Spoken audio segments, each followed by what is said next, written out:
You ain't got time for dueling? War battle, we coming full throttle. Sanctuary. You do now, where you going? Time to show our metal. Coooley crew and DFC. You ain't got time for dueling? Chosen few. Fire of the night. Well, you better make Thursday time. Night, that's what we do.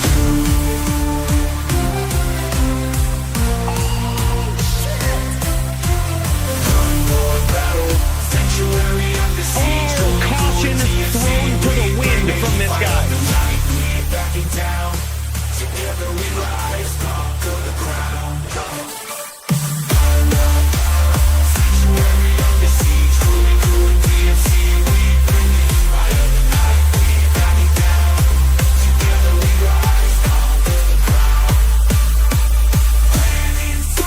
And that's what these two guys are doing right here.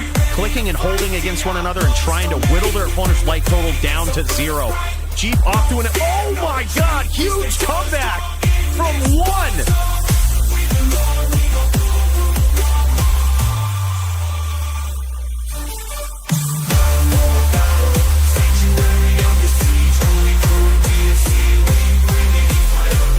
Beautiful chain from Toshank. Just keeping the pressure up and constant damage. Look at this.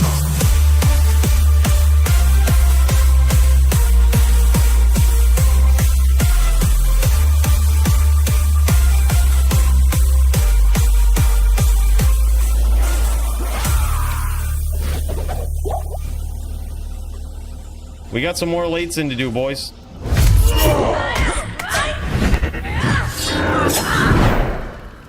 Yeah, oh yeah. I mean, Matty is easy. Yeah, for sure. Can you believe he was saying his gold fine barb is better than mine? What a fucking noob. Yeah. Now he wants to challenge me on his druid.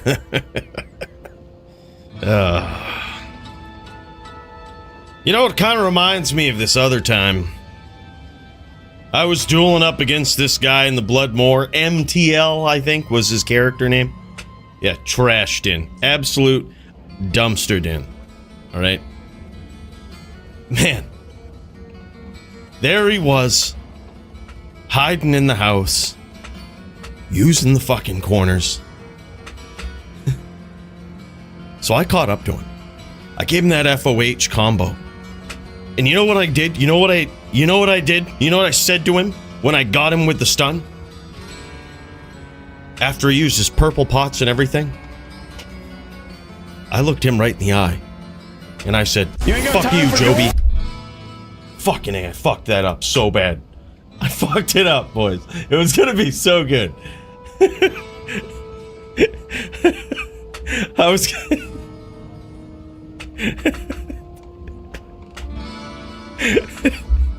I said, fuck you, Joby. I know you're watching. I know you're out there. Take your purple pots, because you're gonna fucking need them. Alright? That's what I told him. Piece of shit. Look, the point is... No, fuck you. Look, Joby, you fuck right off. We got a card we've got to get to, okay? We've got a card we got to get to. Got to get up in there. So you quit. We gotta get up out of here. Enough sharing these stories. I appreciate you hearing me out, buddy. We've got some violence that we've got to get to. Your power was no match for mine. Oh shit, boys. Welcome to it. It is DFC time. What up, guys? What up, Dan? What up, Green Lugs? And by the way, Wicked One Ball, big cheers to you, man. Thank you so much for the Legend tier membership. What a savage, man. Welcome in, guys. Yeah, I was just out back of the bar there, just talking to all my bros about some dueling. Yeah, it happens. Casual conversations over some brews. You know how it is.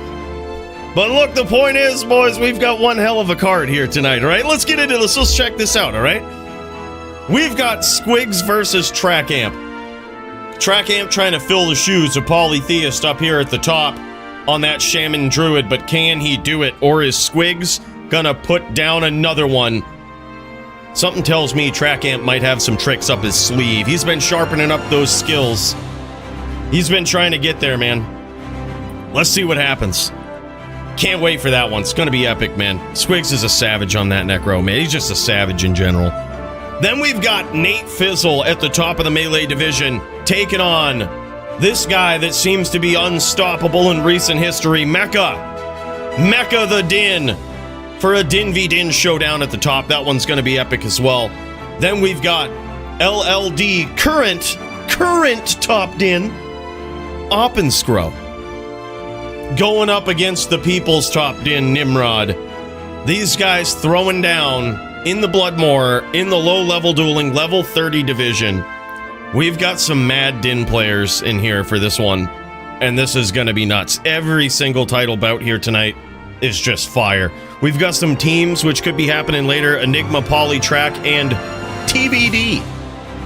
We may need a fill for that one, but we've got 22 B Matty, Hasha, Alpaca, and Stew, all requesting to be on a team, thinking they can take out the likes of Enigma, Polytrack, and whoever they muster up. Maybe they'll get Doom up in there. Maybe they'll get a Cold Sort, throw them all a wrench right in their system, right? That's right. Either way, it should be epic. Hope we get to see it, man. It's hard to see the team matches. It's hard to get 8 people with matching schedules to link up and duel, but I hope we get to see it, man. It actually is pretty solid. And then we've got Clint versus Alpaca in some FPK violence. Dirty One versus GVN in some Sin v Zan violence. This one hasn't gone so well for the Sins in recent history, but we haven't seen a lot of Sins with max block going in there with SS and otherwise, otherwise 75% block versus their claw block. Curious to see if Dirty One can get it done. If there ever was a player that could do it, it's probably him. But GVN is a legend. He's a savage on that Zon. He ain't no joke. Then we've got Enigma versus Chapendi. This one is supposed to be a death match. I'm not sure if these guys are going to switch it up a little bit or what. But Chapendi on the Druid, Enigma on the Din or Sin. He was talking in the Discord about possibly going on the Sin. If he does, no death match. But on the Din, it's a pretty hard one, man. So that would be a death match. Enigma would need 2. Chapendi would need 4. Epic showdown. Can the Dins get the wins? Let's see. We've got GDA Master in the HLD division going up against Nimrod on the H-Din. This one should be pretty savage, man. GDA Master becoming a master of that Amazon. And Nimrod a clear master of the Din. The Dinrod. It's going to be a legendary showdown between the two, man. Hard to even articulate how epic that one could be.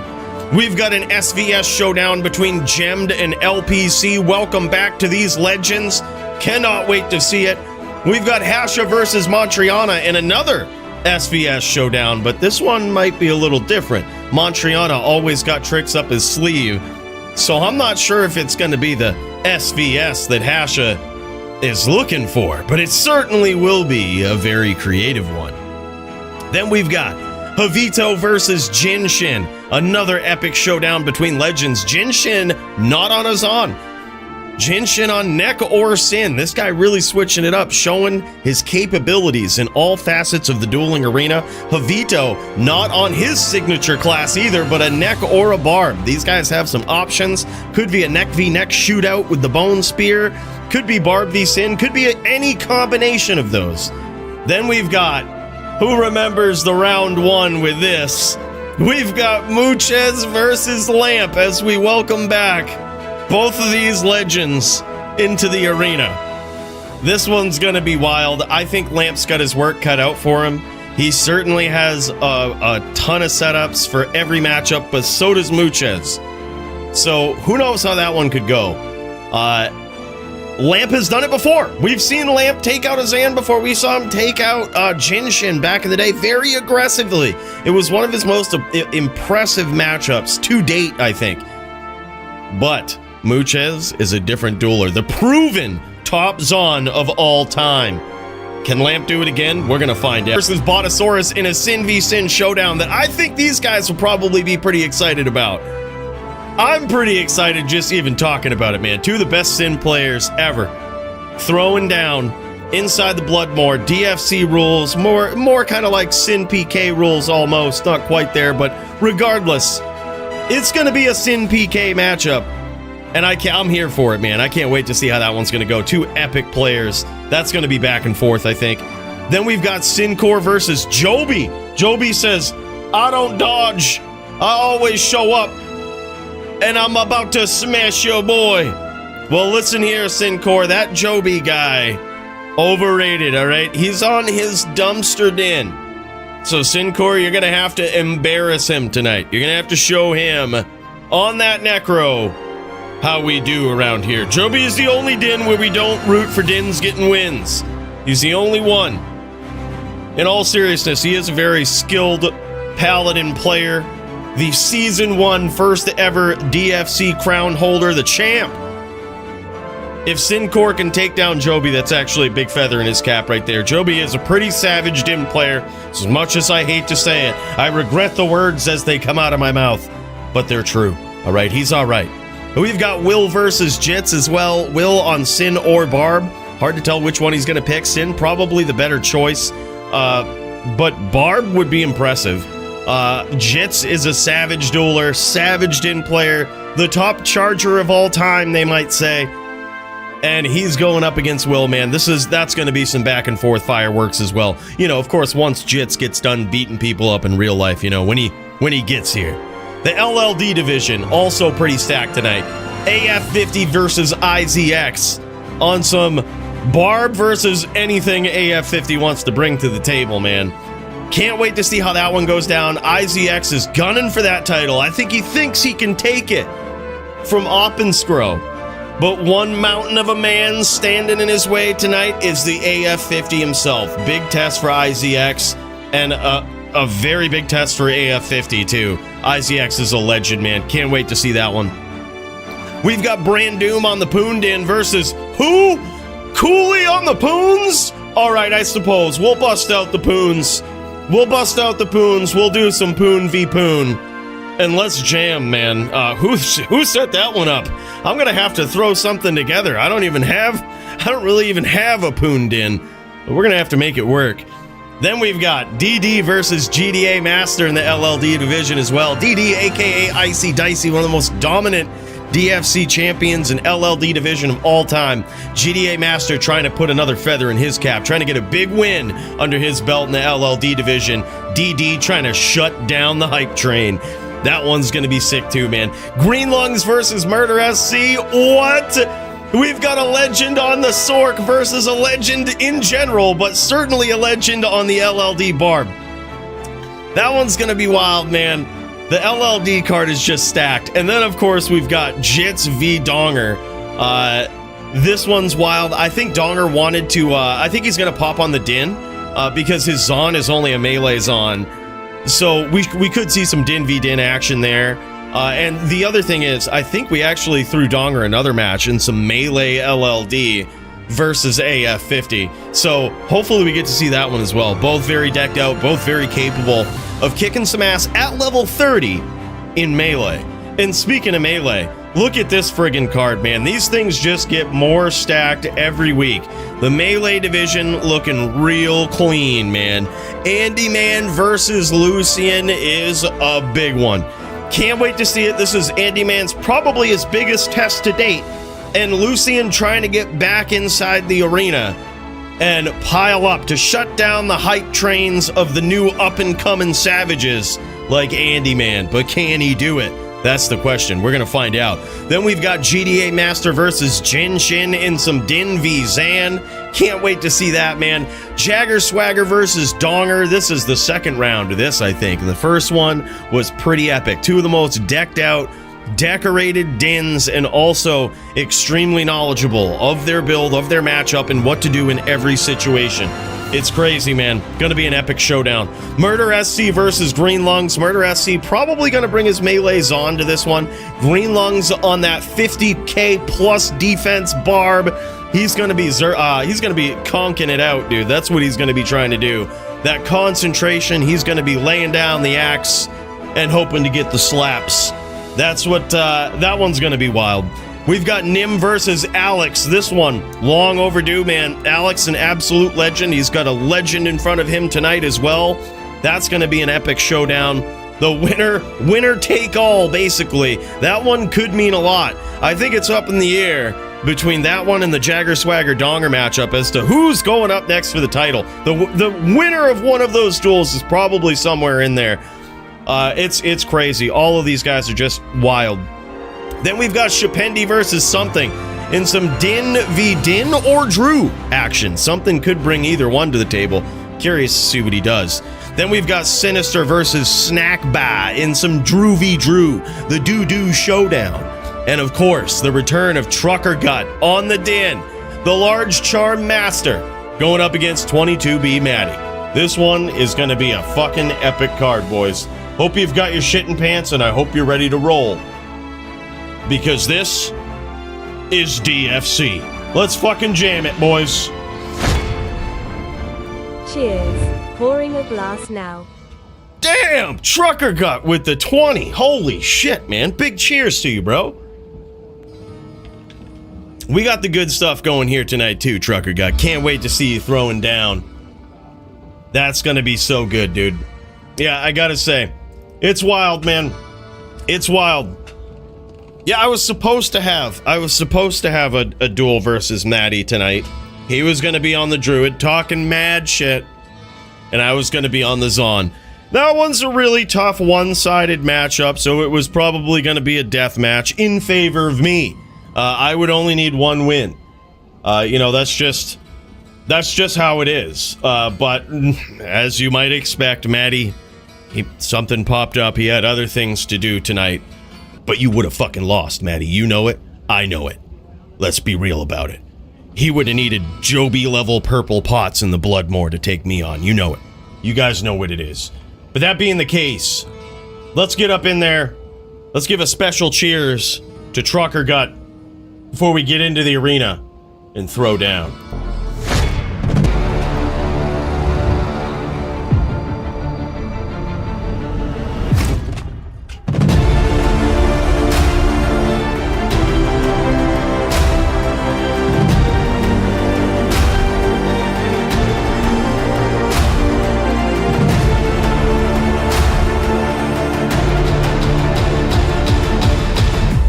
What a savage, man. 20 bones. Right up at the top of the list. What a legend, bro. Really appreciate you. Can't wait to see that melee duel. Welcome back, brother. If y'all are sipping on anything, make sure you tip one back to this guy. And get ready for what is clearly going to be an epically savage night. Let's fucking do this.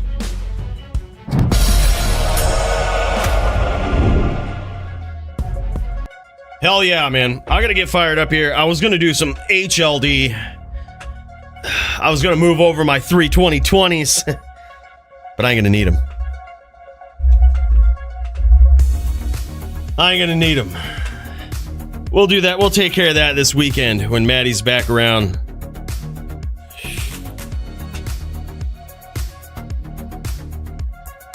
Now, if this is your first time in the DFC and you're like, what the hell do I do?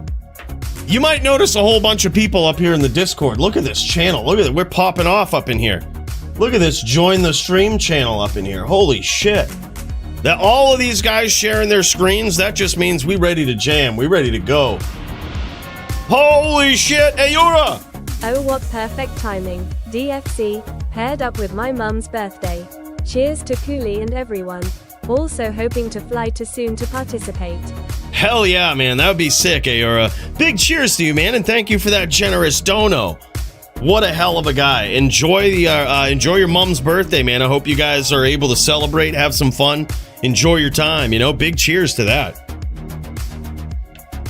But it looks like these guys are ready to throw down. I see Joby up in here. I'm going to make a little list. This is usually how it goes. If you're new to the DFC, just once you've located your opponent, just pop into a game. And once you guys are ready to throw down, ready to go, just pop into the Join Your Stream channel and share your screen. That's it, man. That's basically it. Now, what I'm going to do is I'm going to make a little queue here. Because we've got let's see. We've got Alex up in here. Holy shit. Holy shit. Let's make a little queue. We've got Alex in the melee division ready to throw down. We've got Nimrod. Damn, son. And we've got... Who is this? Is that Squiggles? Who's the S here? No, that might be Sincore. I think that might be Sincore. Oh, yeah. Oh, yeah. That's Sincore. Hell yeah, man. All right. So, Joby v. Sincore. It looks like that's how we're going to start things off. And we'll get to ask, you know, hey, has Joby lost yet? If anybody's curious about that, well, we are about to find out, man. We're going to pop in here, check out Joby's perspective as he goes up against Sincore in what very well could be an absolute din beatdown. One-sided from Sincore. He's going to take him out, man. All right, let's get all set up here. Let's get this situated. Where's my snare? All right, there it is. Let's fucking do it, boys. Oh, what perfect timing. DFC, paired up with my mum's birthday. Cheers to Coooley and everyone. Also hoping to fly too soon to participate. Hell yeah, that's just a reminder right there, you know, that's what it is. And holy shit! Look at this guy! Holy Waiting shit! like a stalking butler. Waiting like a stalking butler. What an absolute fucking savage. Murder SC with 120 bones. Let's tip one back to this guy. That was fucking wild, man. You ain't gotta do that, guys. You ain't gotta do that. Murder, for Christ's sake. Big cheers, brother. Huge, man. Can't wait to see you Sunday. We've got some teching to do, man. We've got some theory crafting to do. But right now, oh my god, what is this? Joby just went untouched there. I think that was lag from Sincore. Sincore was clearly lagging. So that was just a fluke right there. Joby was untouched there. Very, very strange. We're gonna have to go back and look at the footage, make sure he's not using any hacks or something. We're gonna have to scrutinize this footage here. This is, of course, Joby right here. You might be wondering, what is this din and why does it look like a dumpster fire? Why does he not have perfect 45 lifers? Well, I don't know. I don't have the answer to that, okay? I know a lot about Diablo 2, but I just can't answer that question. I really don't know. But Sincore is going to try to take this guy down right here. Joby actually is pretty good, right? Hate to say it. He's not bad, okay? But this is going to be round 2, and here's what Sincore has to do. He has to get the respect of Joby first. He's going to need to get in there, start a nice little spirit train, and as soon as Joby comes in, he's going to have to take a shot with the spear and get out. Otherwise, Joby's going to do this. He's going to stay on the outside, FOH him down, right? He needs to get in there, get that spirit train, and shoot him with that spear. Oh, man, that FOH is doing some big damage from the outside. Holy shit. That's some big damage from that FOH. Joby might even be a TV here. He might not necessarily be a VT. He might be a TV, meaning he's come more focused on that FOH damage. That was piecing up Sincore from the outside. Yeah, he doesn't know you can upgrade rares and shit. He doesn't know that, Primo. Yeah. According to him, that was in a new patch, which happened over 20 years ago. Yeah, new patch. He doesn't know these things. 4K FOH damage, yeah, that's insane. By the way, what's up, Botta? Good to see you, man. I'm playing something different than Barb tonight. Oh, shit, no way. All right, I can't wait to see it, dude. Either way, yeah. Put Green and I in the queue? Yeah, let's jam it. We got you in there, dude. Murder. SCV Green Lungs. That one's gonna be savage. We've got Joby Sincore here tonight. That's what we're starting up with. We've got Alex, Nimrod, and then it's Murder SC versus Green Lungs. All right, so far 2-0 in favor of Joby. I think Sincore might be going back to the stash to sort of make some swaps here and address that lightning damage that's coming from that FOH. Very, very cheesy dumpster din here, obviously. I know you guys are probably sick of fucking seeing this perspective. Let's cut over to Sincore, see how this is looking. Yeah, he's going to swap it up. he probably is, yeah, this is a great strategy. He's got to keep that going, but as soon as Joby comes in, he's got to be ready to shoot him with that spear. There it is. Gets a nice little lock. That's exactly what he needs to do. Oh, he connected. He's not used to Joby's chains yet. He's not used to Joby's chains, man. Oh, man. Oh, shit. Damn, son. He also didn't have his bone armor up there. Yeah, that was... He tellied, and as he tellied to try to get away from Joby there, you notice that he didn't really telly and get Joby off of his map, right? And that means you're probably locked by Joby, and he's gonna stomp you immediately. You can bait that, but you gotta be ready for it. Just based on the way he was jamming there, it didn't look like Sincore was even ready for it. He did not recognize Joby had him locked. Yeah, Joby's got a very interesting dueling style, man. I only can recognize these things because I've been dueling against this guy, obviously beating him for years. All right, but you can tell when he's got you locked. Oh, nice train there from Sincore.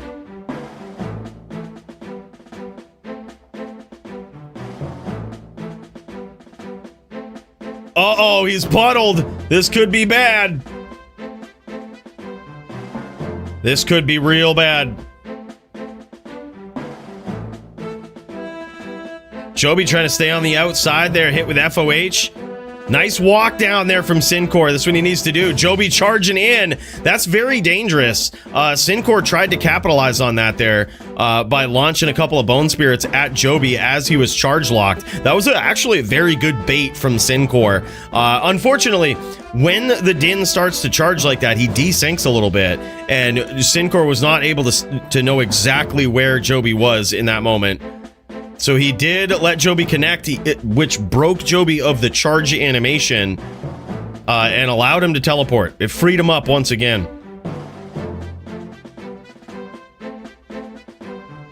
Nice shot there from Sincore.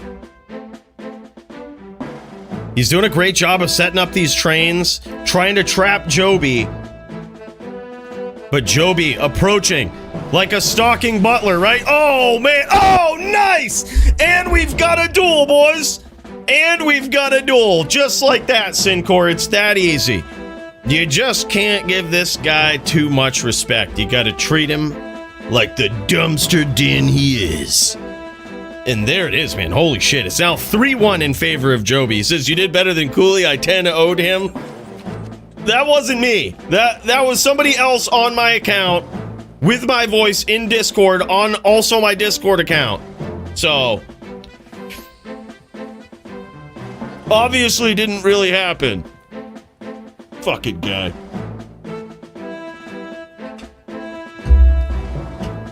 Yeah, hell yeah, man. The dumpster din, yeah, exactly. Yeah, that's how Sincore's got to treat him. Yeah, even Joby complimenting the walk there, giving him some props. That was really good. That's what he's got to do. He's got to do that walk down, and he almost has to bait Joby into the charge, because Joby will charge if you start walking down as a Necro. If he doesn't, he's just going to eat spears all day and die. But he eventually will charge down. And when he does, if you got perfect timing, you can keep him in that charge animation and punish him with Bone Spirits.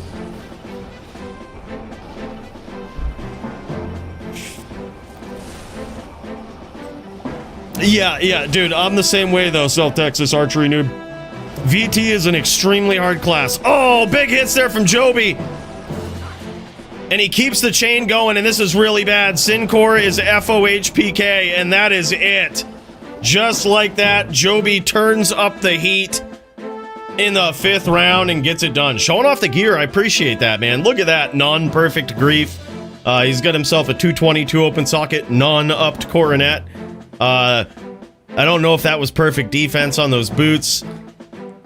DFC belt right there. He's got himself some, oh, wow, interesting. He has himself a couple of aura charms. He's got offensive aura charms to get his fanaticism to an adequate level so that he doesn't need any more added IAS on his build.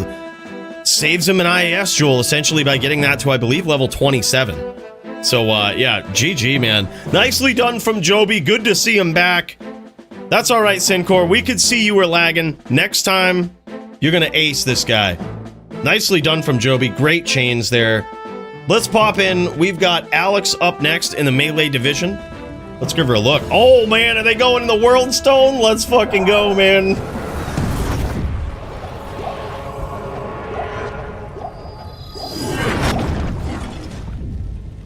Damn, son, in the World Stone Keep. This melee match is going down. Alex versus Nimrod. And this one's gonna be wild. Big shots for Nimrod right out the gate, man. This guy's showing his dominance early. ATD from both characters. That's why you see those yellow circles around them whenever someone connects. Uh-oh, Alex in big trouble, and down he goes in round 1. This is wild, man. Nimrod, previous champ in the DFC, but also most dominant one, holding on to the record for so many times in a row. This guy almost seemed unbeatable. And now Alex trying to rack up a win against a legend here in the melee division. Big hit to start things off for Alex. He's trying to get on the board, but Nim has some big return fire. These guys have stacked up. Oh my god, close round here. But Nim gets there again. These guys have stocked up some juves so that they don't have to go back to Mala. No need to return to town. Just go Juve. Juve and jam it. Just like that, man. Let's go over to Nimrod on his Din's perspective here. It's now 2-0 in favor of the most dominant, deadly champ in DFC melee history. Always dueling in the weird arenas, and there it is, man. I love it. The colorblind mode that Nim has on here with like the red tint and everything just looks so good in the World Stone Keep, man. And it's very interesting to see what he has on here. He has a silver looking armor. It just looks beautiful. That, or it could be the color tint. But regardless, that whole Din matching, oh man, it looks good. Big hits for Alex here. He might take this round. Oh man, a close one. But he is on the board. Looks like he's rocking Saigons. Yeah, he definitely does. Tooth throw, that's what it is. It's gotta be green lungs. Good observation, man. That's definitely what it is. Good old tooth throw. Hell yeah. 1-2 in favor of Nimrod. I love that. I gotta get me one of those. That looks so clean with that G-face. That looks clean, man. He legit does. He looks like a Saigon Din right here, and you mad props for that. Big hits from Alex. Look at these guys throwing down. Alex using jab, Nim using zeal. This is a jabber versus zealot duel, and holy shit, huge comeback from Nim there. And now he's on the board. He's dominantly on the board. 3-1 in his favor. He is dominantly ahead here. Alex is going to need a big comeback. But it could just be the RNG this early. Alex seemingly still confident in his setup. No returning to the stash for swaps. Big hit for Alex to start things off. And you can hear these shots ricocheting off of each other. And that time he gets there. Full confidence. Full confidence in his build, man. Let's fucking go. That's right, he's got that beautiful World Stone Keep / Act 5 music, Bill. No need for the dance hall disco. Hell yeah, man. Big hits for Nim. Oh my god, huge hits for Nim to start this off. Both of these guys praying to the RNG gods. Oh man, and there it is. Holy shit. 2-4 in favor of Nim. Is it the RNG that's just smiling upon him here, or is Alex gonna make a swap? We're gonna see. He's going for it. He's just going in. He's rolling the digital dice, and he's getting there this time. Oh my god, man. When he wins dominantly. And it's now 3-4. Still in favor of Nim, but a very close fight here with Alex. Just CS him, Alex, to even the score. Coooley will allow it, LOL. Yeah, just throw a CS in there, you know? No problem. No more ATD, LOL. I don't know who uses that ATD shit. Who does that? Damn, son. And really, the ATD that's on two throw, I think there's a little bit there. That ATD is interesting, but it's probably just enough to finish him when he's at 1. It's probably not a significant amount. Nimrod with a quick win there. He goes, where did dodge go? Alex trying to get in there. Man, the defenses of Azan in Melee, they're so crazy. They can't really stack up a lot of defense. Of actual defense, but when chilling armor procs, they do have a pretty decent amount, right? It's an okay amount. But then you've got the max block, the DR, and the dodge, avoid, evade. It is hard to strike them. But when you do, you gotta make it count. Holy shit, a close round there. Back and forth in that one. Alex advancing now to 4-5. Still slightly in favor of Nimrod. But this one could go either way. Tooth is for the bleed. Yeah. Yep, gets him to bleed a little bit. Once he connects, gets him to bleed. The ATD might be able to finish him at 1. It's possible, but I doubt it. I think you actually need quite a bit of ATD to even do real damage in PvP. Because the DR nerfs do get applied to the ATD damage. And the PvP nerf gets applied to it. So it isn't much that you do if you don't stack up a lot of it. Big hits from both players. This one could go either way. And Nim gets there by the skin of his teeth. Literal 50 life on that one. Literal 1% just about.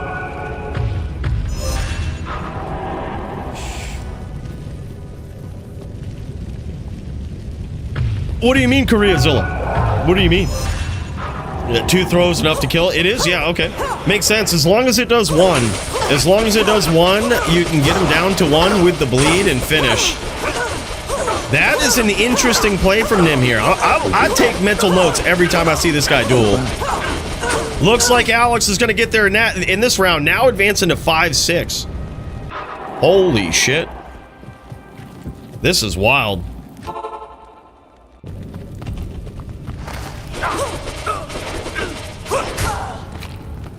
I can tell you who wins by who walks right. All right, you got to call it. You got to call it in the next one, Slap Monkey.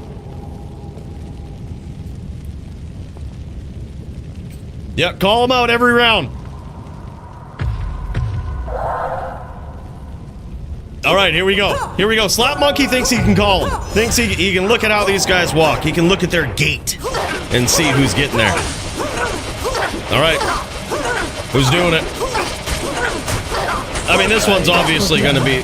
Oh, he says the Zon's going to win? Oh my god, what? What? All right, no one take any bets versus Slap Monkey here. That one looked amazingly bad there for the Zon, but he did. Yep, beginner's luck, beginner's luck. Anybody could do it once. You gotta give it to him, though. He didn't call the obvious one. Nim was behind. Or Nim was ahead. I'm sorry, Zon was behind. That was crazy. All right, which one this time, Slap? Oh, big hits. Oops. Looking like it's the Din.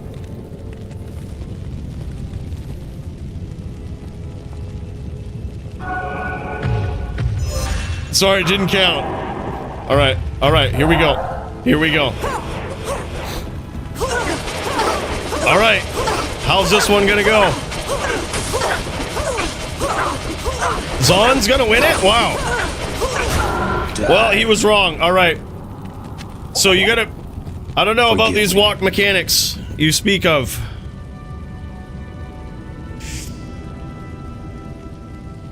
The Din nailed it. The Din got there. Is this ATD versus ATD fuckery? All right, here we go, baby. Big hits for Alex right out the gate. I think this is a tie game, or at least it was, or at least a round to go. Oh my god. Holy shit. Nim might have pulled ahead, though, pretty significantly here. 6-9. Damn, son. Damn, son. Nim is 1 win away from taking this. Alex needs 4 in a row. Still no swaps. He has full supreme confidence in this Zan build. Even Nim wishing good luck here for a comeback. Can he pull it off? We're gonna see. Dodge hath forsaken me, Alex says. I agree. I agree. There's been a lot of sus hits in there. We're going to check the tapes, see if Nimrod was hacking. We're going to look for obvious hacks. Oh, okay, you did. All right, thank you. Thank you. I didn't see that, Alex. Appreciate it. He says he swapped once at 0-2. Big hits for Nim to start things off. Alex has got a mountain to climb here in this round. Can he do it? He's cut open. He's bleeding in the ATD. The ATD not finishing. Not actually getting there. The ATD not getting there. And there it is, though. By the skin of his teeth, Nimrod gets there. And that is it. Holy shit. 10-6 in favor of the Nim.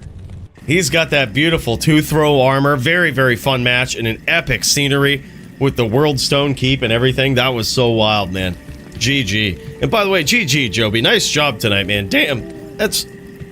You're getting pretty good on that, Dan, alright? You're getting pretty good. You might be like the top din one day on that thing, you know? You might be. Looking clean out there with those combos. Yeah, GG, Nim. This guy, savage. Savage dueler. We get to see this beautiful F-upped two-throw. Look at those jabs. Just so sex. Complete sex in a javelin right there. And a beautiful two-socket 4015 Vizzo helm with 20 dex and 38 life. That thing is beautiful. 20 10s with 2 passives and 15 dexed as well. A 39-15 and a non-perfect Monarch, but who cares? It's a non-perfect jewel for non-perfect Monarch. I get it. Perfect ATD on the War Travelers, though. War Travelers also have min and max damage on them. Look at that dual stat amulet. Nim pointed it out. Min AR strength life ring. That was beautiful, too. Almost 100% perfect up string of ears. 185, not a bad roll. Nim coming in with that 415 EBOTD and the tooth throw. There it is, man. F-upped 2465 defense. Wild. Wild and beautiful. Nimrod's 213 gores. He's got his named 349 G-face. Damn, son. Dual stat lifer with AR on that ring. Just gorgeous. And look at this inventory, man. This guy is a savage. An absolute savage. Very fun, very good duels between these guys. An epic showdown between Alex and Nimrod. Wow, man. Wow. Very, very good. Epic showdown. All right, boys. Up next, we've got Murder SC versus the Greenlungs in the LLD division. Virtual round of applause for these dudes. What an epic melee fight, man. Holy shit. Here we go, boys. Murder SC, Nimrod. Let's jam it. There he is, Murder SC. He doesn't have his helmet on today. He ain't fucking around. That or he's sandbagging it. That or he's sandbagging it, just waiting for the right opportunity. But damn, this is gonna be Zan v Sork. I think Telly Boa versus Sork. Greenlungs on the Sork. Murder SC on the Telly Boa. This one's gonna be wild. Murder SC is clean on just about any LLD class he runs. And on this one right here, he's looking good, man. He's looking good. I've lost to this guy on this build before. It is pretty savage. Shut the fuck up, Joby. Shut the fuck up. God. I'd ask if you lost yet, but we all know the answer to that. It's not a very desired. It's not the one we want, but counts. Oh, big shots there from Murder. Murder looking for that name lock and gets it. Holy shit! Greenlungs closing the distance. Love it. Another thing that Greenlungs can do here is you notice how Murder will post up. He's posting up here, and he's taking those shots. And even when Greenlungs closes the distance, he doesn't walk much. What Greenlungs can do is light a fire under his ass, man. Oh, big hits. He can actually use Firewall and just light him up from below. That forces Murder to move, and when he does move, that's when he can stomp him, hit him with those fireballs. But the firewall at close distance will make it so that Murder has to move, right? And that is not a spot that the Zon wants to be in, especially if you get really good timing. You push that pressure, light up the firewall, slam them with the fireballs. It's something that, it's a really bad cadence for those Zons, especially the Telly Boas.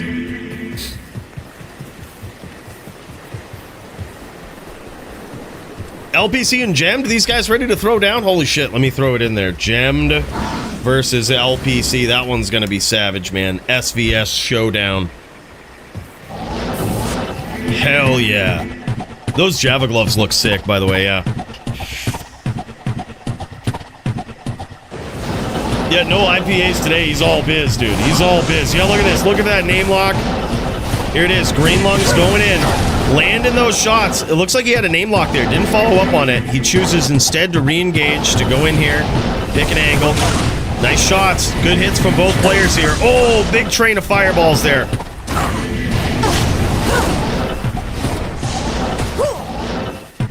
Wise escape there from Green Lungs. Chooses to increase the distance, restart the engagement. Nicely done here from Green Lungs. Amazing pressure. Big shots from Green Lungs. He hides behind that little corner there just to get all those guided arrows off of him, man. Murder starts launching those guideds and it starts to look pretty grim. But Green Lungs with a next level play there. Just shaking them off, no problem. Yeah, exactly. Exactly. Yeah, CS Zon can be fun. People don't typically like dueling against it. Usually when people prepare for it too, they stack up their light res. If you're sundering them a bit, they stack up their light res and put on a T-Gods. It gets really bad. Gets really bad for the CS Zone. I mean, it's 2 or 3 clean hits. It's 2 or 3, like, stomped, perfect angle, stomped, clean hits.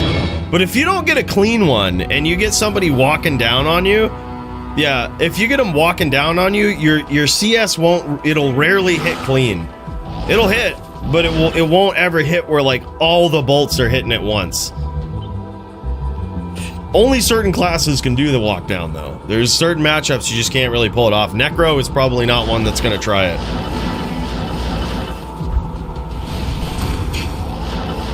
But yeah, a Din will just run down versus a CS Zan and spin hams. A smiter will just smite him. Uh-oh! Dropping some frames here is Green Lungs. He could be in trouble. He could be in trouble as Murder SC Capital. Uh-oh, no, he got DC'd. He got DC'd. This freaking... He was clearly hacking. He was too good. Clearly hacking. Way too good. Let's see if Murder is still up in here. He is, yeah. Looks like just Green Lungs dropped. No worries. It happens. It happens. Look at this. Murder SC. What a hell of a guy. He lays off. Banned by Blizz. Too good of a dueler. Many hacks. Such wow. Dude got banned live. Is there a poison cap on Javazons in PvP? No. No, like how much they can do? No. Nope. Jam it, slam it, Alabama it. Beer time. Hell yeah, man. Look at this guy. Murder SC going and grabbing a beer. He's like, all right, well, if we're going to jam this, I'm going for a beer.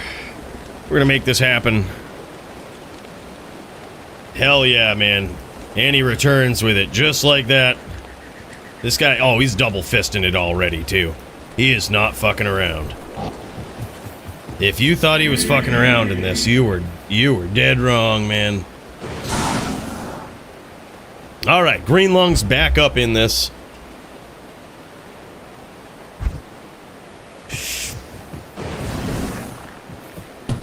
No mask buff, though. Yeah, exactly. He's trying to play fair. He's trying to play fair. Nice pressure here from Green Lungs very early. Very nicely done. This is what he's got to do. He's got to keep that pressure up. The constant threat. He has to make Murder SC move. He has to make a move. That's the thing. The more Murder is moving, the less he's firing his bow. That's what it is. It's one or the other, right? So if he closes the distance, forces him to move. Oh, little Mexican standoff there. Murder didn't like that one. Little bit of a Mexican standoff. Murder SC shooting those arrows from an insight bow. Now possible in one of the recent D2R patches, and that thing is a beast in LLD, man. This one could go either way. Firewall is going to be the key here if Green Lungs has it. Light it right up under him and go. That's about it. Oh, nice. Just as Murder SC steps into a fireball, takes his opponent down, Green Lungs. Down he goes. Murder was literally 16 life there. That fireball would have ended him. That would have been it. Greetings. Beautiful dodge, avoid, evade. Now 1-2 in favor of Murder SC, the absolute legend on this LLD, level 30 Telly Boa Zan. This thing is beautiful, man. Really, really cools on. Pretty vicious, too. It can keep its distance if he needs to. It's just wild. Yeah, sure was, Super Dude. Yeah, they would 1v1 from all the way across the map. It was probably one of the most ridiculous duels. Oh, nice pressure there. Good closing of the distance. Green Lungs, oh man, nice cuts there. That's exactly what he wants. He's trying to start up these Mexican standoffs here, but he's trying not to get cut open. I think he got cut open on that last exchange. It also could be that Murder SC has some vicious poison damage here. Something brought Green Lungs down to basically one in that last round there.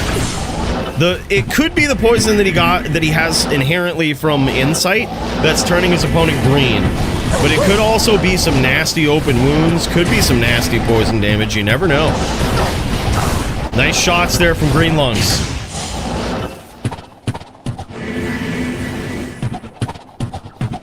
Murder SC utilizing the decoy, utilizing the vault. That is probably one of the most underrated skills, is that decoy, man. In PvP, that thing is so good. You would think that it's a human, they're never going to be fooled by your decoy. Not the case, man. People misclick and hit decoy all the time. Saves you from taking some shots, man. It's really good. It can also block those fireballs for you. Murder SC keeping the distance here. He's at still a pretty healthy life total. Oh, man. That's exactly what Green Lungs has to do. You notice how he closes the distance here? Closes the distance, takes some shots, and then jumps right back out. That's what he has to do. That's the cadence that he has to get into. Take some shots against Murder SC, and then get right back out. He cannot engage in that close range battle.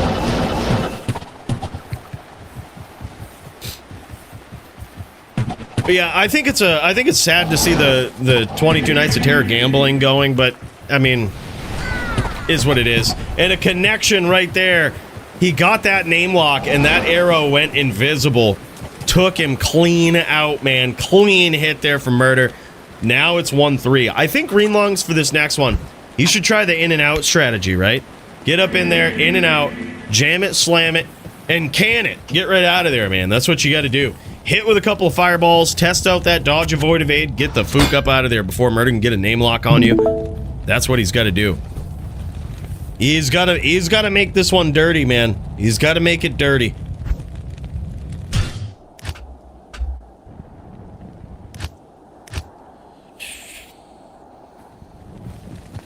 Yeah, I think so too, Andy, man. He's got to get up in there. He's got to make it dirty. He's got to get in and out, take a few pot shots at close range. If they get dodged, whatever, it is what it is. You just reset and do it again, right? Or it's the strategy it's the in and out strategy, or what Drew G would call gaying the Zon. That's what you got to do. You can do it in HLD on a Necro too. You just get in and out, take a few shots, and reset. That's what you got to do. Oh, nice connections there from Murder SC. Great aim. That's what he's got to do. In and out, man. He took a couple of shots that time. Did some big damage to Murder SC. That's how he's got to make these exchanges. He's got to make them dirty. Oh, man. Big connection there from Murder, though. Little Mexican standoff there.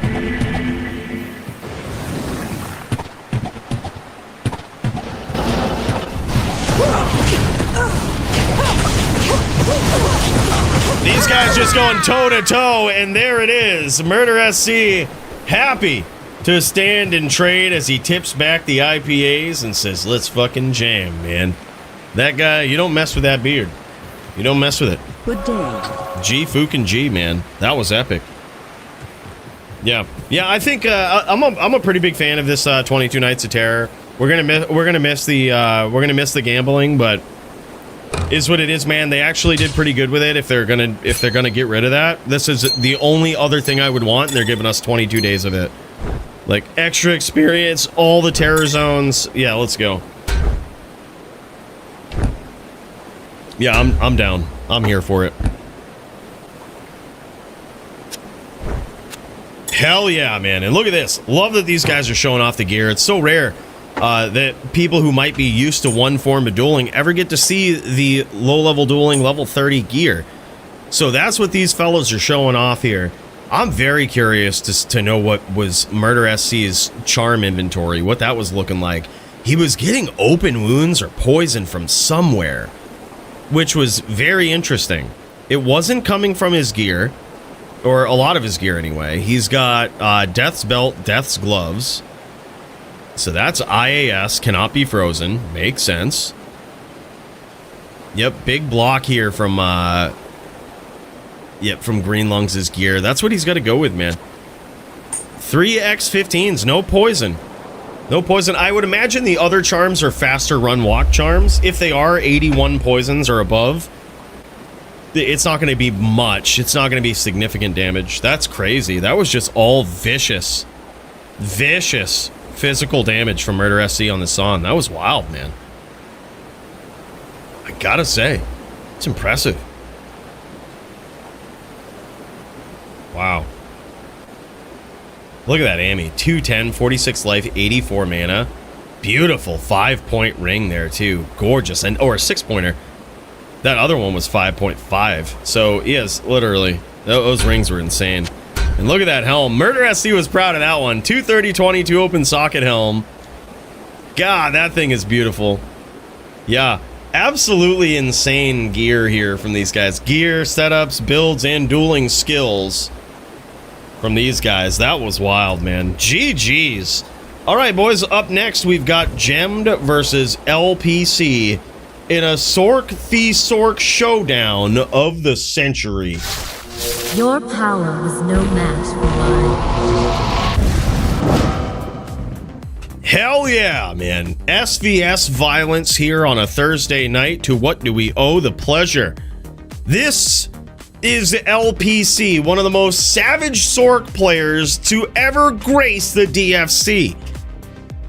And more importantly, one of the most savage SVS players. And we have even seen these guys throw down. Gemmed and LPC, we have seen them throw down before in some SVS violence. And man, it is crazy. It is an absolute war.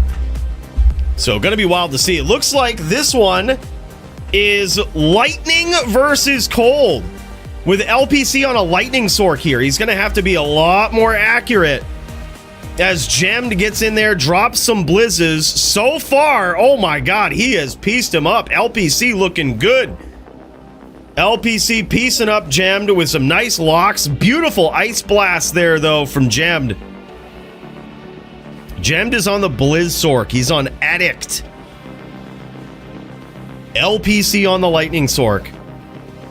A Lightning Sork is very interesting. Theoretically, some of the biggest damage that you can deliver in SVS. The drawback, however, is that you have to be very accurate. He was very accurate in the first part of these rounds here, but now Gemmed is catching up with him.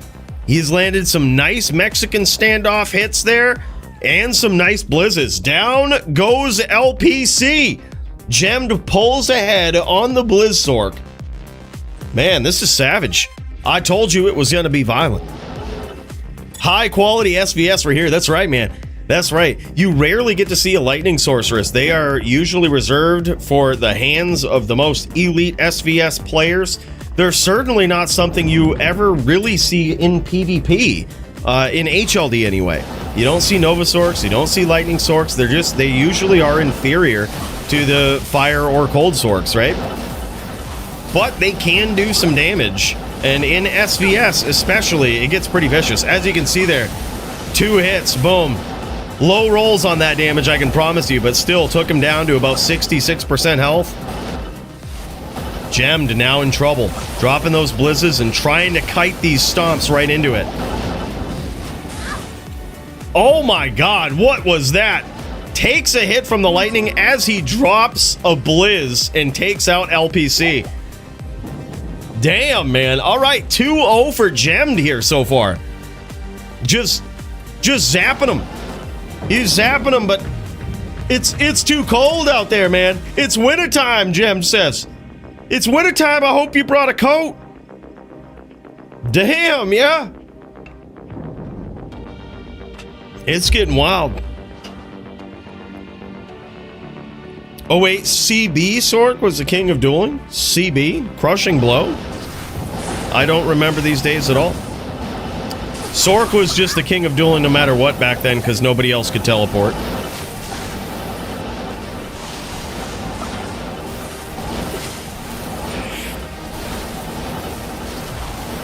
Oh, charged bolt? Yeah. Well, 08 had T-Gods too, so not after T-Gods. T-Gods ended the CB Sork days. Oh, big hits there. LPC getting in there with some nice shots, and there it is. Holy shit. 3-0 now in favor of Gemmed on this beautiful Cold Sork. He goes, ripping me up. That was a close duel, though. Very close round. Light Sork is really good in SVS. It's really good in SVS.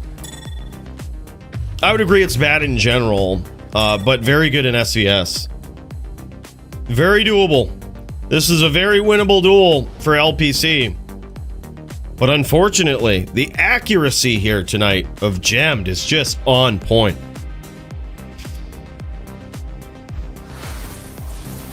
Yeah, Orb was king in PvP for sure. Orb, then when the synergies came, it was Blizz. But yep, Orb was the king. Oh, nice shots there from Ohm, aka the LPC. Beautiful chains there, though, from Gemmed. Holy shit. And he holds the name lock. You can now see why he's so vicious. So deadly. Nice shots there again. LPC getting in now. He's being a little bit more cautious here. He's being a little bit more cautious, picking his shots, and if he misses, he's getting out. Oh, and just like that, man, we thought we were going to have a shutout, but now, here we go. LPC is on the board. Let's see if he can keep this momentum going. In this SVS showdown, Light Sork versus Blizz. Yeah, LPC is a savage. He's a legend in SVS.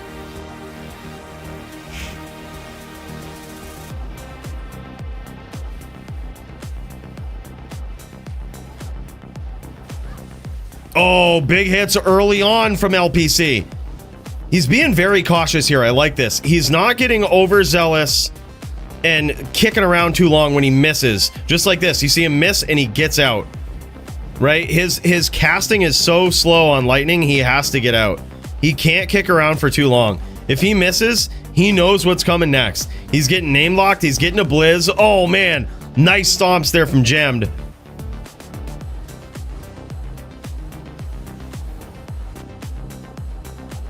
Holy shit, what a nail biter. Oh, big blizz there from LPC. Or from Gemmed. Uh-oh, nice stomp there. Gemmed is just on point, man. He says, rocked. Good duels.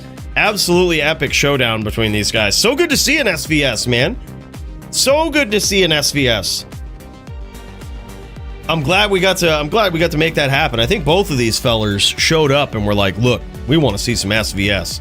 Let's jam this. It was, if this was FD5, you would be 4-4 again. Yep. Damn, son. But tonight was Gemmed's night. That was epic. All right, I also see Brandoom, Green Lungs up in here. I'm just going to throw these guys back in the queue. We got Brandoom,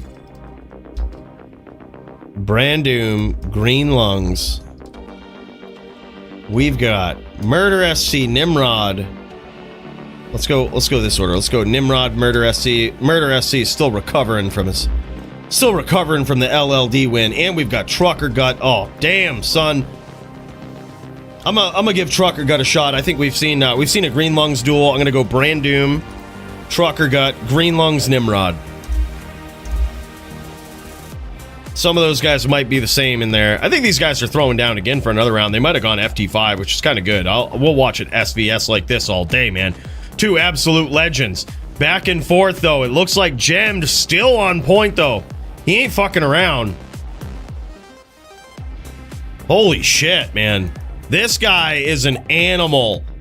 5-1 in his favor. Let's kick over to Brand Doom, see how this boy's doing here. He's actually getting ready to throw down. He might be getting ready to throw down versus your boy, you know? He might be getting ready. He might be... Well, shit. All right. Okay. All right, boys. We might have to fire this up. Hold up. Hold up here. We might have to fire up the LLD account and make ourselves... We're going to have to throw together a Pooned In.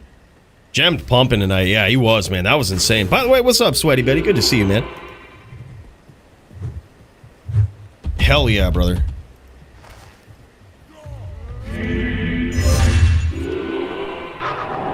We gotta make Sweaty Betty a mod up in here. Time to die. Oh shit.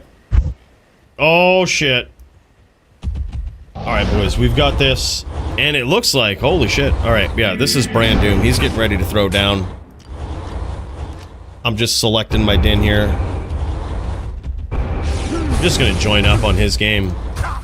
Low-level duels. Uh-oh, Coooley up in here now. Coooley up in here.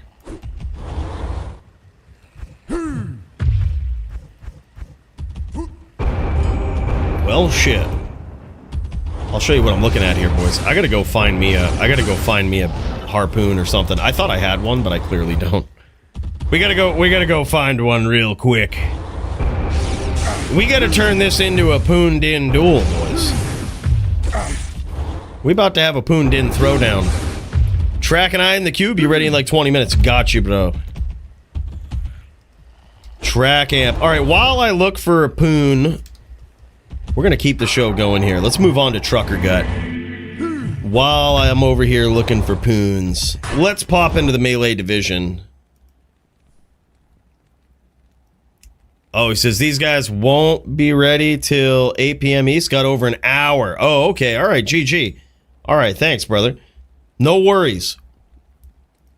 We can pop back into Green Lungs while we wait. We'll roll through the list, man. Oh, look at this. That beautiful Act 5 music. Green Lungs getting ready to throw down on his barb here. I have got to have myself some Poons. All right, those will do. Those will do.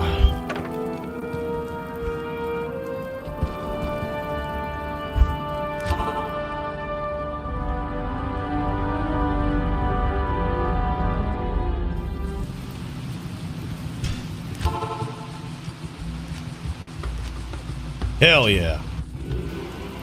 Alright, I'm gonna mute this just to save some audiological frames, if you will. I can't. Impossible. Then we've got Brand Doom. Damn, son. Alright, look at this. The Fight Network, aka... Oh my god, these guys going to Traving Call? These guys switching it up, going into Traving Call? We've got melee duels all over the map tonight, boys. This is looking clean.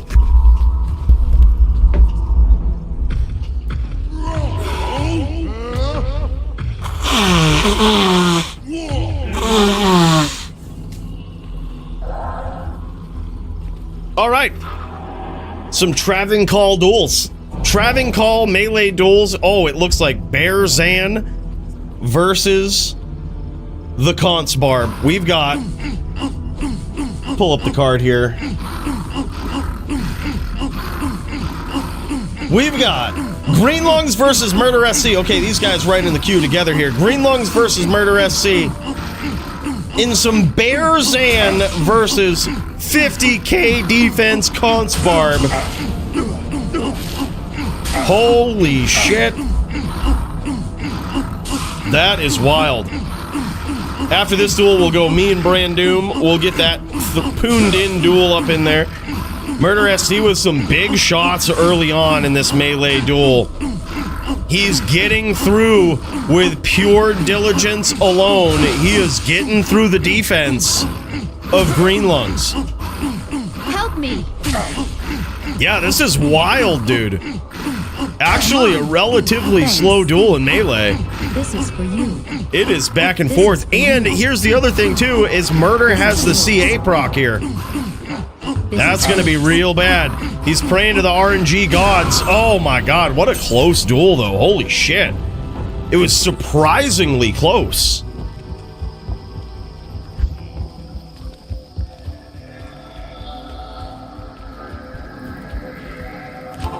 Sweaty Betty, I might have to hit you up, dude, about a bow sork, man. I've been looking at putting one of those together. Murder and I do not have a match together. Yeah, I think I think I was just listing people out in an order that I saw them in Discord, Nim, not necessarily in a match that they might have had. Although I say sometimes I might be listing them and they have a match together. Sometimes that happens. It's hard to remember all the matchups.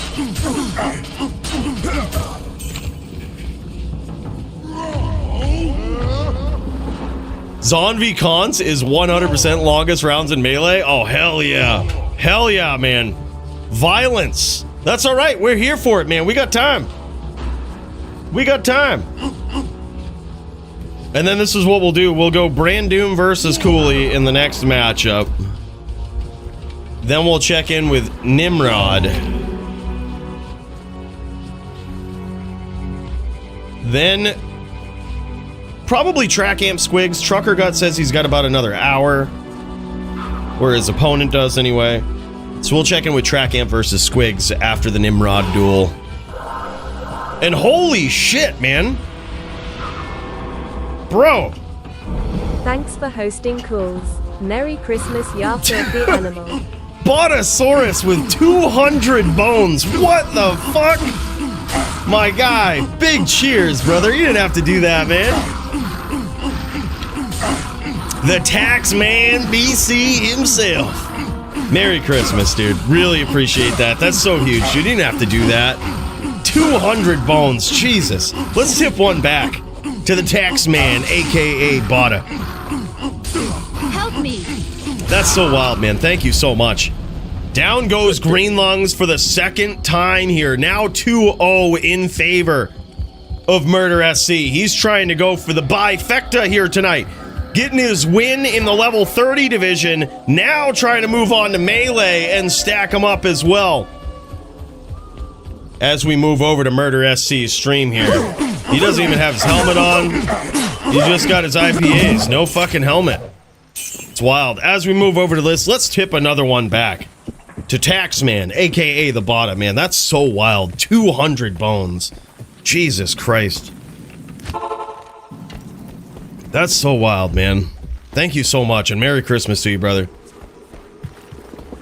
I can't carry. I don't blame you. anymore. I think, honestly, next week might be our last DFC of the year. I was thinking about that, because I was like, after that, it's literally Christmas, and then the week after that, it's New Year. And I'm like, it's hard to move them ahead for a day, because Christmas Eve is also a thing for people.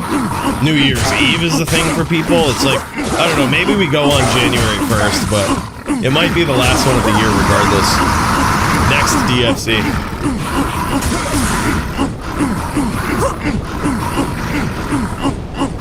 Wait, on GDA for HLD? Oh, shit, dude. That's going to be so rugged. Yeah, that was a special request one. I saw that. I'm happy I caught your request for that one, because I usually, as some people might know, don't check the notes a lot, but I've been trying to get better at that. And I saw that Gemmed and LPC wanted an SVS match. I saw that Nim wanted a specific match versus GDA. Those ones actually lined up pretty well, too. Damn, son. Uh-oh. Uh-oh. Murder SC crashing now. Uh-oh. Well, shit. Alright, we gotta pop over to Green Lungs. Murder SC got ganked, and Green Lungs just crashed him out. Oh, minute for LLD? Oh, yeah. I can't carry Oh, I see what you mean. You meant the request for LLD? Yeah, that would have been... Look, but you got a title shot instead, all right? Title shot. You gotta take down this Oppen Scroll guy. You could theoretically do it with a Charger. His only plan versus a Charger is to stack up defense, and it ain't... It's a dice roll. And what? You're right. Help, my fingers are slipping. Remember, everyone liking and subscribing is free. God damn, man. A good reminder. A legendary reminder. Look at this. Green Lung showing off his Enigma over here. A legendary reminder. With 100 bones. Someone help this guy. His fingers are slipping. Jesus. Holy shit. Botta, thanks so much, man. Jesus Christ, that's wild. I'm actually super excited about you and Riz's Sin v Sin showdown tonight, man. I actually think that's going to be wild. Personally, it was my favorite fight to see on the card. Botta versus Riz Sin v Sin showdown. Sin PK style rules. Oh my god, that's going to be good, man. Bro, thanks again. That's so huge. 300 fucking bones, man. Wow. Let's tip one back to the Botta boys. Him and Riz about to put on a show later. It's gonna be wild.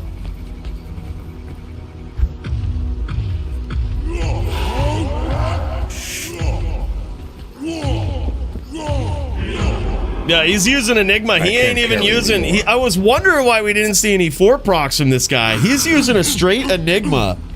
Now, theoretically, it's got some strength on there, which will help with the damage, but certainly not as much damage as Fortitude. Holy shit, though, this time he has played with those RNG dice, and they've come up 6s for him, because he is connecting. Green Lung's connecting on Murder SC here. This is a very close duel. Oh my god, and Murder SC gets there again. Good day.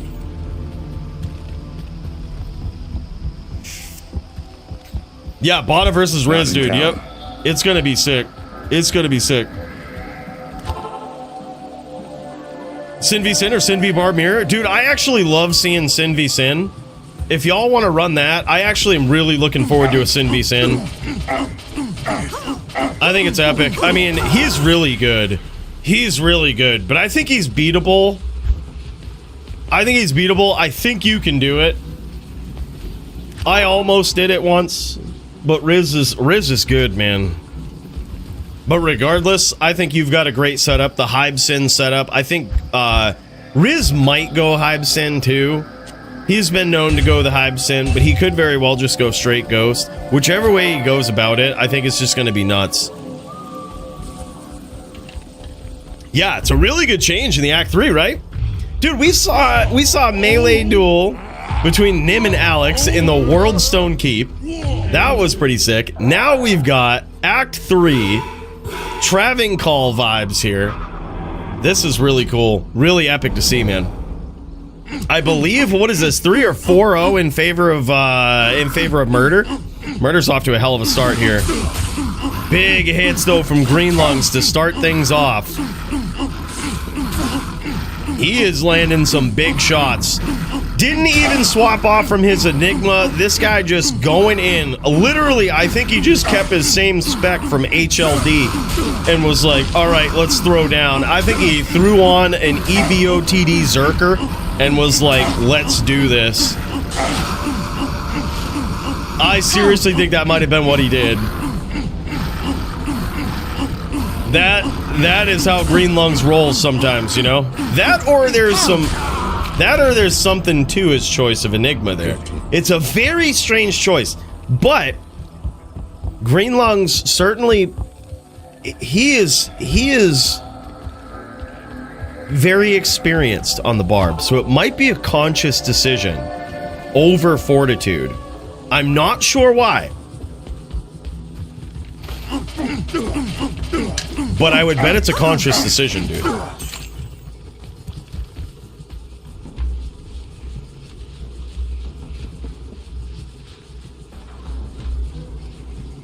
Oh, I see. It was an accident. So he did. I think he did swap to it. All right. He says like he had Enigma on for like the first 4 rounds. I think it was an accident. I got lucky beating Riz. I don't want to face him again anytime soon. LOL. Dude, I cannot wait to see that, Botta. That is fucking savage, man. I would love to see a Sin PK showdown.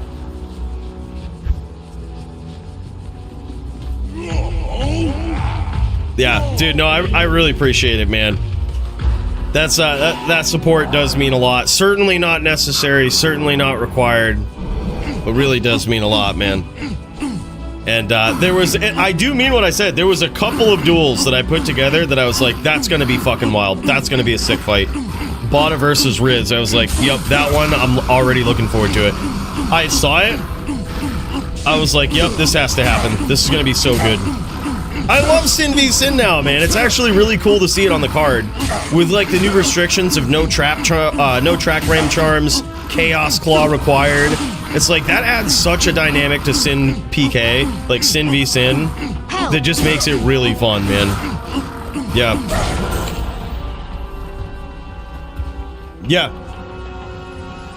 Yeah, no worries, man. Appreciate the heads up, track amp. Yeah. Barb can do, Barb does his shout, and also the Zon can do inner sight. Havito versus Jinshin. Oh, man. All right, we'll throw you in there, man. Havito versus the Jinshin. Havito versus Jinshin. Damn. All right. Yes. That one's gonna be so good too. Jinshin not on a Zon, Havito not on a Din. NVT mirror? Oh shit. FT3 NVT mirror. Necro v trap mirror? Oh shit.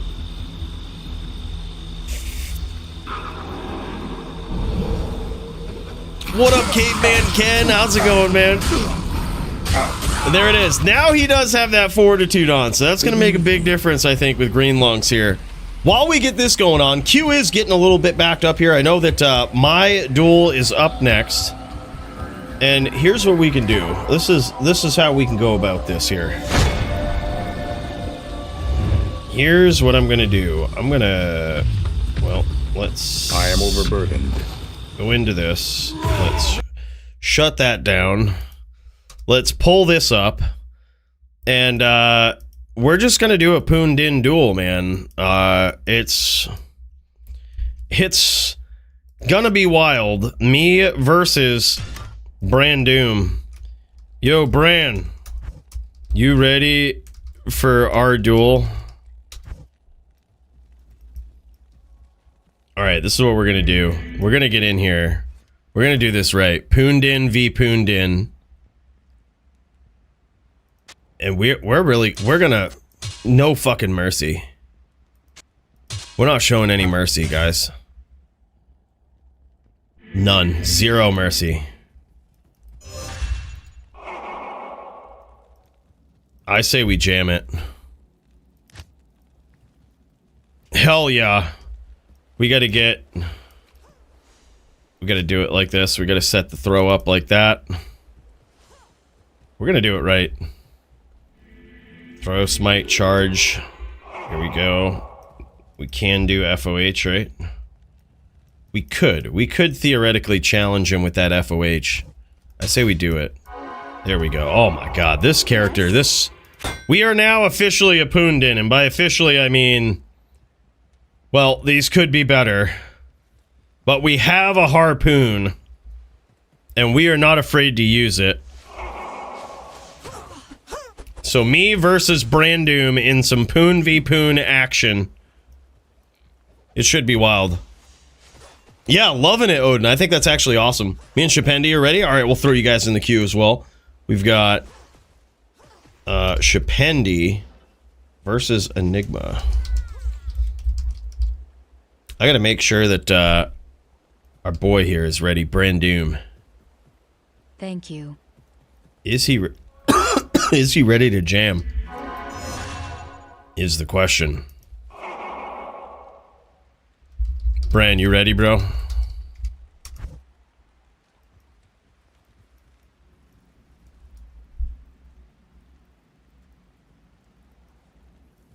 Need to respec, bro. All right, yeah, he's ready to go.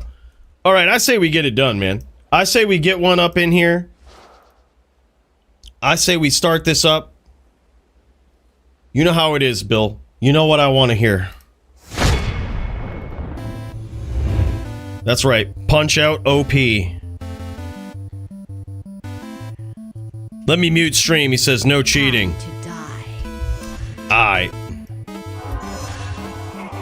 Let's do this right, boys. Here we go. Poondin v Poondin.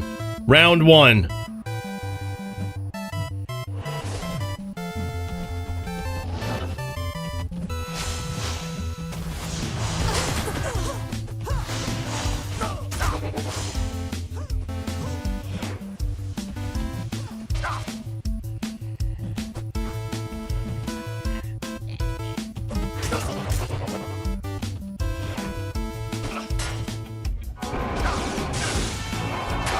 Ooh!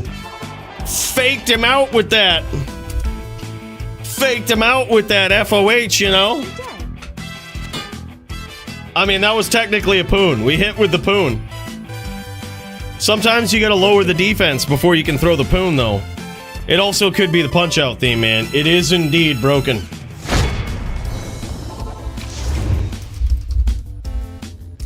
Alright, here we go.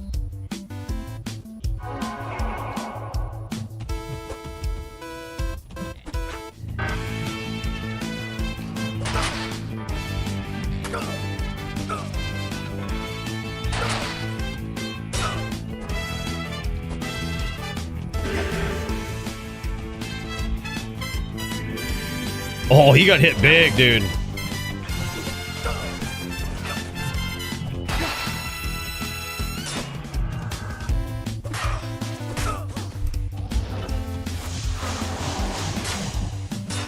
I am overburdened. Oh, caught me, dude. GG. All right, 1-1. Here we go. Here we go. We in this. I can't carry it. Our poons don't do any damage, so this is gonna have to be pure skill if we win this. It's gonna have to be pure skill.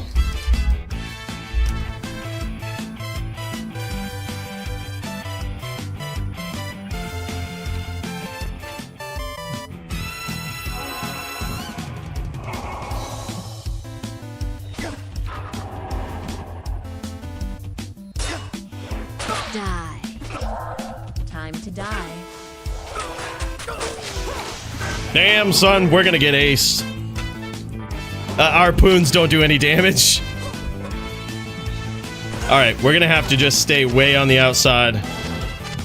I'm gonna do it like this. I'm gonna, we are gonna lose this, so... let's just lose it big.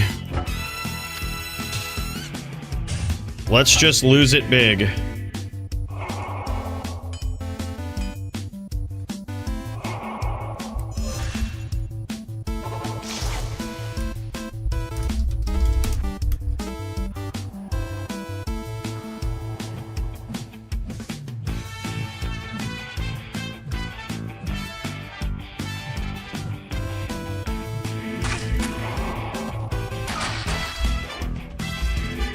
Hotkeys were fucked up.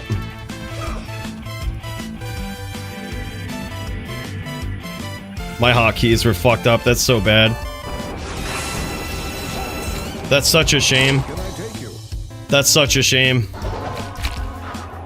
Damn.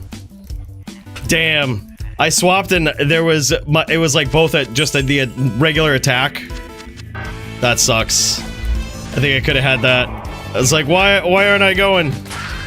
1-3, go, bro. All right, here we go.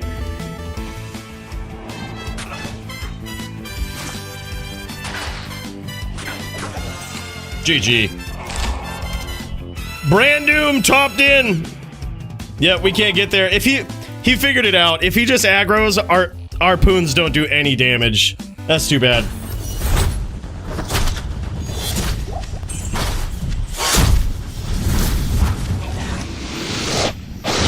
Yeah, we was hoping he would turn it into a long-ranged match, but we can't win with these. We can't win with these pieces of shit. That's too bad. I was like, I think if he turns it into a long-range battle, we might be able to get there. But this, with aggro charge and all that, it's not going to happen. It's like, we just are a bad charger. Added zeal to the build. Yeah, that was clutch. That was clutch. There was no outs. We just have a very weak weapon at that point. Yeah. Very creative duel. GG's though. Brand Doom. Look at this, man. This was the poon. Yeah, ours did 30 damage. His did about 15 times that. He was holding 15 of our jabs. With a pretty sick little circlet here too. 2 30-22 open socket with 2 matching 24 maxers up in there. SOJs, piece armor, string of ears. Just a beautiful setup. Crushing blow on. I should have gone with that too, man. That's clutch. That's so good. Good duel, man. That was epic. There was no way we were beating these poons. Too fucking good. Too much damage. Good duel, man. Absolutely smashed my din. Made it look easy, unlike Joby. Joby, it's always at least a close duel, but not today, alright? Not today, not versus Brand Doom. That guy is just an animal. An absolute animal. That was wild. Alright, we're back to it here with Green Lungs versus Murder SC. Brand Doom on the pooned in, man. That was crazy. That thing is a beast. Hits like an absolute truck. Look at this. We've got Green Lungs making some swaps here. Is he swapping the entire thing out? Oh, he's going all defense. He's going all defense here. He must have his back against the ropes.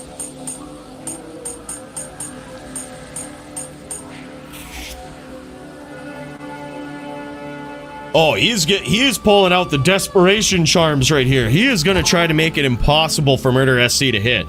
He must be very, very behind on this, I would imagine. I don't know exactly what the score is, but he's hoping for an incredible comeback. He's hoping for a big one. 31k with 75% block, 31,000 defense, even with the inner sight. Track Amp and I are ready. All right, brother, we got you on right after the... I think Nim was still waiting for GDA. We could pop over to Track Amp after this, brother. And then Nimrod v GDA after that. And by the way, Brand Doom, what is this? He just whoops my ass and then comes in and gifts 10 memberships. What a savage. Dude, sick pooned in, man. That thing was nasty. Just insane aggression. He caught on so quick. I was like, uh-oh. This ain't gonna be good. This ain't gonna be good. Bro, thank you so much for those 10 memberships. That's so wild, man. GG's, boys. Let's tip one back to this guy. Help. The pooned in of the evening. Holy shit. The brand pooned in. Oh my god, this defense might be paying off. It's so close. Holy shit, man. Murder SC. Looks like he gets there. Well, he goes, damn, GG's. Yeah, I knew it was crazy. He was literally 40 life, he says. That is wild. So, Murder SC with an absolute savage beatdown there. Green Lungs swapping out to some very, very vicious defense charms there at the end. Trying to make it a lot harder for Murder SC to connect. And it very well might have worked, I think, if he did it earlier. Because you saw, it was very hard for Murder SC to connect. It came right down to the last sliver of life that he had. That was insane.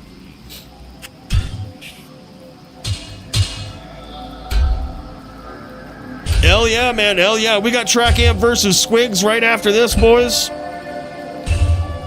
For the title bout of the evening, that one's gonna be wild. That one's gonna be wild.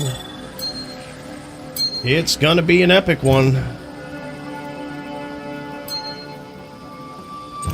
And these guys showing off some gear here. Yeah, I actually got to say, I love the choice of the defense charms at the end. Greenlungs is just known for his defense. And look at that helm. Yeah, just epic gear. Greenlungs is known for this Barb's defense, man. Often boasting well over 50 or even 60k sometimes. But under that inner sight, that really does a number to that defense. However, even through that, 31k was still crazy with those charms and everything. That is the big thing with Greenlungs. Can you get through his defense? And today, Murder SC pulled it off with that Bear Zan, man. Look at those gloves. Attack rating 20 IAS, E-Rep Godly 199s. Gorgeous. Epic bout between these guys. Such a savage throwdown. Wow. Murder SC versus Greenlungs. Not only in LLD, but also in HLD. That shit was wild. These guys can't get enough of each other here tonight. Or, I should say, melee. Wild bout, man. Wild bout. Alright, let's kick over to the title bout of the evening. We've got, let's see, are these guys streaming? We've got Squigs right up in here. Let's pop in, see how this guy's doing. The champion in this corner, trying to defend his title tonight versus Track Amp, the Shaman Druid. Who will come out on top and claim the DFC belt? Let's find out.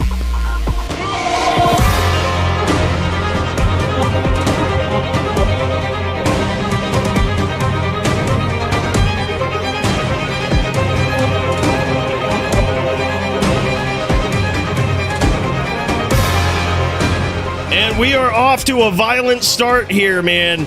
In this corner, we've got dominant defending DFC champion, the Alaskan hero, Squigs, trying to hold on to that belt and take down yet again another shaman player in Track Amp, who has crawled his way up the ranks and is ready for a title bout versus the best in the world. This guy right here, you can now see Squigs using those teeth. Squigs trying to dig in with those teeth, but we have seen him before, especially in his matchup versus Polly. Grab those locks, push some very vicious pressure. I even saw this guy in a clip from Polly's stream where his timing was just on point. He gets that name lock on you, and as soon as he figures out your timing on these Shaman Druids, he punishes you for it just like that. Absolutely insane timing. Insane stomps there from Squigs, and this is what Track Amp has to worry about. The savage patience. This is crazy. Look at this. He's going to grab a name lock, and Squigs will try to time Track Amp's aggression here. Track Amp is going to dump Molten Boulder. He's going to dump Volcano. He's got everything. And Squigs is just going to wait for him to blow through all of that shit, and he's just going to commence the chains. And just like that, Squigs gets there in round one. Hell yeah, man. Sweaty Betty, you also from Alaska? Hell yeah, man. Squigs, the Alaskan hero, man. He is a savage. Absolute savage. He literally was in the lab with the pen and the pad about this matchup right here. And I think he's got it more than most Necros. This dude went back and studied the tapes. He did his research when it comes to people who have dominantly beaten Shaman Druids in the past on a Necro. This guy dug up tapes from Punch way back in the day and studied all of his moves. He studied not only what he did, but learned why he did it, why those moves were good. And now we see Squigs adopting the best strategies in the world. He's so adaptable. He learns so quickly, and that's the danger with Squigs. Just like any other of the great champions, this guy will adapt very quickly to what you're doing. Nice aggression there from Squigs. Grabs the name lock, gets very lucky not to get hit with the Armageddon there. That was some big residual AoE damage coming down from the Track Amp. Track Amp trying to keep the distance here. He's trying to make Squigs come after. He's trying to catch him with a Molten Boulder. Catch him with a whole bunch of fuckery here. There's a lot of tricks that Track Amp has up his sleeve, but he's got to master the timing of Squigs first. That's what it's going to come down to.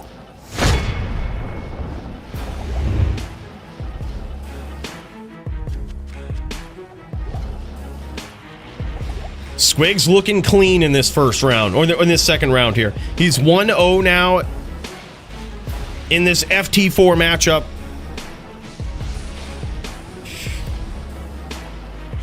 He did. He beat Pauly to take the title. That's what he did. Yep. Yeah, so Track Amp knows that. He knows what he's going up against. He knows that Squigs, the Alaskan hero, is an absolute savage.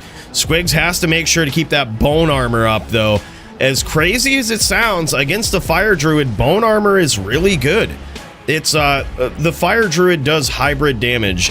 They do fire and physical damage. It's why you can't really just slap on Hotspurs and beat them, because they're also doing pretty significant physical damage as well.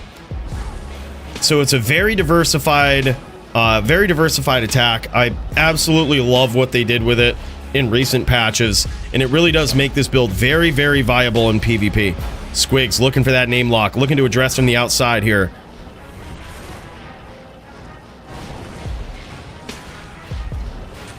Beautiful shots. Squigs with that insane aggression there. Track Amp teleporting near a puddle to try to break that lock.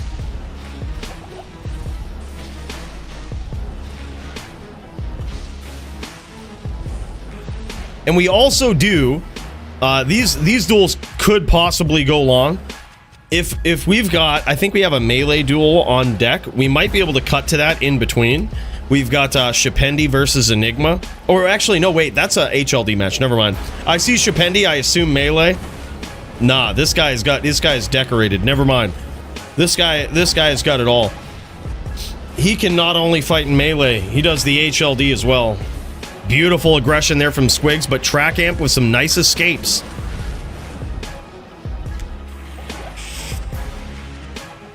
J-Ma, what's up, man?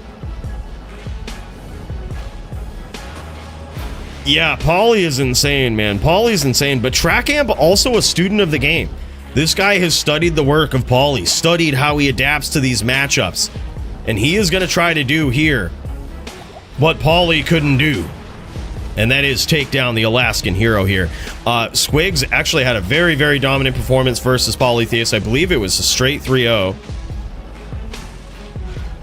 Just very, very good, but he's got to be able to do it again here.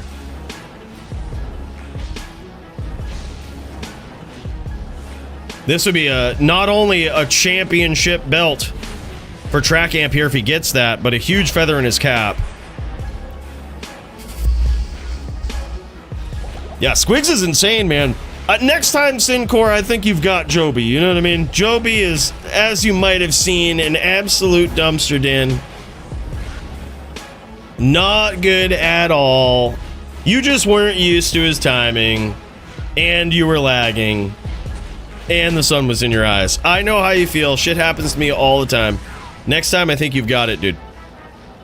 Need to learn a CT first. Hell yeah, man. It is definitely it's good.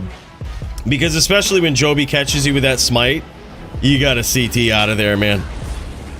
You got a CT out of there. He'll punish you.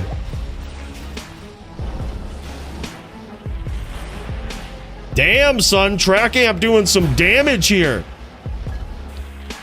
Squigs gonna recast that battle orders. Keeping that golem up. Damn, man. Track Amp is doing some damage in this round.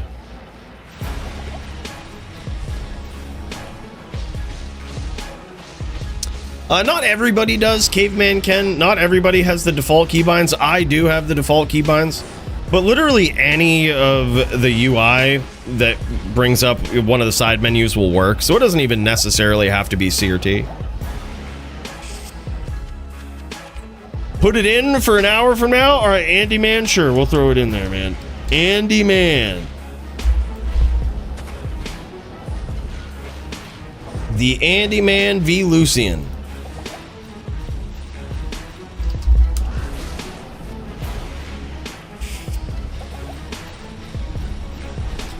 Yeah, I know someone that did set up the CT keybinds on their mouse. It's interesting. It's, I guess, theoretically more efficient, but, I mean, it takes a bit of getting used to, you know?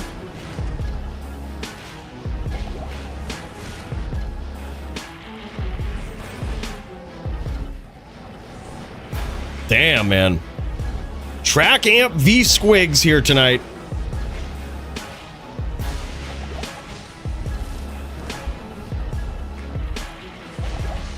Can Track Amp pull it off? He's off to a good start in this round. Squigs is keeping the distance. He's probably going to try to rep back a little bit. Hit him with some spears from the outside. Change the way that Track Amp is playing. I think that's what he's going to try to do. Beautiful spears there. An amazing aggression from Squigs. Evening up the score immediately.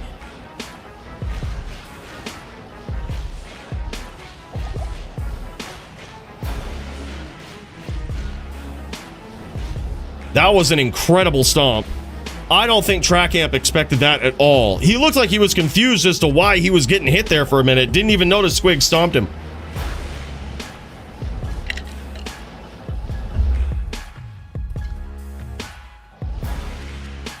Yeah, same, dude. Same. I still use them too, caveman.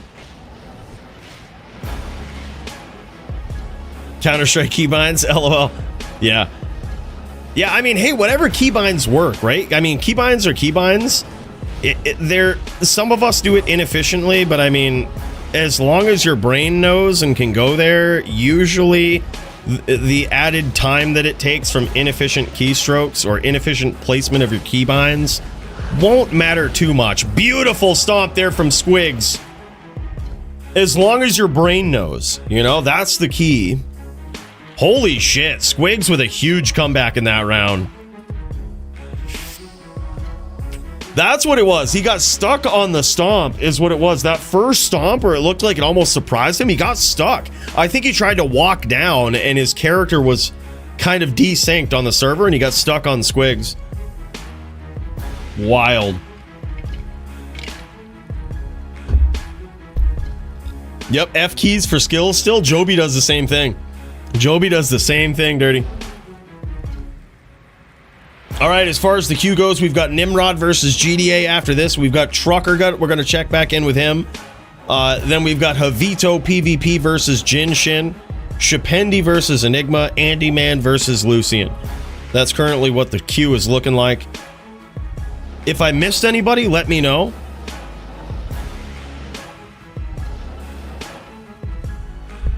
I could have missed somebody. Still no word back from GDA? No worries, no worries. He could have also just passed right the fook out, too. It is, like, super late for him over there, and that boy is always staying up late.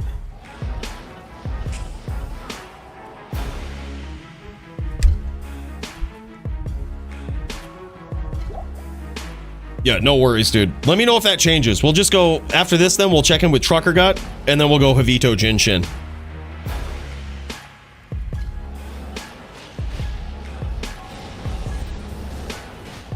Oh, it looks like Trucker Gut is ready to go. All right, we'll cut over after this round.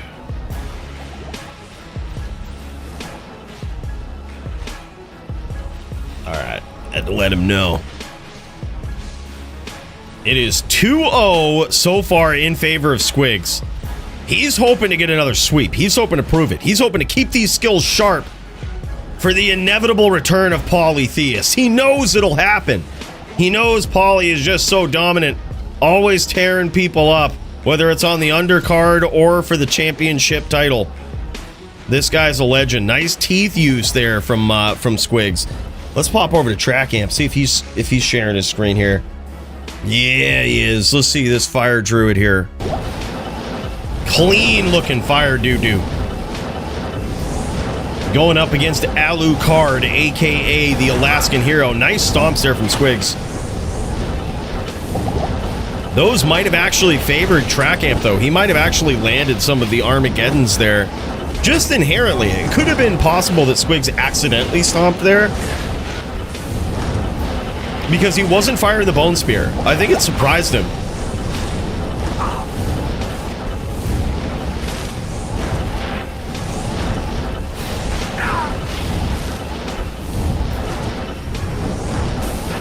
And every time you hear that little animation, that get hit animation from Track Amp here, that's actually from Squigs' Fire Golem. That little holy fire aura tick there is what's causing the get hit noise to happen from Trackamp's druid. So you never really know if he's actually catching those bone-like hands in these exchanges sometimes. Sounds like he is, but he's staying safe. Oh, he's got to go soon, so y'all started up? All right, brother, no worries, no worries. We'll pop in. I'll put a little asterisk. I know, I almost popped in earlier because I know Jinshin's always got to go. Oh, beautiful shots there from Squigs.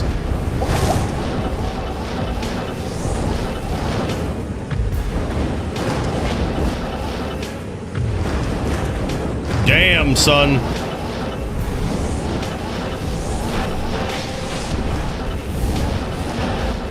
This is looking wild.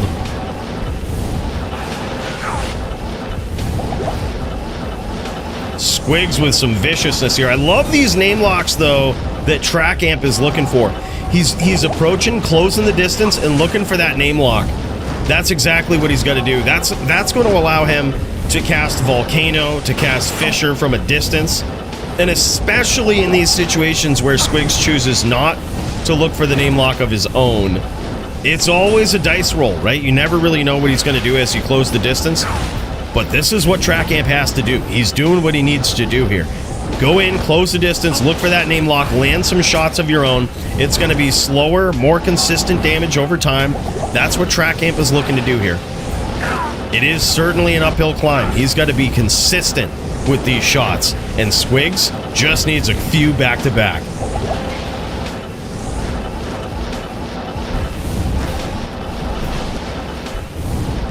Yeah. It's hard, man. When you've got a really aggressive Necro player, that spear blows up pets just like that. Took out all of his pets, no problem, right? And it takes some time to recast those, and sometimes in the heat of the moment, when you got to shake off Squigs from chaining you and all that, you don't necessarily have time to recast all of them. Nice shots there from Squigs again. Gets blocked by the pets, but incredible aim. That was actually a beautiful shot there from Trackamp. Squigs might have taken a few hits here. Let's pop over and see what his life total is looking like.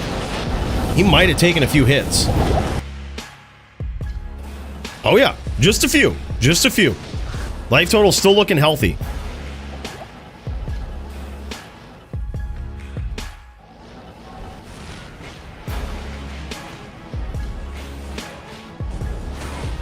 Beautiful chains there again from Squigs. He's looking to get in there and close this thing out.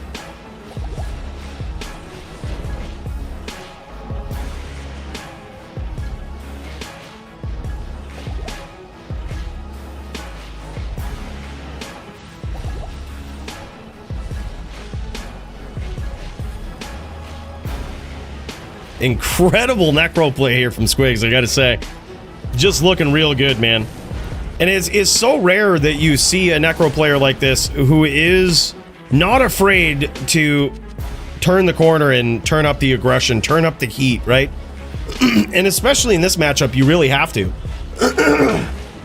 But it takes a special kind of player to know how to do it. To be able to perform when the moment calls for it.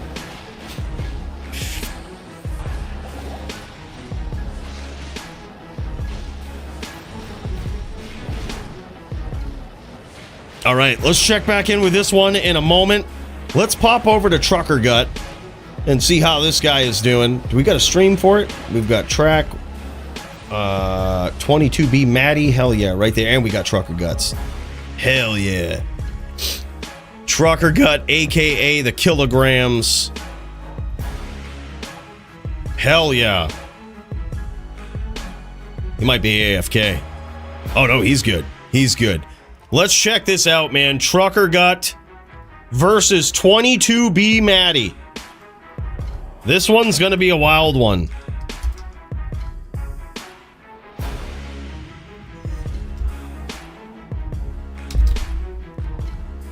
This is in the melee division. Trucker Gut swapping off from those large charms. He ain't got those large charms boosting up that AR anymore. He's going straight for the small charms. I gotta say, I think it is a better choice. You do lose a little bit of AR that way, but man, it's just such a big life bonus, man. It comes out to a lot in the long run. That's for sure. All right, and here we go. Trucker Gut versus the 22B Matty. Big hits for Trucker Gut. And believe it or not, Matty was off to a great start there. Very close round between these guys. Holy shit, man. This one is getting real. This is absolutely wild between these guys. These two Din savages. Right off the rip, they are not fucking around, man. Welcome to it. Welcome to the melee division. These guys using fortitude. No need to clear in between rounds. And here we go. The second round between these two melee veterans. And it appears as though this is big.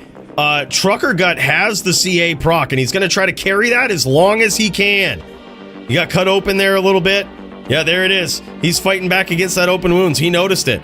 If you go to a Kara and you're cut open, you will actually still continue to lose life after you heal, which is wild. But sometimes people don't notice it, and they end up going back into battle with a dilapidated life total. Not Trucker Gut. This guy is from the old school. That boy knows what's up. Big hits early on. Trucker Gut off to a hell of a start here. A hell of a lead versus 22B Matty.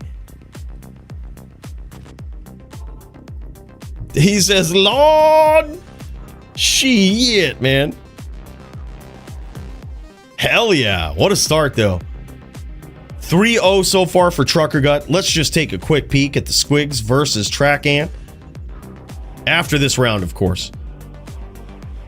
3-0 for Trucker Gut. Oh, big hits from Matty. Oh my God, and Matty is on the board. We've got ourselves a duel, boys. We've got ourselves a duel. Looks like this is the same round here. This must be the same round. And there it is. Right as we pop in, Squigs gets there, gets him with the IBS. And there it is. It's now 3-0 in favor of Squigs. This guy is a savage. Holy shit, man. That is wild. Back over to Trucker Gut versus the 22B Matty. Oh, shit. Okay. Matty getting on the board. I believe it's 3-2 now. Still in favor of Trucker Gut, but Matty trying to make a big comeback here.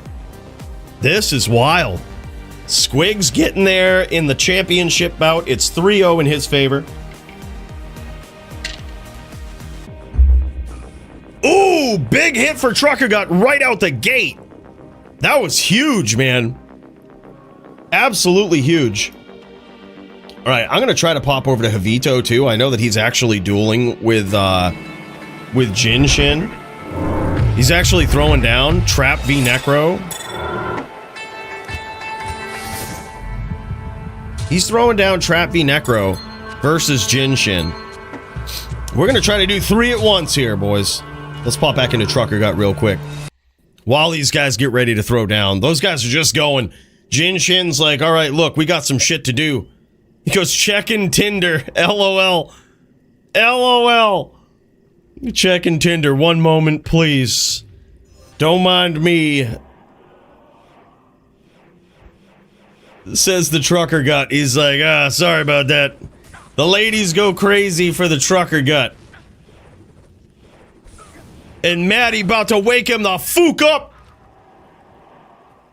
Getting back on the board, tying this right up, dude. That is wild. Let's pop back over. Havito versus Jinshin. In some Sin v Necro mirror. Ooh, big hits there for Jinshin. Jinshin is on the Necro right now. And these guys were going to do a mirror, so I think they've already started up their other round. So who knows how deep we are into this matchup. Not 100% sure on how the first few rounds went with these guys, but this traditional FPK, FT3 mirror match between these guys is pretty wild. Now, it's very interesting because the Sin has a very special job. Close the distance. You can get in there, throw some kicks, maybe cut them up with some claws. Fire Blast is also your friend. Chaining them down, chasing them down with Telly Stomps and Fire Blast can get you there. but the Sin is usually the one closing the distance. The Necro wants to utilize that distance, hit with those bone spirits and bone spears from afar. Nice kicks there from Havito. Ooh, big hits and a nice trap set there. It's very rare to get some real clean hits on a Necro with like a 5 stack of traps, because it's always a duel where you're kind of chasing them down. You're trying to essentially predict where they're going to go, get in front of them, lay down some traps, hope that you predicted them properly, and that you can hit them, right? And even if you do get them, they are very, very slippery. Those Necro players, the good ones, are very, very slippery. Havito setting some traps and trying to walk away, getting Jinshin to run into him. But Jinshin was just happy to stay in one spot, spamming those bone spirits and trying to connect. Nice shots there, Jinshin landing some big bones, big bone spears on Havito. Havito's in a lot of trouble here. Now, the Sin player doesn't necessarily need a fade here, right? She doesn't need to use the skill fade to up her resistances. You can't resist magic damage. So instead, what she uses is burst of speed. That opens up some options with the Fury Claw, which will allow you to cut your opponent open with some kicks if you want to go that route. There's also some other options if you're on a Hybe Sin, or if you just have some insane trap claws. There's some other options that opens up. But regardless, it is one good thing about this matchup for the Sin. One of the few matchups where she can use burst of speed over fade. Lot Lizard preferred for the gut? Of course, man. Those Lot Lizards. That's where it's at. Yeah.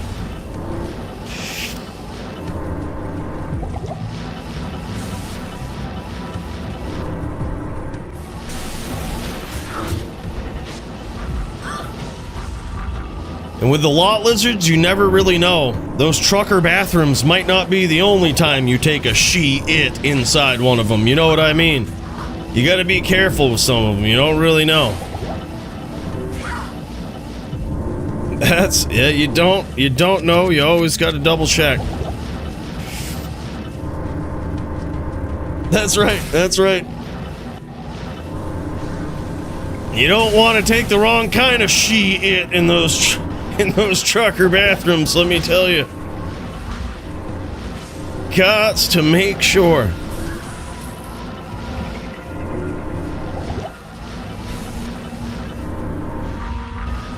Beautiful bone spears here from Jinshin from the outside. Havito in trouble. He's trying to get Jinshin to follow him a little bit. He's trying to kite him into these traps. Jinshin is pushing the aggression a little bit though, but he's not falling for it. He's not going to put a ton of pressure on because he knows he's just going to run into some traps. Havito will certainly capitalize on it. Havito is being very careful not to walk or run in this matchup either. It's one of the only times when you're in walking or running animation that the very, very powerful skill called weapon block doesn't work. When you're in those animations, you cannot block anything, right? So otherwise, claws can actually block with weapon block. They can block bone spears and bone spirits. They can block meteors from outer space. It's a crazy skill. But that's why Havito's being very careful not to run or walk too much around this map as he sets these traps, because it can get very dangerous for him. Nice traps there from Havito, but he catches some big bone spirits, takes him right out. Let's pop back over to Trucker Gut, the melee division. It's now 6-9 between these guys. And it appears as though CZ, aka the Trucker Gut, is ahead. Can he do it? Can he do it? He's like, I got some Lot Lizards I got to tend to. We got to get this over. Oh, shit. Look at him throwing those CTs up and everything. He ain't fucking around. Big hits, though. 22B Matty trying to come back, but there it is. Trucker Gut seals the deal with some CT Zealing. Seals the deals with CT Zeals. He ain't fucking around. A 6-10 finish for this guy. Let's check out this gear that these guys were rocking. Trucker Gut finally making a big upgrade in his inventory, from those large charms to those matching small charms. Man, that looked clean. And he's got himself a Hydra Edge here. E-Rep Hydra Edge with the low rune in it. Son. Trucker Guts gear's looking clean. Alpha's Death Cleaver here. He's got a 278 EDC. He's got himself a 2396 upped bone weave shaft stop. And he's using Phoenix. Gotta love it. Nice Pally Vizzo that he's got there. That thing is beautiful.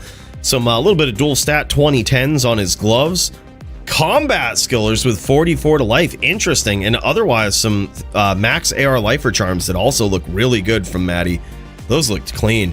But look at this thing. Trucker Gut ain't fucking around with this gear. This is actually really nice gear. Actually pretty insane. 3 1920s of his own. A nice little dual stat 23 strength, 7 dexterity, life AR ring. And just a beautiful setup here, man. Gotta say, that was impressive, man. That was impressive. Absolutely insane. Trucker Gut is back in dominant fashion as he takes the win from 22B Matty. Let's pop back over to Squigs v Track Amp, see how this one's going. Last we knew, it was 3-0 in favor of Squigs. Track Amp might have gotten a few wins here. He might have got on the board. Oh, but he is very low. He is literal teeth PK. This is not good for Track Amp. Not good for Track Amp, man. Squigs getting real sneaky with these chains. Huge chain there from Squigs. It's still 3-0. Wow, holy shit. Oh, and there it is. The teeth PK, a 4-0 finish from the reigning, defending DFC champ, the Alaskan hero Squigs. And still the DFC HLD champion. Damn, son, and he holds on to that title. This guy. Who is gonna stop him? From the bottom of the bottom to the top of the top, Squigs has pulled it off, man, against an absolute savage opponent. But let's get in there. Who have we got? Let's check back in with Havito versus Jinshin, see if this one's still going on. Let's pop into Jinshin's perspective here. He's on the Necro. Going up against Jinshin on the Sin, or I'm sorry, Jinshin on the Necro versus Havito on the Sin. Havito, aka the Black Mamba. He actually caught, that was a big hit from the Shadow Bay there. This is a matchup where Shadow Bay, aka Shadow Warrior, is allowed. In certain matchups with the Sin, it's been banned. Just because it is the smartest pet in existence. This thing is it's wild. Big hits there from Jinshin. He's showing his prowess on a Necro here, I gotta say. Showing some prowess on the Necro.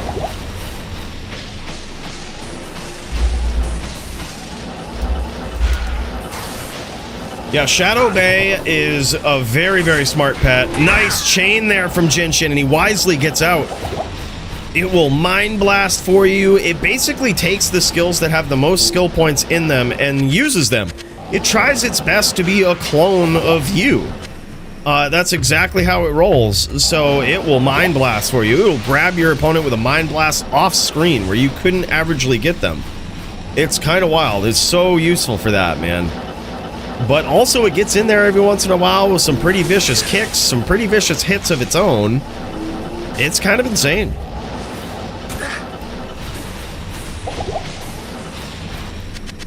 Yeah, that was a wild throwdown though. Between Trucker Gut and 22B Matty. That was insane. After this, we'll check in with Nimrod. And we'll see how that's going. We also got Chapendi versus Enigma. And Andy Man versus Lucien. So we'll go Nim v GDA, check in, just see how it goes, and then see if GDA is around, and then we're gonna go Chapendi Enigma, Andy Man Lucien.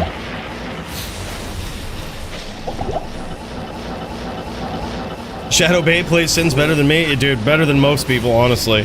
Shadow Bay is too good. That's why in certain matchups it was just banned. It's like the matchup is otherwise a really good one if you have a really good Sin player, but Shadow Bay just makes it too good. Like, just pushes it over the top. It's too insane, man. Ooh! Accidental town there from Jinshin, and he regretted it. Got some traps on his way out. Ooh, big spear from Jinshin.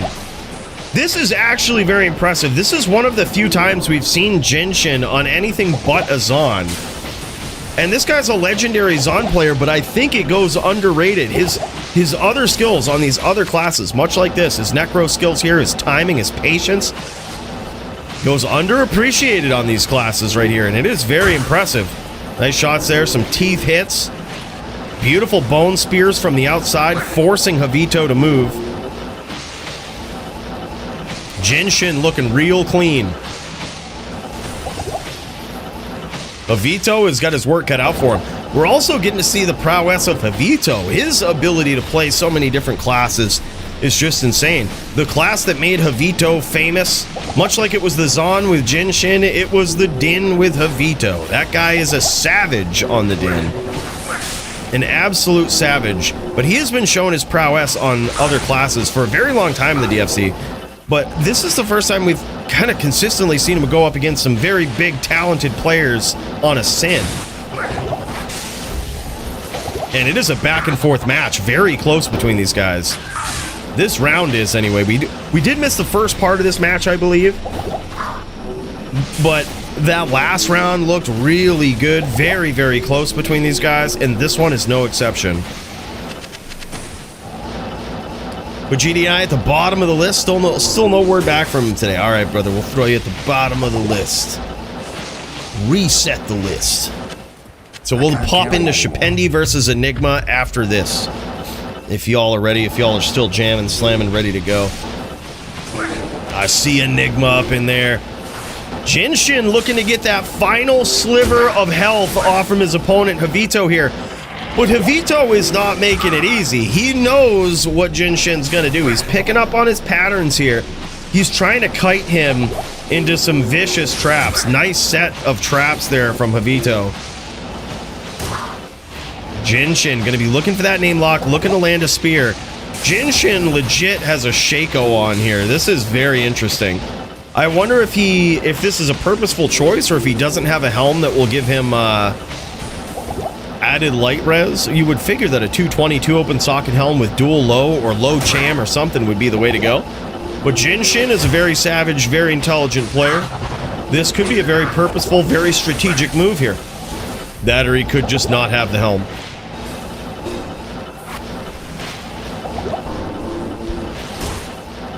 Yeah, they definitely do. That was a sound that sort of changed a little bit, South Texas Archery Noob.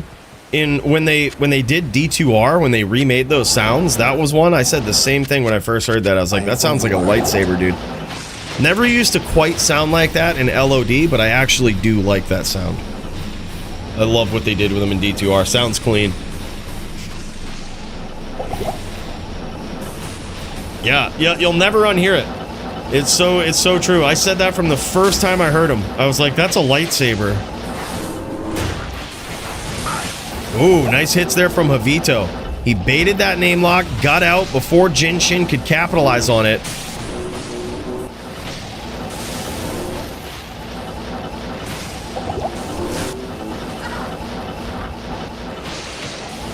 Absolutely insane, man. Jinshin trying to close the distance, looking for these name locks, looking to finish. He's not opposed to using the teeth, but he's trying to finish strong. Havito trying to catch him in those traps.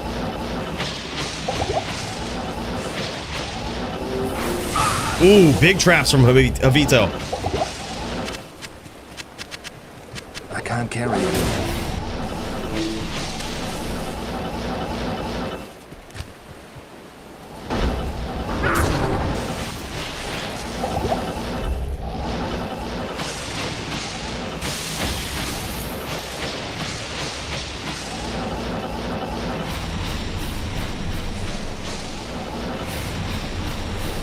I'm surprised Disney isn't after their intellectual property. Yeah, right?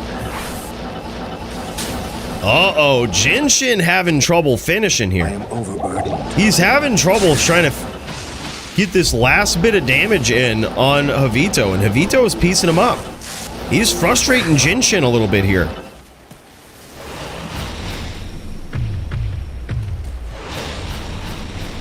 Jinshin going back to those IBS trains. Gonna try to flood the map with them. This is pure frustration right here. It's pure frustration. He's trying to disengage from the trap lane game here. He's literally banging his bone spirit head off a wall. He's banging his bone spirit head off a wall here is Jinshin.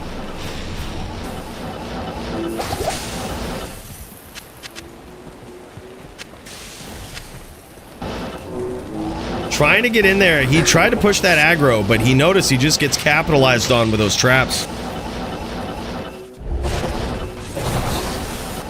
Yeah, Blizzard get annihilated. Small indie company, right?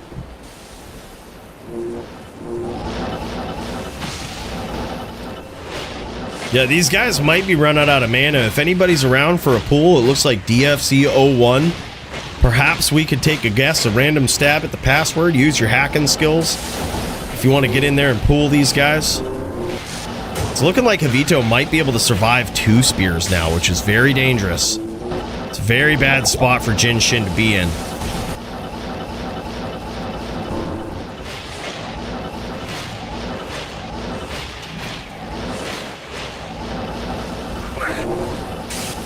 Oh yeah, that was the OG days. What's Q like? We'll throw you in there, IZX. We'll throw you in there, bro.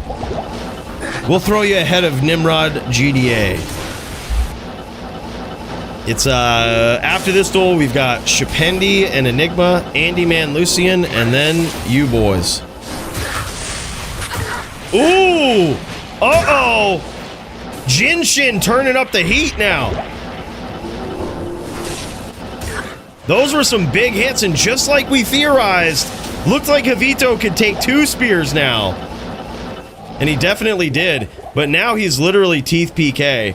So that's the dangerous part here for Havito. He's Teeth PK, and Jinshin knows it. He knows that if he goes and looks for it, he's standing right out here, not even engaging. He's not even going towards that. He technically has the range. He technically has the range.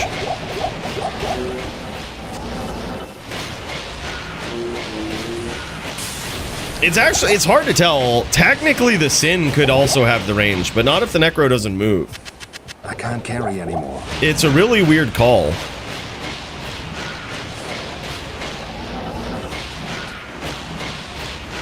He's banging his head against the wall. That's what it is.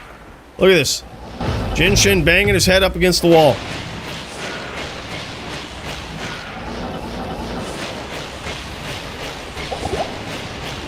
See, but this is a very interesting time. When Havito is teleporting across the map like that, that's a sign that his traps are not going to be in any unpredictable spot. That's an opportunity, I think, for Jinshin to capitalize. They are not going to be in any unpredictable spot. Right now, Jinshin is spamming, hoping that Havito comes and tries to find him. But Havito is low. And if Jinshin does this right, when he sees Havito teleporting around, when you see him walking like that, you know you're in trouble. But when you see him telly, those traps are going down.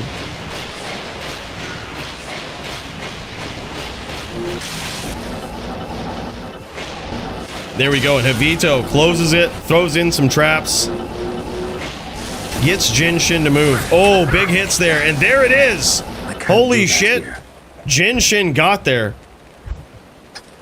He goes, I gotta go, let's do the rest later. GG's, man, that was actually pretty sick.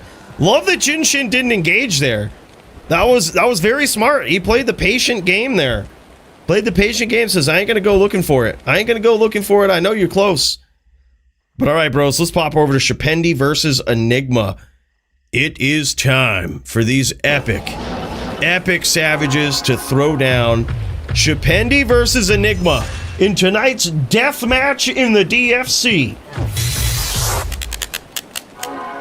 This one is gonna be wild. We've got Enigma on the Din, Chapendi on the Druid. This is a very lopsided matchup in favor of the Druid, so Enigma will only need 2 wins to take this entire thing. He's got a very specific strategy that he has to implement here. He just has to basically keep up double hammer fields. And Chapendi has to very carefully time his stomps. He has to make sure that he's stomping him just like that. Very nice stomp from Chapendi. Just make sure the double hammer fields aren't up and make sure you've got your pets up. That's basically all you got to do. Time those stomps with your pets up and make sure he's not sitting in a double hammer field. If you do that, it's going to be an easy night for the druid. You stomp, you get out, telly in, throw a NATO, get out, reset. Just like that. Chapendi getting a little aggressive with his pets down, though. This could be bad. And Enigma sees it. He tried to capitalize on it.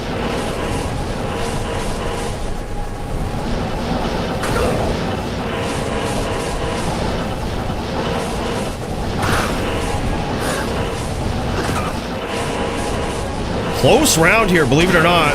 Oh my god. Oh my god! I was like, that is a beautiful hammer field right there. And just like that, Enigma gets one win. Holy shit.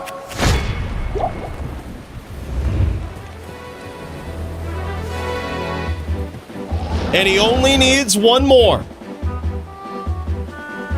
Enigma now 1-0. Damn, son. I was going to say, as soon as Chapendi teleported into that, I was like, that hammer field's live. Like, that's going to be good. He needs to move here. I am overburdened. Gotta put on CBF. You don't necessarily need it. You could have it, but usually in the times that it matters, you're either fucked or you're fine.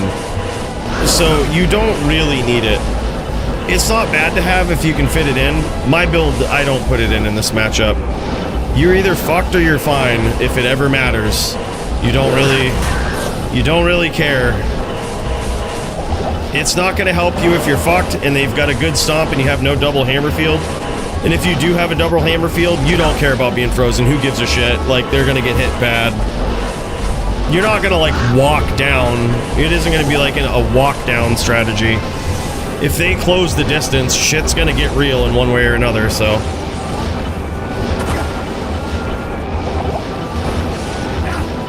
It was 3-0 me on neck and 3-0 Jinshin on neck. Holy shit.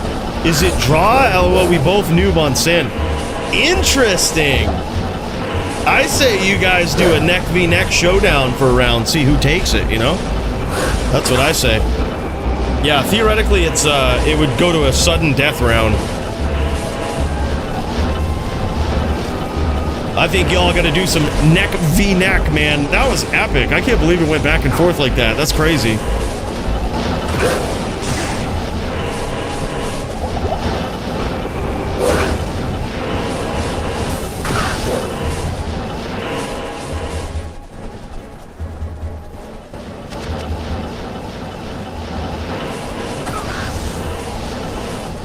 Enigma has to keep these double hammer fields up.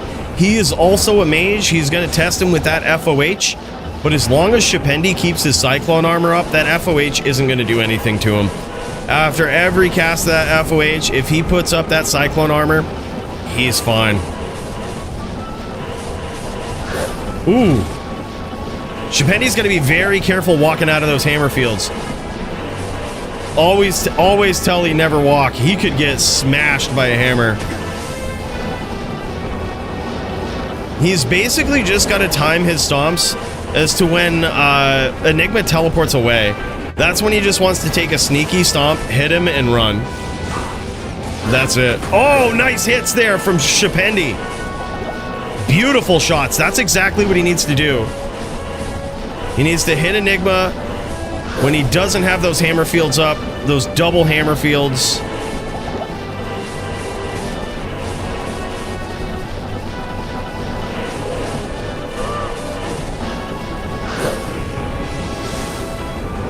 This is a perfect time for Chapendi to push. As long as he can keep the pets up.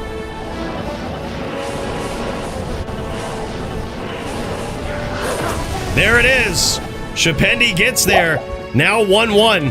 And that was close. He actually landed a shot. Enigma landed a big ham there. Damn, son. All right, let's kick over to Chapendi. Is he streaming this here? I don't see it. We just got the one stream from Enigma. That's fine.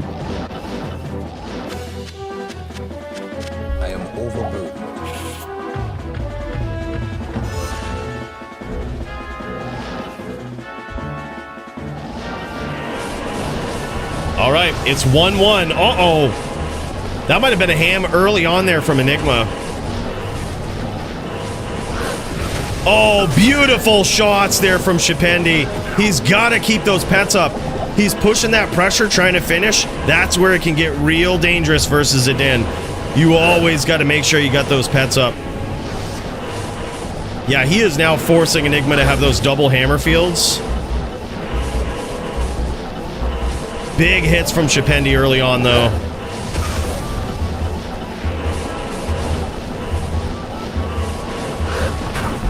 Nice hits from Chapendi again. Uh-oh.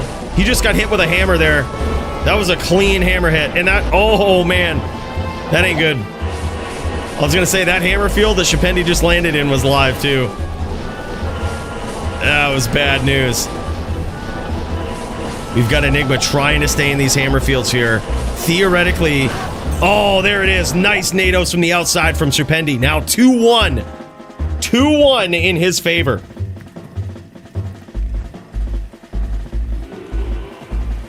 Or is it? Technically, Enigma only needs one more win to take this. I am overburdened.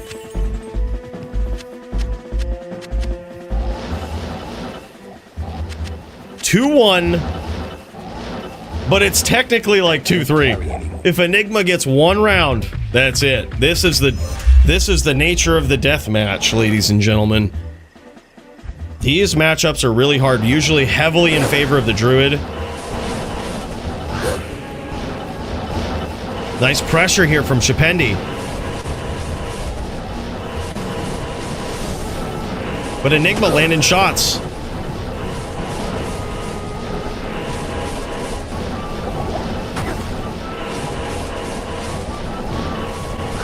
Ooh, beautiful stomp from Chapendi there. He's got to be careful. He's got to re-up on those pets. There it is. He's keeping them live. The Druid is the aggressor for sure in this matchup. You can see a Paladin aggress sometimes, but it's usually not smart. And it happens very rarely. Nice hammer fields there from Enigma. Blows up all the pets. Landed a shot there. Uh-oh. He was looking for that name lock, and Chapendi punished him for it.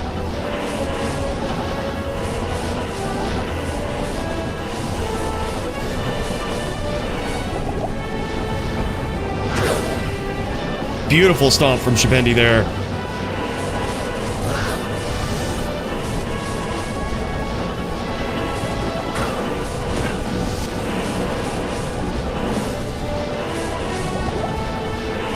Looks like Enigma's going in, even trying to close the distance on his own a couple of times.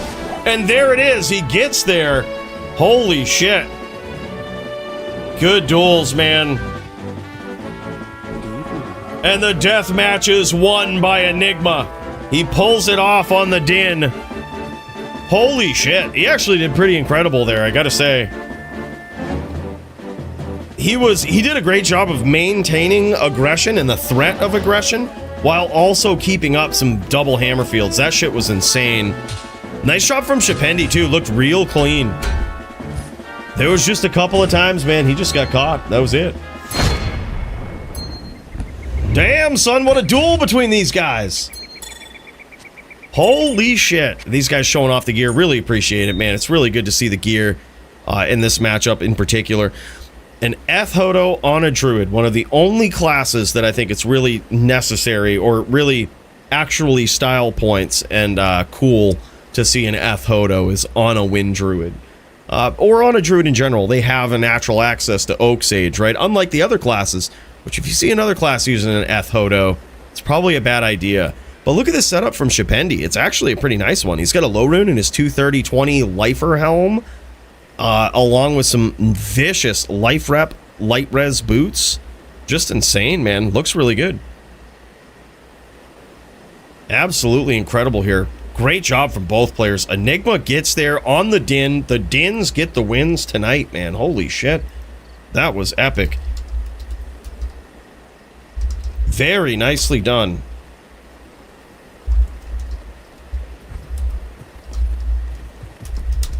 Hell yeah. All right, boys, let's see what we've got next.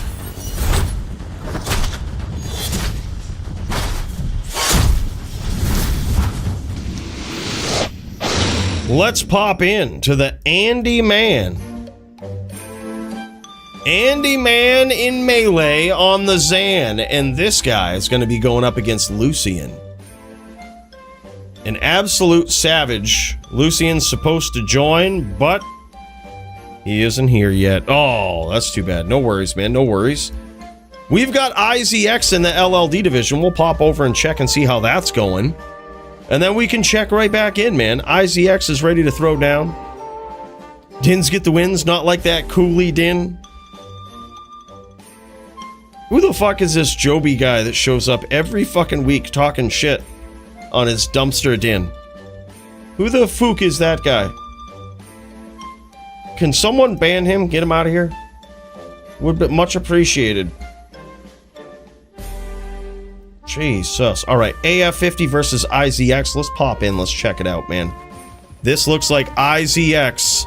Lil Tony versus the Blade Goblin. In some level 30 LLD duels. This is gonna be wild, man. Let's get these guys up here. We saw them on stream. IZX AF50 level 30 duels. Let's do this.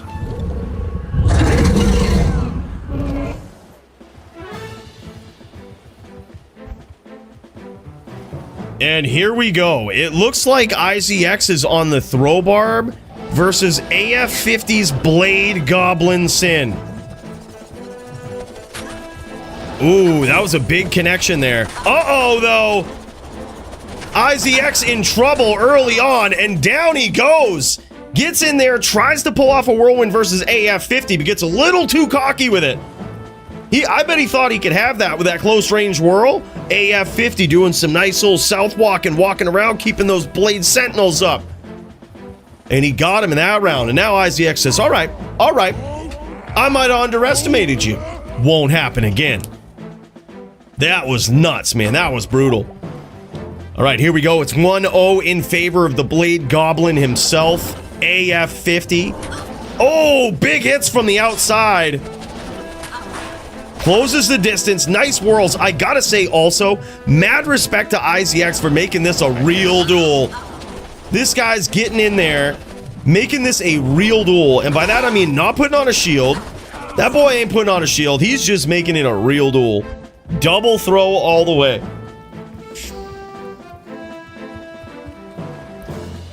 And it's now 2-0 in favor of the Blade Goblin AF50.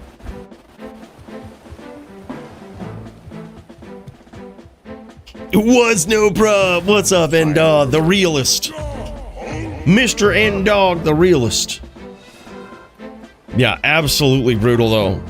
In hindsight, it felt rude, but I was trying to get your attention with the all caps. Oh, my bad. Also, sorry, cool for all caps message earlier is on the time limit, so I wanted you to see the message. Oh, dude, I still totally missed it, so. Yeah, my bad, dude. No worries at all. I didn't take any offense to it. I apparently still missed it, so it was a good call. You did all you could.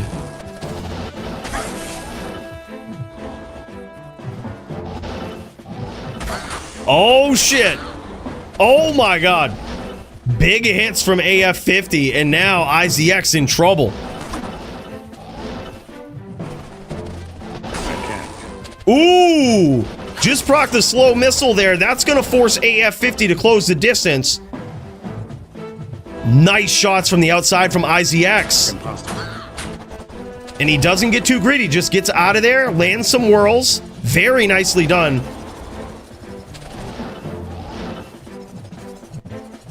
He's gonna try to play the distance game with these throws. This is very intelligent. He can't be closing the distance on these Sentinels. Oh, nice hits from IZX. He's won, though.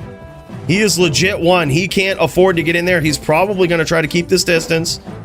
Blade Goblin, a.k.a. the AF50. He's trying to work off, trying to wait for that slow missiles to wear off. Nice job from IZX. Getting out of there. Oh, man. Holy shit, what a duel. That was so close. Perfect timing from AF50 with that dragon flight. Both of those guys were one. Yeah, it's called Melee, Super Dude. Yeah, Melee often doesn't have Enigma. You can use it, but there's no teleporting.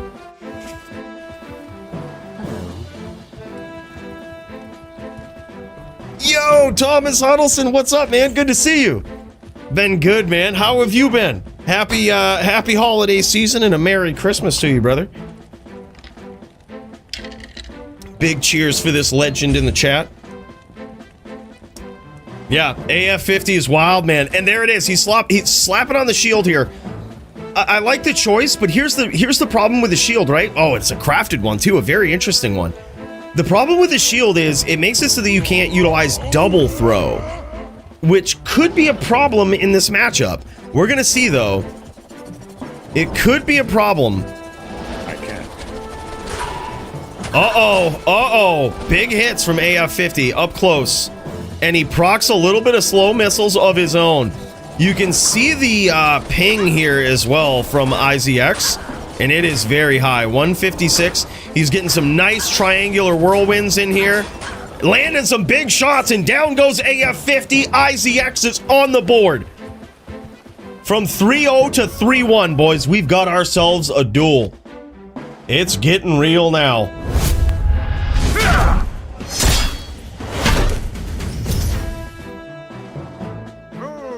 Damn, son.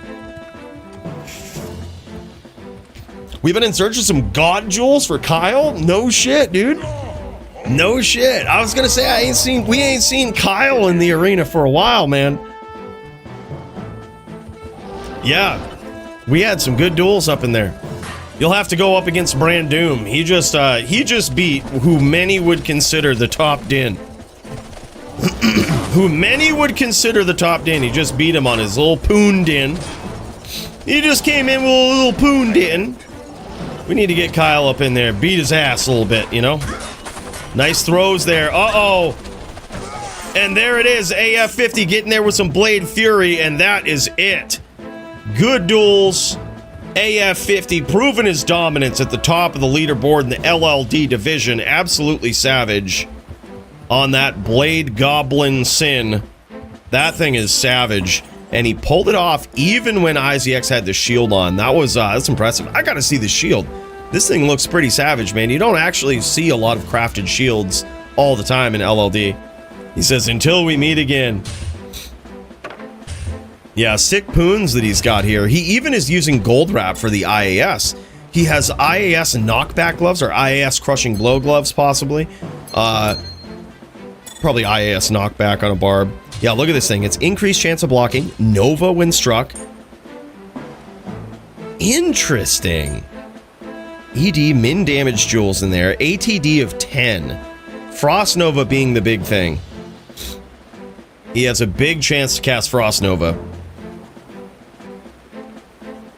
He says, you suck, Ant. Kyle will be signing up props next week. Oh, shit. Can't wait to see it, man. Look at this gear, though, from IZX. It actually looks good, man. Actually looks real good. That's some beautiful gear. Yeah, and those hand scythes. AF50 is in search of some better hand scythes than that. Better claws. But this thing is still pretty vicious, even with those. He's got his strength. God, that's insane. ED dexterity jewels in the Axod Artisan's Kite Shield of Deflecting. Damn, son. All right. That is wild. That is wild. Absolutely incredible, man. All right, let's see what we've got up next here on the agenda. Let's see what's going on. Let's get down in there, boys.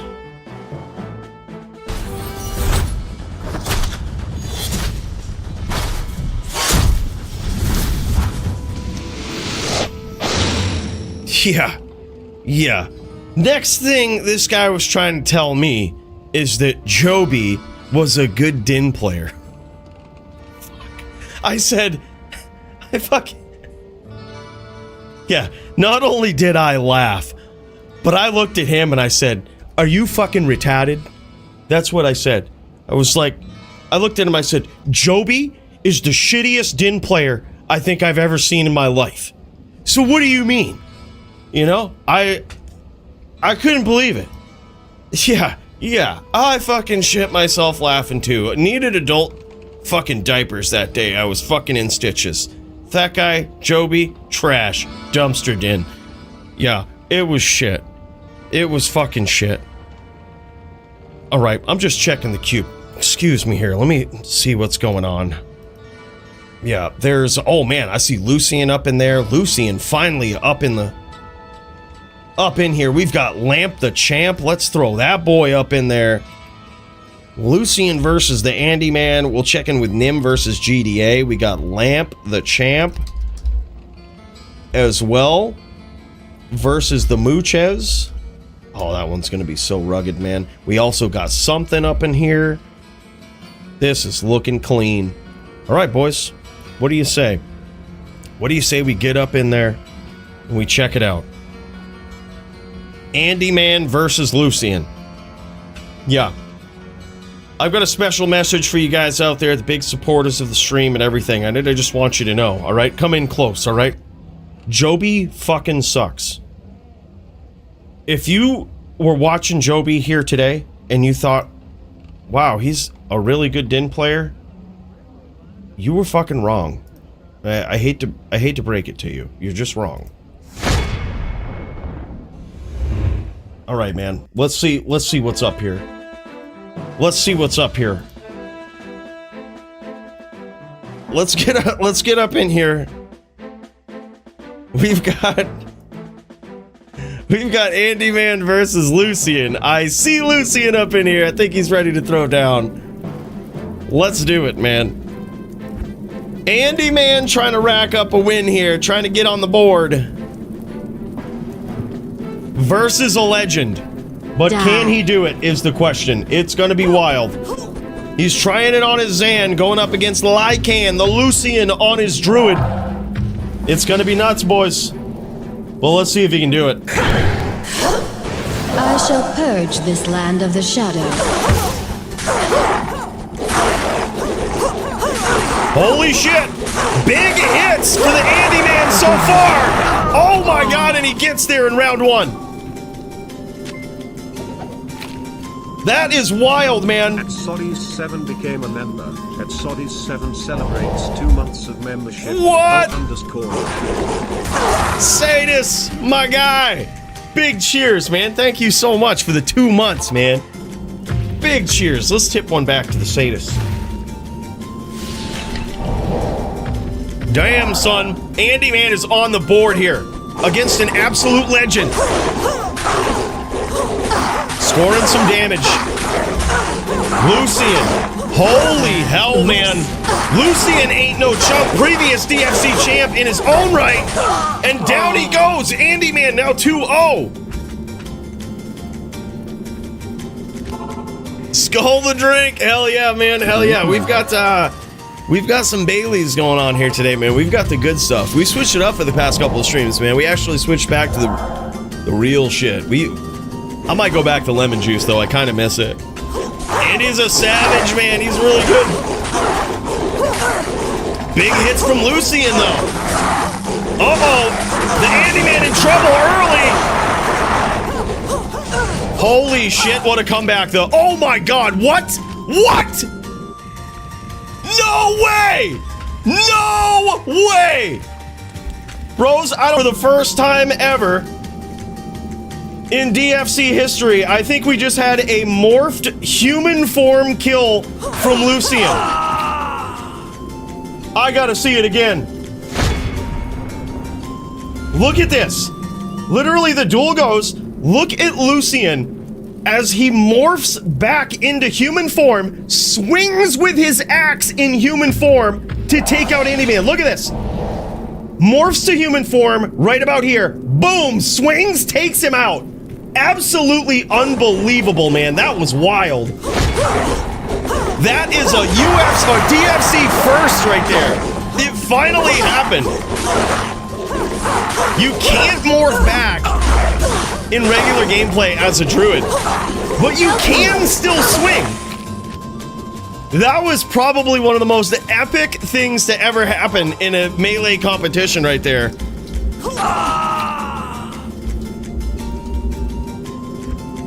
That was so crazy. Like, you're practically dead when you morph back to a druid. Most druids, they resign to their fate, right? They know it's over. And boom, just like that. And the Andy Man coming in here. Now Lucien getting on the board here. A CA proc from Andy Man.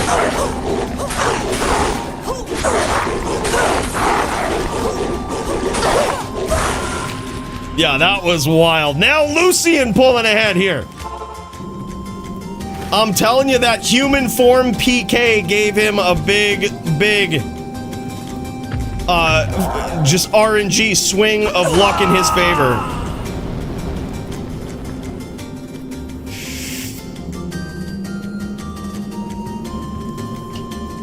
That's right, dude. That's right.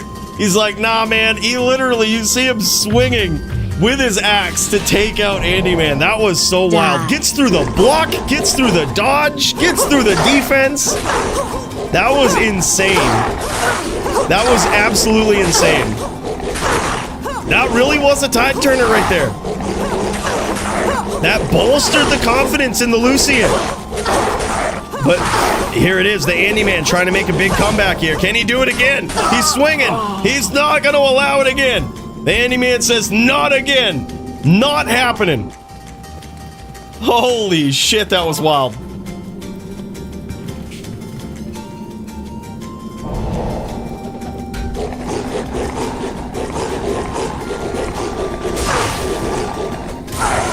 That was insane. What a kill. What a PK right there. It finally happened. We've been talking about that for the last several months in DFC. We would love to see this. We've never seen it happen. When a druid is going up against a non-druid, morphs back to human form, can't morph back. They can still swing though. And I was like, we've been waiting to see that happen forever. We're like, it probably can't happen, right? Probably won't happen. Nah, man, when you roll the digital dice enough, anything can happen. That was so crazy. The odds of that are so low.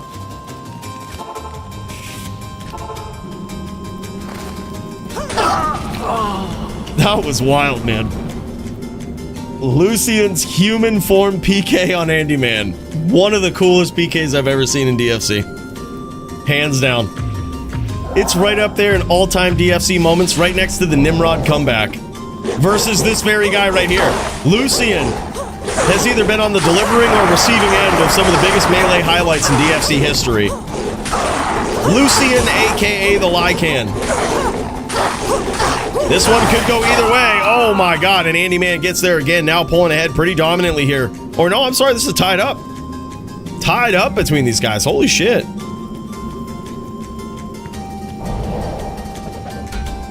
Yeah, no, not at all, Squigs, not at all. That was really good, man. Yeah, it looks clean, looks clean. Great stream, great perspective from both players. Was really good, man. That was an epic duel. Nicely done. I thought Trackamp might get it there in a couple of rounds. Big hits from Lucien early on. Holy shit. Andy Man with a comeback, though. What is this? Oh my god, he almost got it. Lucien now pulling ahead 5-4, I believe. Holy shit, what a duel between these guys.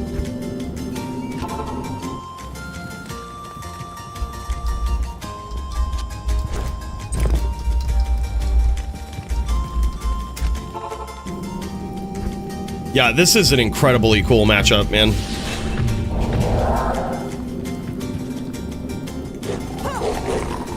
And here we go as these guys show down here again in the inner cloister. Big hits for the Andy Man early on. Lucien in trouble early. Big win there. And no CA proc for the Andy Man. He can just go right to Akara and heal. No CA proc. He's looking clean.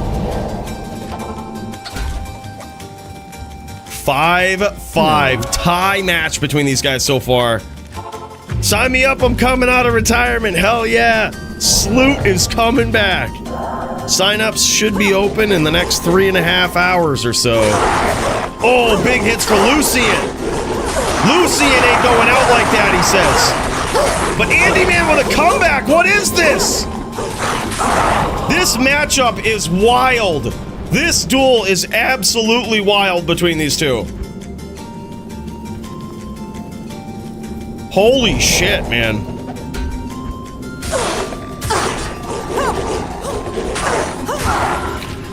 Yeah, I use an Oridin for that kind of farming, poggers. I use my Oridin for nightmare farming. Even on P8, it just wrecks. It's too easy. Yep, Misfit nailed it.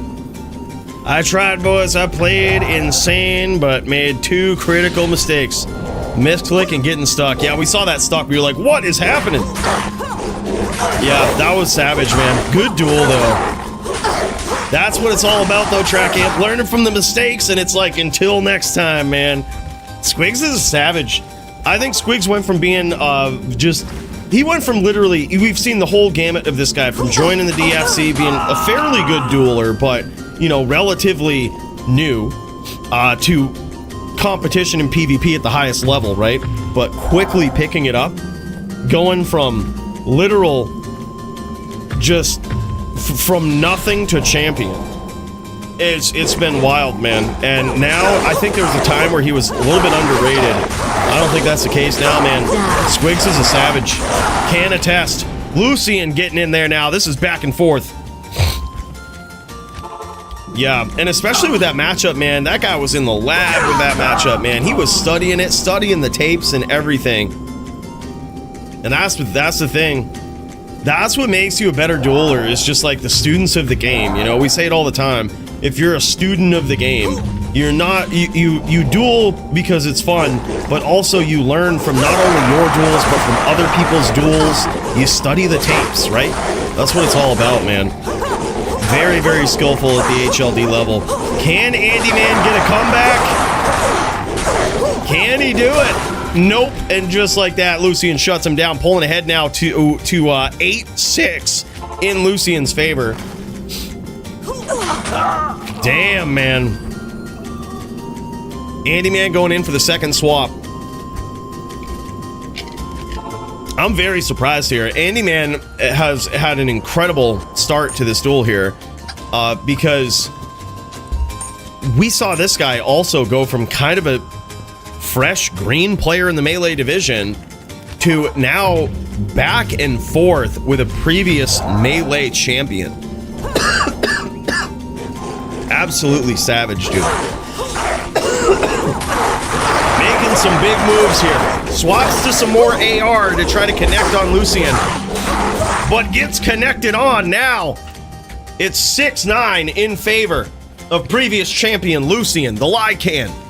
The lycanthropic dueler himself, the Druid main.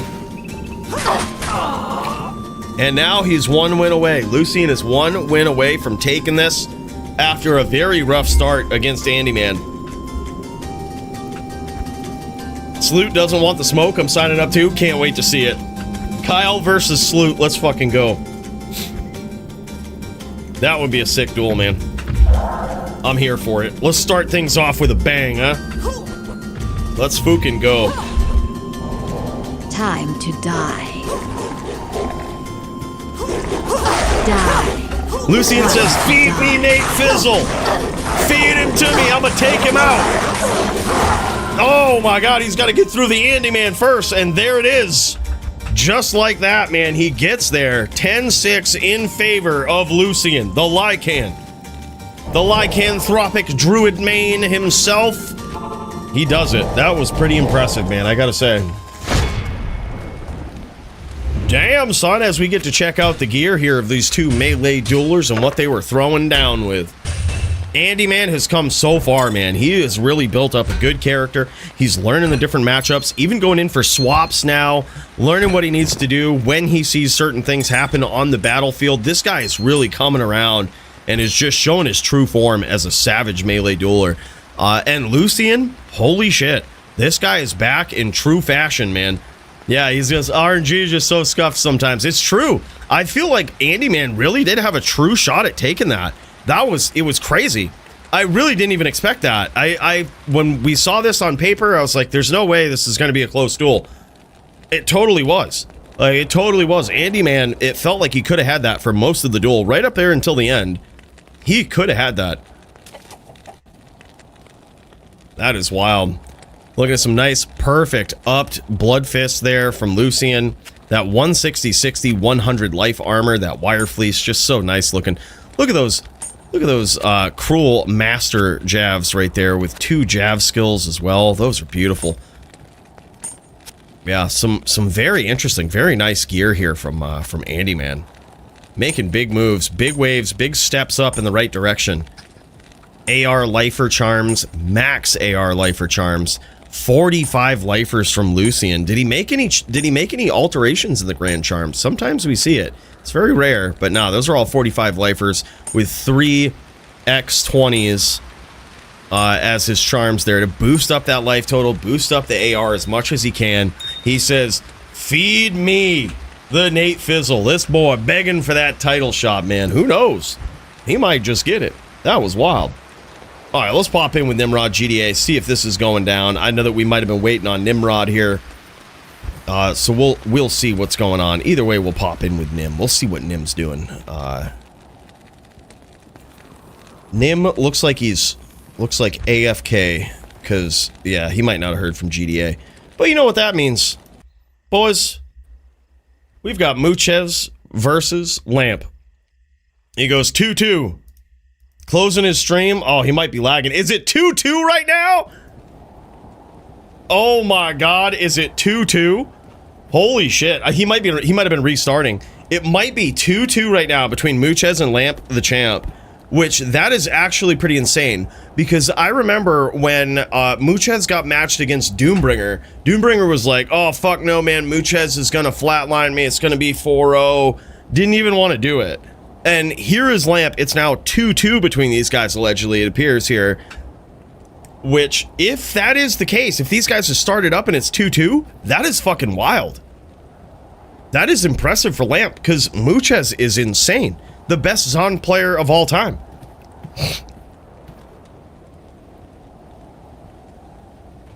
Ah, word. Okay, alright. Well, thanks for the heads up, Nim. We'll keep an eye on it, bro.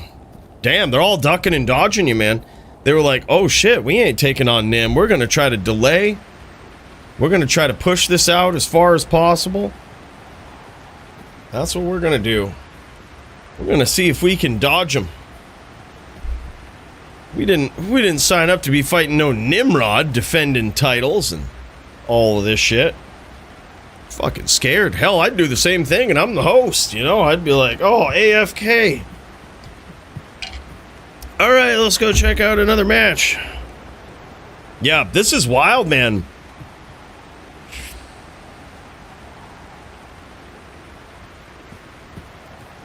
Yeah, not sure what's going on with Muchez. He might have restarted, might have been seeing some pretty serious lag or something.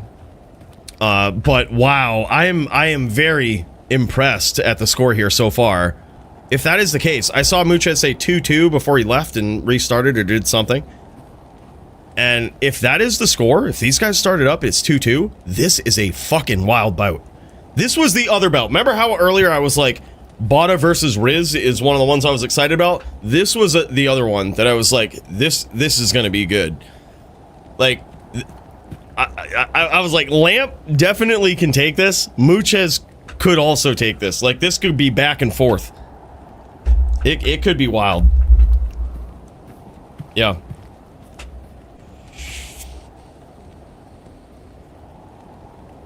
Sidgens are nuts, lower min, but the max damage is insane. Yep, they trying to get you off your game, man. That's what it is. That's what it is. Holy shit, Lamp the Champ, man. As he ominously waits for his opponent to return. As he ominously waits. Yeah, I think probably Muchez restarted. That is so wild. Alright, let's see. Let's see. I know that also something was waiting, so while we wait for Muchez to pop back in, let's see if something's still going. It looks like he dialed out. Unfortunately, he's not. Unfortunately not, but let me check in on these other guys.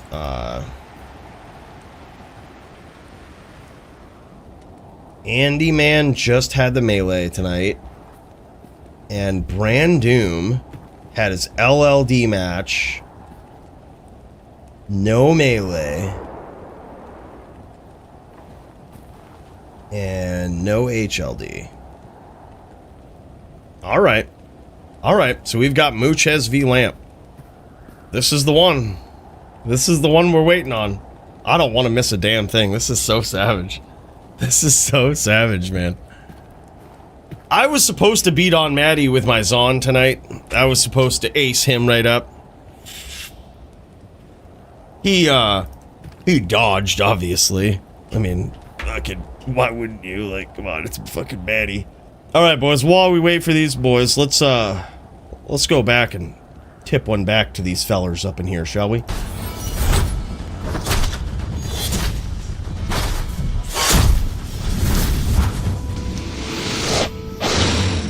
Yeah, so I was sitting there, and fucking Matty was talking shit. You wanna know how it all started? Matty seemingly thought that he had a better gold find barb than me. Yeah, can you believe that? This guy, he says, I've been gold finding for longer than you, and I know what I'm doing. And then, it was just crazy, because I commenced to smash his gold find barb in gold per minute that we acquired. It was kind of wild.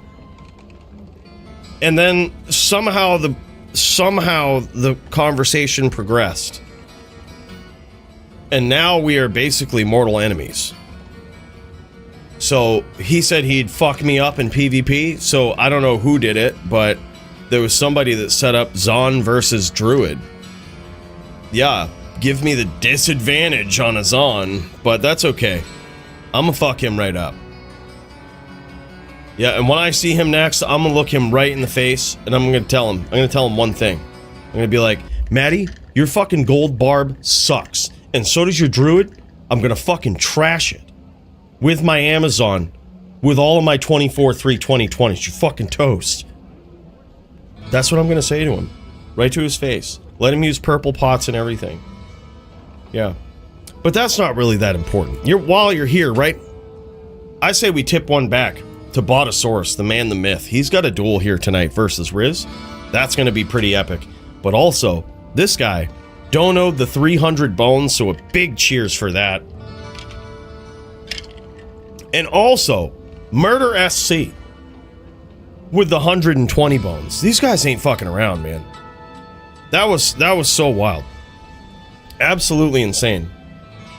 And there's been so much generosity tonight, man. I just want to take a moment while we're here to tip one back to these guys.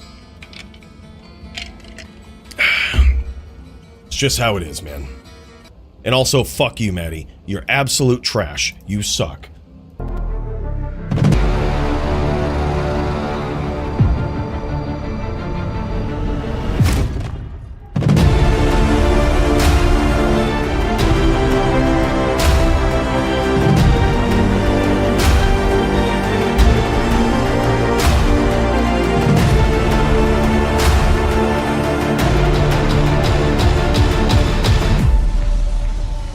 This is the Hall of Fame up in here. This is subs. VIPs only. So if you're not on the list or on the back scroll wall, please stay in the vestibule. And certainly don't get too froggy and wander off in here, okay? Big cheers to these guys. We've got a statue over here of Muchez. Legendary Zon player. We're waiting for him to get back in there. Versus Lamp the Champ. Get it underway. You might see a lot of fingerprints on this statue, even more on this one. I don't know why. You guys are fucking weird who are up in here. Really fucking weird. But the point is, the VIPs who are up in here, let's pay some homage. Let's tip one back to not only Murder SC, the Botta himself, but also to the legendary Muchez. Let's see if he can do it. Let's see if he can get back in there take out Lamp the Champ. He's got to put him down somehow, boys. He's got to take him out. I shall purge this land of the shadow. All right, here we go. I'm going to pop back into Lamp the Champ, see what's going on. Lamp the Champ still just chilling. We have no idea what happened. We have no idea what happened. Actually got to run, dude. We can finish later. Oh, that's what he said. Okay, I didn't catch that before he left. He said that he had to run. I thought he just restarted or something, but he's like, oh no, he had to run. So he's like, let's finish later. Okay, that's what it was. I was like, no shit. Okay. All right, no problem, dude. Yeah, Muchez had a bit of an emergency, it seems like. He had to jet out. Yeah, no worries. That shit happens, man. Yeah, just catching the chat log now. Yeah. All right, hey, man, that happens. I hear Waxon versus Druid is almost impossible for the Druid to win, according to Muchez. I believe him. Yeah, I don't know. I think it's actually really hard for the Zon. And Matty has a clear advantage, so we're going to make it a death match. As long as I get one win, I beat Matty, and it's very clear. And after that win, Matty will have to admit that his Goldfine Barb sucks and mine is superior, and that I'm also just a better dueler. So that will probably happen this weekend, guys. Like, we'll probably do it in the Discord if you're around for it. Want to check it out. Yeah. So that'll be how that'll go. But all right, boys, well, if anybody else is around, feel free to hop in, dude. We've got an empty queue. The floor is all yours. We had something ready to jam, but I think he finished up his duel as well. So look, man, hey, floor's open. Meanwhile, I'm gonna get up in there. I had me a LLD match earlier. I also had a match, like I said, versus Matty, but that one kind of fell by the wayside. So one thing we can do,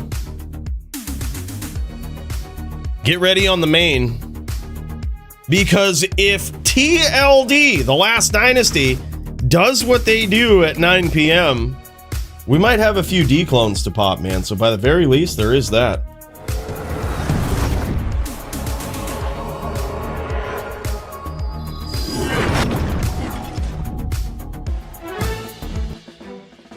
There is indeed that. So I'm gonna get ready for it just in case. I'm gonna have a game up, dude. And in this game,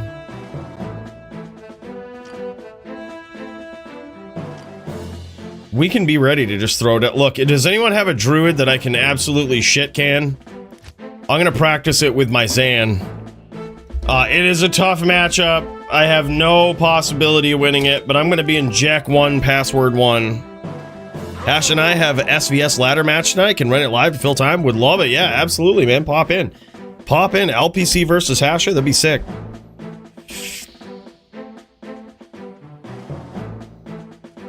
Hell yeah. Thanks, Track Amp. Yeah, hell yeah, man. I think versus Matty, I probably would go Waxon. I'm on Tully Boa right now, but I'd probably swap to Waxon. We're going to be strafing the shit out of people, too. We're going to be strafing. We are going to be doing some dirty fucking shit. I'm talking dirty shit, man. Ain't no fucking around. Like, it's going to get dirty up in here.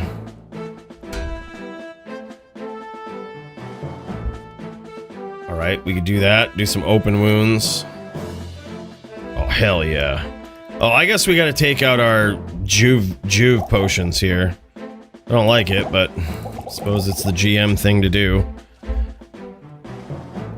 The order welcomes you. Alright, and we'll go blast down all the hoes out here.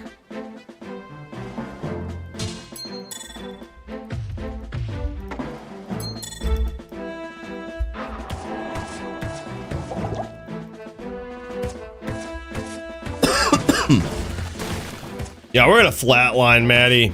Even though we have a disadvantage here. Even though we're at a clear disadvantage on the Zan. If we get sharp and we get ready for Matty, I think we can easily take him. I think we can make him look so bad. I am overburdened. I think we can make him look horrible. Yo, what up, dude?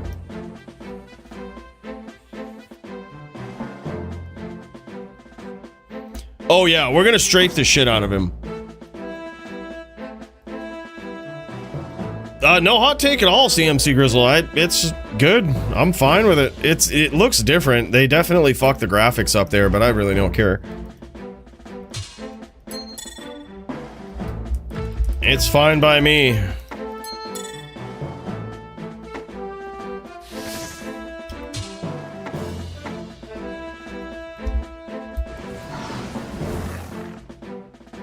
All right. Let's see what we can do here. Here we go. Round 1.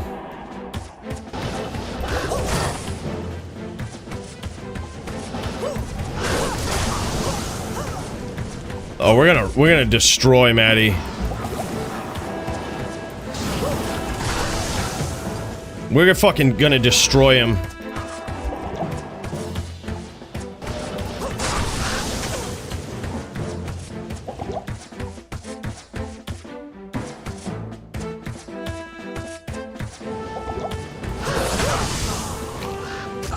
That's gonna be Matty right there. That's gonna be Matty. We're gonna wreck him. Hello. He's gonna get flatlined. I shall purge this land of the shadow. Hell yeah.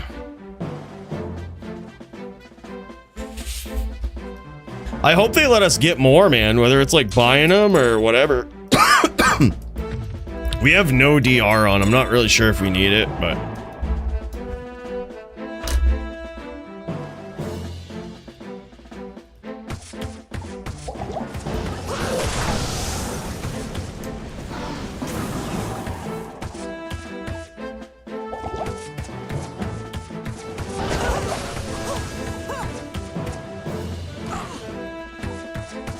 Not enough mana.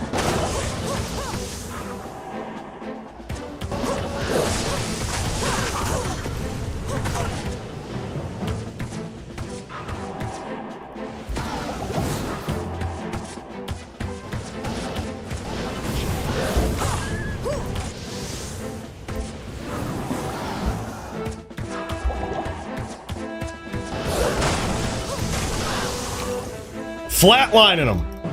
I don't know if we have BM life steal or anything, but I won't even. We won't even look at that versus. Yeah, it's only 3%. We wouldn't really look at that versus Matty in particular.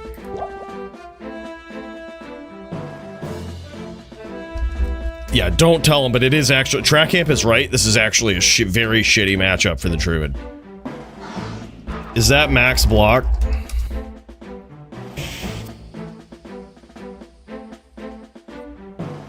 Yeah, I would totally welcome. Oh, it's only 12%. Oh, okay. Got a max block setup. Yeah, I would totally welcome more stash tabs. I would finally be able to get more PvP setups on the main now. Yeah. I am overburdened. We would be able to rip and strip, man. Yeah, you could have multiple charm stashes, like for small charms, all your res swaps and everything. You could have like DR tabs to swap to. Like you could, oh, it's so crazy. You may actually, it may save us from having to 99 multiple characters, because we could just have a whole tab of 3 2020s and just put them on whatever character we want. It's hard to do that with only 3 stash tabs, but with 5, we could do it. Yeah, I will totally play D4 when they bring the Paladin into it, but I don't have any high hopes. With all of the stuff that was leaked that we saw, it looks like they're really jamming on Oridins. Like, the concept of what they think players actually enjoy running for Dins is so warped. Like, they look at the D2 Din and think that we all were just Oridins and just loved being Oridins. It's like, bitch, what the fuck, man? We loved being Smiters and Hammerdins is what we loved being. Like, Auras? Please don't make that the thing. Like, please don't make D4 so bad that, like, Oridins are the thing that we have to be. Yeah. Motherfucking token tab. Yeah, exactly.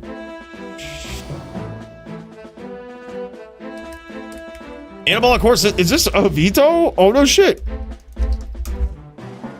Yeah. There was Duke up in here too. It's the Duke.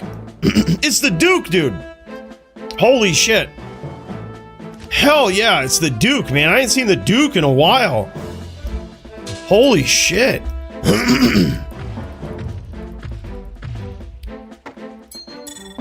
That is sick.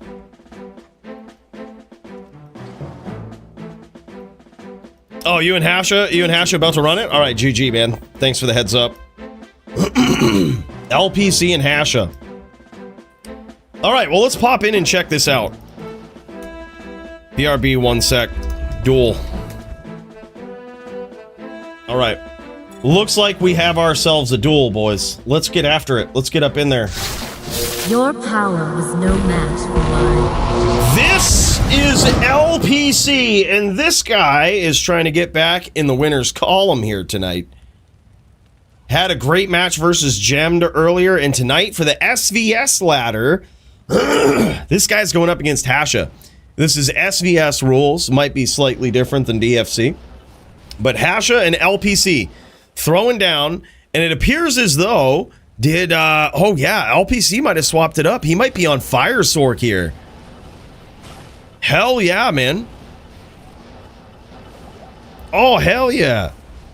They've been watching your stream, School. Oh, hell yeah. Yeah, they probably saw me jamming in Oridon and Nightmare and were like, yeah, that's the fantasy we want to go for. I hope they take it in a whole different direction. Give us the Holy Hammers and the Smite and shit, but then also do, like, new auras. Like, I really like the direction they're going with the unholy magic or whatnot. I love that. I hope they keep going in that direction. It's definitely canonical for them to do that because the Dins were supposed to be all killed off. So it would make sense that they have like this undead magic. Oh, that would be so crazy. They had to like master the dark arts. That would be so wild. I would love it. I'd be all for it. Just don't do stupid Oridons, please. Like, don't make that be the best build. LPC looking for a lock here. This is fire v fire. So Hash is on fire. LPC is on fire. Both of these guys trying to throw some fireballs at each other and piece the other one up. So far, LPC struggling to get that name lock. He did have a real sneaky one that he was keeping from way off the map. Just like he's got right there. There he goes for it again, trying to get that telly lock. Hasha too slippery, though. And he's got the Blaze for that faster movement speed as well. Hasha with an incredible stomp here.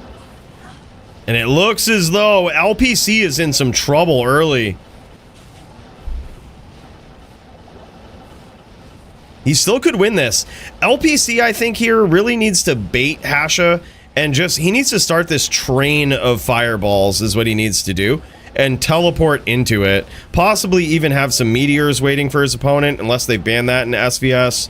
But he needs to have just an absolute train of fireballs with a meteor right at the end of it. Yeah, Zeal in charge, OG Smite animation, that all of that shit would be so good. Zealer, if they really want to go for the nostalgia in D4, give us a Zealer that's just insane. Make a Zealot be insane with unholy magic. That would be so nasty. I would love that. Give us a Zealot, unholy magic. Let's fucking go. The Din, all new canonical direction. That would be sick. I'll be around some point tonight, but it's baby boy's 3rd birthday today. So I'll chat back in. Hey, happy birthday to the little man, dude. Thanks for the heads up, Jagger. And I hope no worries, no hurries, man. You and the little man, I hope you guys enjoy it. Spend your time with him and make him have the best birthday you possibly can, man. That's fucking awesome. Oh shit, SVS. Oh hell yeah, dude. Hell yeah. Let's pop over to Hash's point of view here. This guy's tearing it up already today. Holy shit. And LPC gets there in that round. It looks like we might have a little bit of frame drops here from Hasha. All right, no worries, no worries. He might have crashed. He goes, good duel, clean. Was clean. Was definitely clean. Nothing wrong with that. Whole game might have crashed. Look at this. What's going on? Let me check and see what's going on with Hashes here. I'm going to try to pop into it again. No luck. No luck. We've got the LPC, though. I believe it's 1-1 with these guys right now, so that's That's pretty rugged, man. That's pretty solid. All right, let's check it out. Some SVS action. Your power was no match for mine.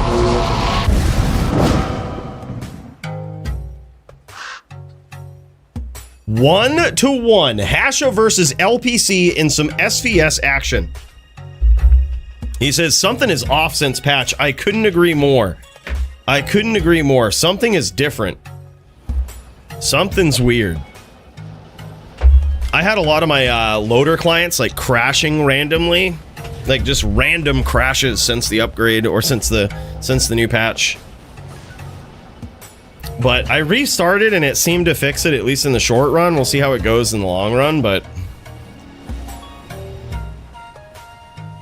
Alright, SVS violence here. Hasha started out strong, 1-0, looked like a very dominant round one, but so far, LPC, he not only tied it up, but he's ahead here in the third round. Hasha now looking for that lock, not getting too greedy. Oh, nice exchange there from LPC. And now Hasha's in a lot of trouble.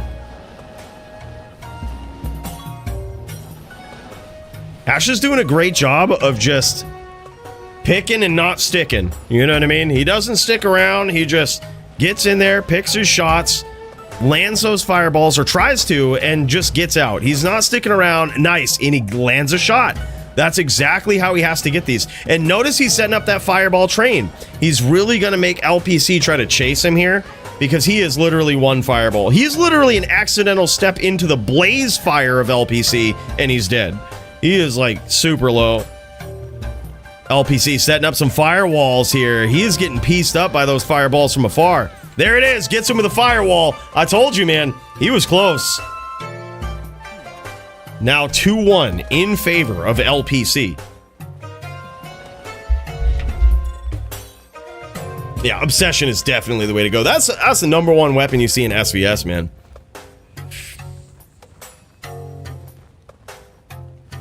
Look at that. Fireball, Fire Mastery. Very nice roll there. It looked like 100% perfect. That was crazy. It looked like it anyway. I saw the 70 all res. I think it was F too. Beautiful.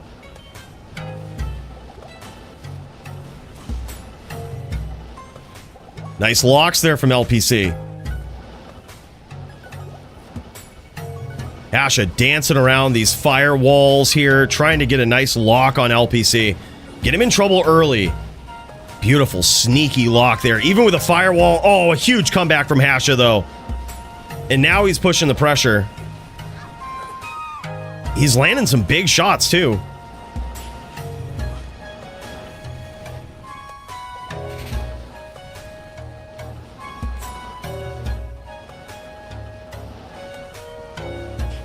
Yeah.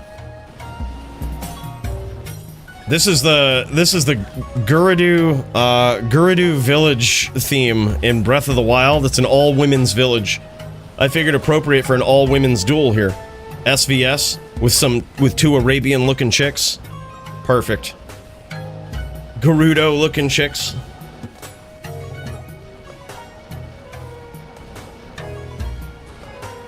SVS, a duel of the mages here. A duel of the casters. Using that spell magic. Trying to take each other out. Not only from up close, but from across the map. Nice firewall there from LPC. He's trying to take advantage of Hasha's tendency to kind of get flat-footed as he looks for the name lock. As you can see, LPC keeping the blaze up and just looking to remain mobile at close range. Light him up with that firewall.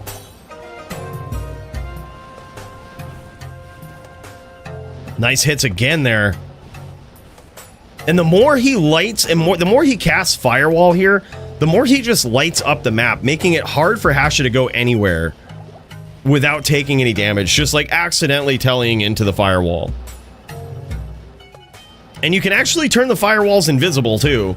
If you teleport off the map, the firewalls will be invisible. Just like any other skill, you know? Oh shit. We might have ourselves... We might have ourselves a clone spawn in here real soon. We knew it would happen, dude. Yeah, it really is. I think Breath of the Wild has some of the best music soundtrack ever. And there it is. Diablo has invaded Sanctuary. The last Dynasty Discord is up to their consistent tricks. Every Thursday night, it seems these guys pop massive Dclones on non-ladder East server. Holy shit, huge comeback for Hasher there. From having his back against the ropes to a massive comeback. Now 2-2 between these guys. Well, let's see if we can get up in there. Uh-oh. Do we got somebody taking the clone? What is this noise? What is this noise? Can we take Dclone out like this? I can't.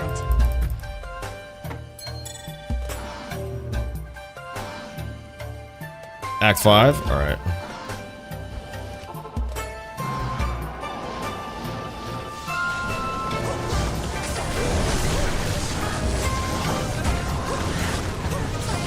I don't know if we can take him out with the boa.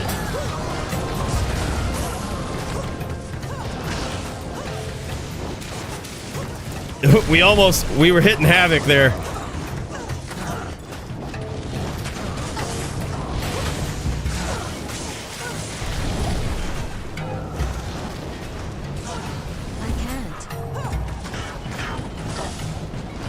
I don't know if we can do it with this boa.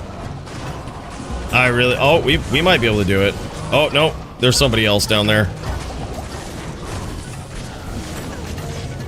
Alright. Well, there it is.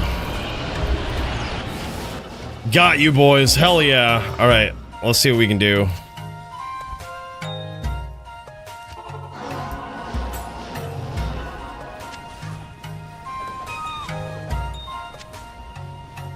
It was a shit one. Prop Mosaic in. Oh shit. Alright, I'm gonna get ready. I'm gonna get up in another game here with an actual character that can beat this, so that when we get ready, we can jam it. Alright, and then we're going back over to this SVS, boys. Let's jam. Let's jam. Alright, let's switch it up. From Gerudo to jamming and slamming. Let's make it happen in this magical realm here. 1810, my first one? Oh, shit. Yeah, we're gonna be ready for these next ones. We've got kind of a slow moment in the queue, so we're gonna be ready for Dclones, man. Oh, big hits there, but from both players, back and forth. I believe this is all tied up at this point, 2-2. Holy shit, the Mexican standoff. LPC wins it. That was wild. Now 3-2 in his favor. I believe these are FT5 matches as well. 11-11-5. Insane first inning. I'm not sure if you can or not, Track Amp. I would be meteoring the shit out of this map, dude.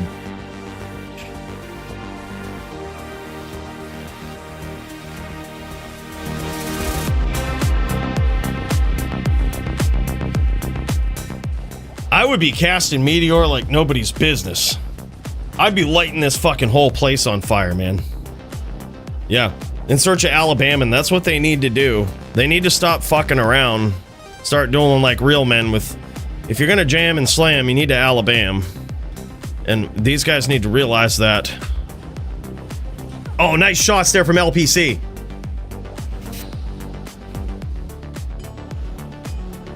LPC trying to clinch this here. Oh, big shots now. Now Hasha's in trouble. It's falling apart for Hasha.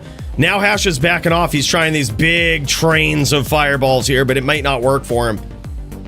Because now LPC can light this entire map on fire. Hasha's going to be teleporting back and forth all the way over the map to try to negate a lot of these firewalls that LPC could cast. LPC trying to telly in, trying to cast that firewall on his opponent with that nice name lock, just like that. Beautifully done. Good duels. 4-2 in favor of LPC. Clean lock, he says.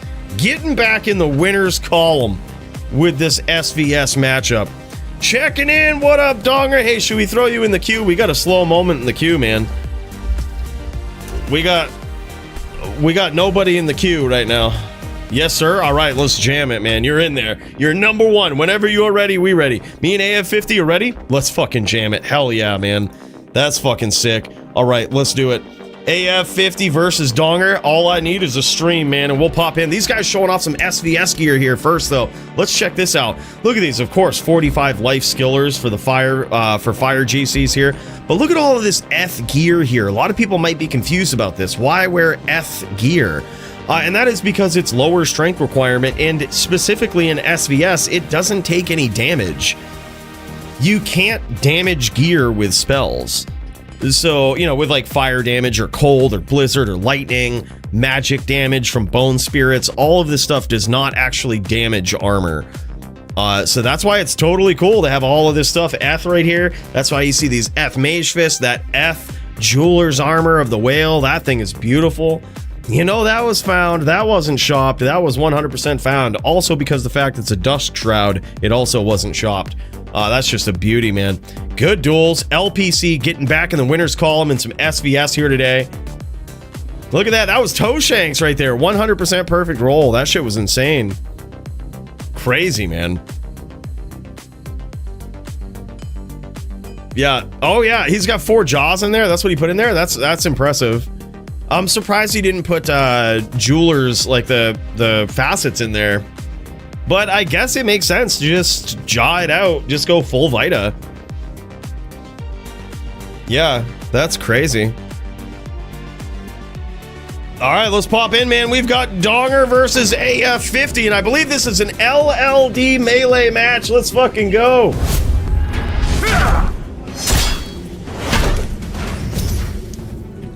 This is a melee matchup of epic proportions. Level 30 duelers here. You might not have caught that. These guys are level 30. Throwing down in the melee arena, all different items. Totally different game plan for some setups, but a similar form of dueling. Get out into the inner cloister, click and hold. It's as simple as that. AF50 versus Donger. These guys throwing down. So happy we get to see this. A different kind of melee match. Donger is an absolute savage when it comes to these builds. This is Donger's format. He's a really good low-level dueler in general, but he has some of the most insanely rare gear that this type of format for him, I think, is really, really good. Not only is it a great way to showcase the very rare gear that he has, but he also gets to put it to use, right? Gets to put it to use in the highest arena possible, right? Competitive LLD melee. He goes, sorry, forgot to spec skills. AF50 up in here. He did it on the Blade Goblin, but can he do it on the Goblin Fury? The Goblin Furry in this case. Holy shit! Donger is down in round 1 and AF50 gets there. Very, very impressive. 0-1 so far in favor of AF50. That's huge. Level 30 melee. You don't see it often. I'm so happy we're getting to see more of it in DFC these days. It is a big cognitive load, not a frog. It takes a lot of getting used to. Big hits from AF50. Holy shit, man. Donger's in trouble.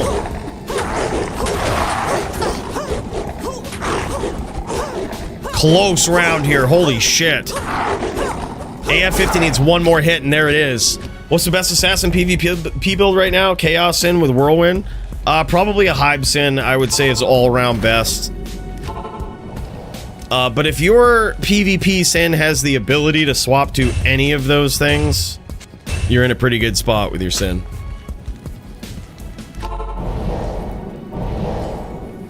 But yep, you probably want to be a Hybe Sin. That is technically the best Sin, but it is also the most expensive. You need big damage claws. Big damage claws with IAS and probably 5 traps on them. It's rare. Holy shit, another close one. It looks like, oh my god, this one could go either way. Damn, son. Close round there. Now 2-1 in favor of AF50.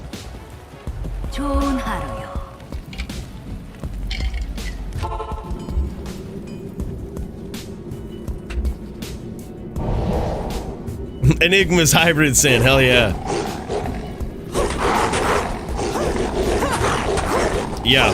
Yeah, what I mean is the traditional hybrid Sin, where you have high damage claws that are also +5 trap with like massive IAS. So they don't necessarily have to be ethereal. It's probably to your detriment if they are in some matchups, but you can have swaps, right? You don't need the AR, you don't need the Fool's mod in some matchups, but in other matchups you do. So if you're a Hive Sin, you probably have different claw setups, which makes it even more expensive. They don't necessarily, and then you probably also have just your regular trap claw setup. You can be a trapper if you want to be.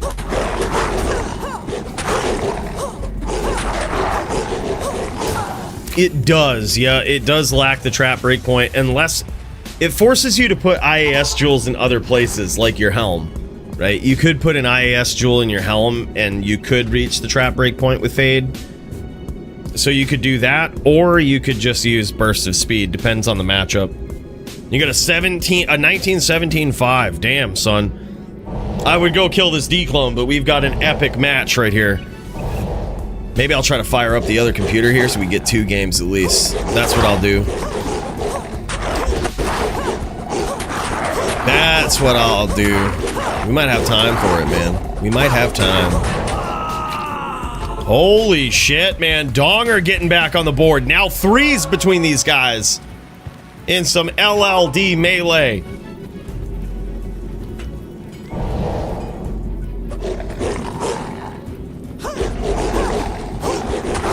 Yeah, 55, yep. Donger pulling ahead from being down pretty significantly early on to now pulling ahead. This is wild. 4-3 in favor of the Donger. He knew it was only a matter of time. He's like, I'm just gonna, he ain't making no swaps, no nothing. He's just relying on RNG alone. And it looks like AF50, he's going back to town here. He might be making some swaps in the stash. Oh, he's got to repair. That's what it is. We can pop over to AF50 here, check it out on the Fury Druid, see how this is looking. Yeah, he's popping over to Charcy. Greetings. Looking like he's trying to get up in there.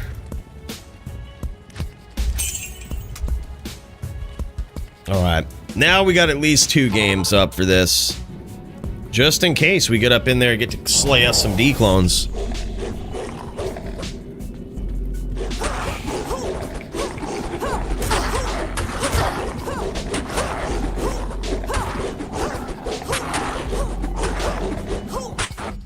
Uh-oh.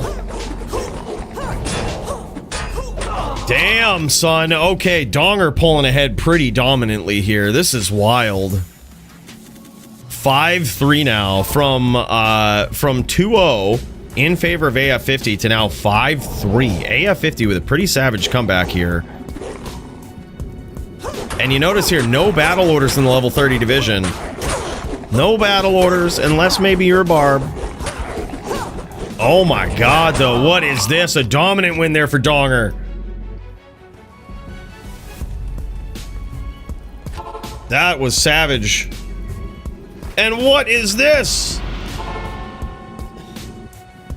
Let's get it, Donger. Absolute G. And the Thomas Hutt. Yeah, Donger is a savage, man. He really is. The Thomas Hutt with the 20 spot. What? Dude, big cheers to you, man. We got the good shit we tipping back here tonight with the Baileys. Bro, big cheers. Thank you so much for that 20 spot. You didn't have to do that, man. Show is free, guys, all right? Show is free. All right? Much appreciated, though, man. Not necessary, but much appreciated. Thank you so much. Thomas Huddleston. AKA the Kyle. I can't wait to see that. I can't wait to see that bar back in LLD, man. These motherfuckers be tripping without Kyle being around, keeping him in check. They be tripping. Need to get up in there, show them what's up.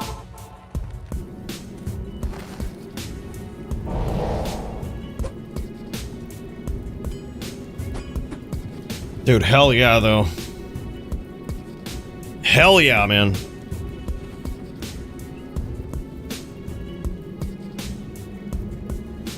$2K Whirlwind, 4-frame? Jesus Christ. What he means by that is 2,000 Whirlwind damage, but hits the absolute max frame of Whirlwind. Like the fastest Whirlwind that you can do, which is actually pretty hard to do in melee, in LLD. It's actually really hard to do. So props to that, man. That's fucking wild. Nicely done. Oh my god, dude. Donger, what happened here? What did he do? Well, don't worry, AF50. We're gonna run it back. We're gonna check the tapes here. We're gonna check the tapes, see what kind of hacks Donger was using. Okay, Donger, turn off the fucking hacks. Turn them off. Holy shit. Dominant lead here that he's got. So back to your armor, you need max block. Yeah, that could be it, dude. He was landing some big shots there. Like, looked free. Like, he was just getting him in there, no resistance. Got a fucking 11-11 Annie? Damn. Make a wish, right? Yeah, all the Donger's builds are fucking mean, dude. They all have the nastiest, rarest gear. Alright, there it is. There's some resistance with the block, but still some big shots coming in from Donger. Damn, son. Holy shit. Damn, man. 9-3 in favor of the Donger. But possibly AF50 is just setting up for the biggest LLD melee comeback in DFC history. That could be the thing. That could be it. This could be what he's going for. First blood, though, goes to the Donger. AF50 landing some shots, but Donger's so consistent with his hits. And there it is. Donger gets there in dominant fashion from being behind in the early part of the duel to coming back in dominant fashion. That was wild.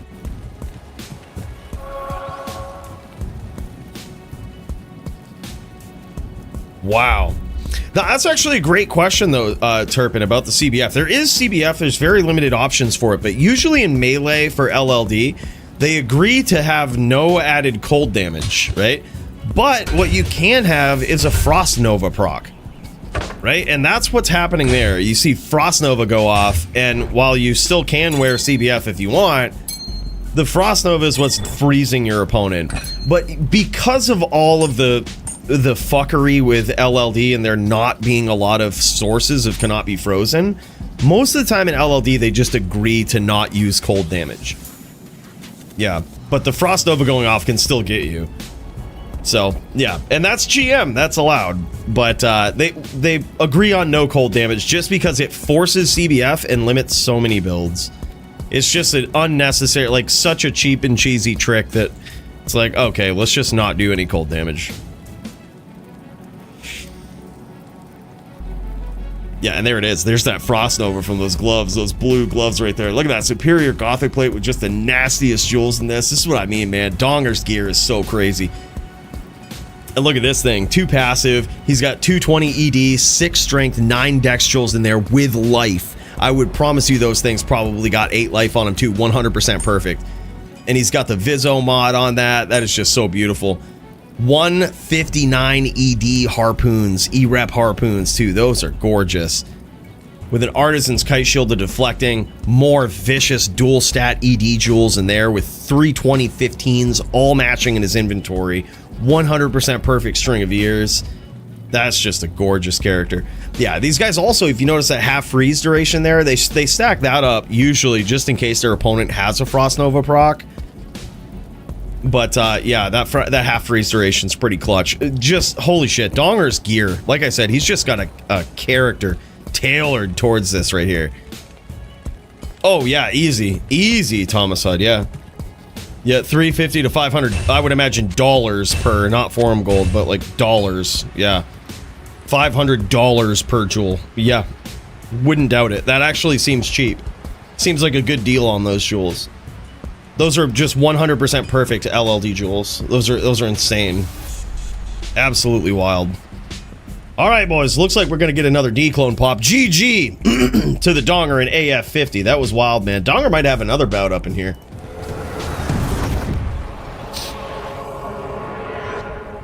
All right. Well, believe it or not, I think we might actually have a couple. We got a couple of duels with Dclone here.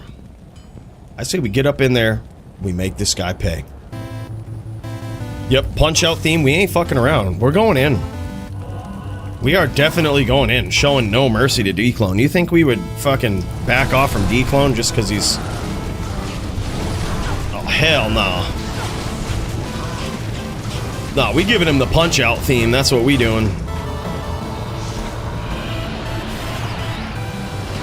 Uh-oh. We got another one. We missed it. Alright, we gotta stock up here. We gotta stock up with the right shit.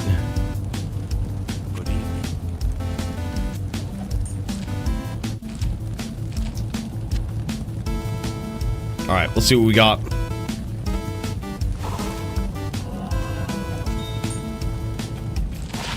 $16.19. Absolute trash.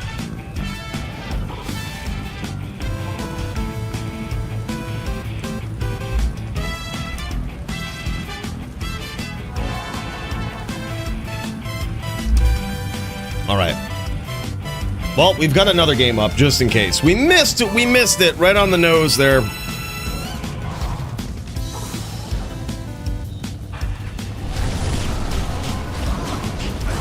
$12, $10, $7. I'm getting rinsed tonight. Yeah, dude. That's usually our luck. Alright, here we go. We got a bear paw graphic. Let's go. Let's get this right. Let's do it right here. 18, 15, 8. That's a shame. That's a damn shame. Alright. Okay. No problem. No problem. We'll just wait for the next one. Until next time, Dclone. You want to show us some better luck, huh? What a shame. What a damn shame, man. We even gave him the punch-out theme, though. We are not fucking around with this guy. Absolutely not fucking around with this guy. Alright. It looks like this is Donger right here. He might have an LLD duel. Another duel that he might be jamming here. Let me see. He has, let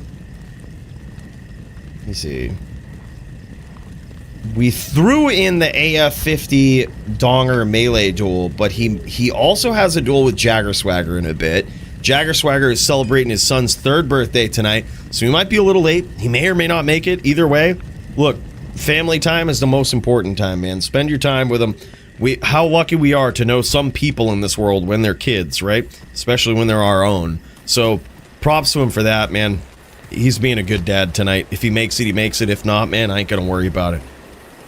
But we've also got, what has Donger got? He's got the duel with the Jag Swag, and then he's also got another duel with Jits in LLD. Jit says, getting the shitbox set up. Oh, hell yeah. Call him MasterCard. He's running up the check. Hell yeah. Yep, hell yeah. Me and Donger will be in the queue. Hell yeah, we got you in there, man. Montriana and I are ready? Oh, Hashes and Montriana's ready? Alright, let's do that one. Jits is still getting set up. Donger versus Jits. Sorry that I'm just seeing that. Hasha versus Montriana. Let's do it, man. Let's check it out. Hasha v Montriana. As soon as I get a stream from one of y'all, we'll make it happen. I think these guys are just getting ready while we wait for Jits to get the shipbox set up and everything. Just share your screen, either Hasha or Montriana. Hasha's stream was fucked up earlier. We might need a Manti stream.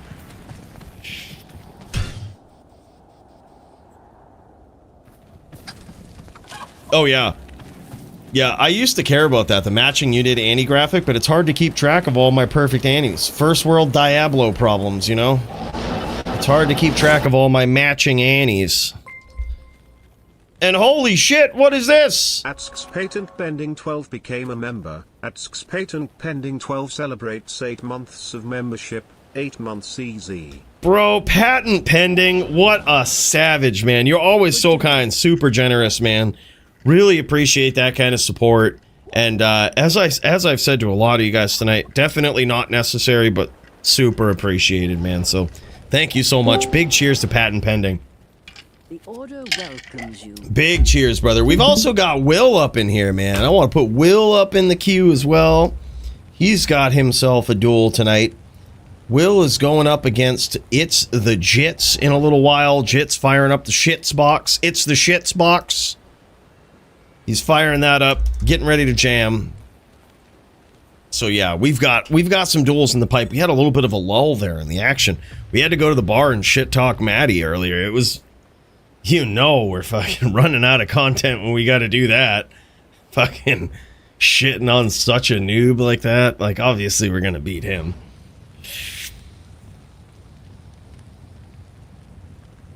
I've got 1 SOJ for Dclone if we could get 2 more. Oh, I'm pretty sure we'll have, if I know TLD, we'll have about 3 more. 30, 40, 50, maybe at the top of the hour too, maybe 4 more. Yo, what up, Smolps? Good to see you, man.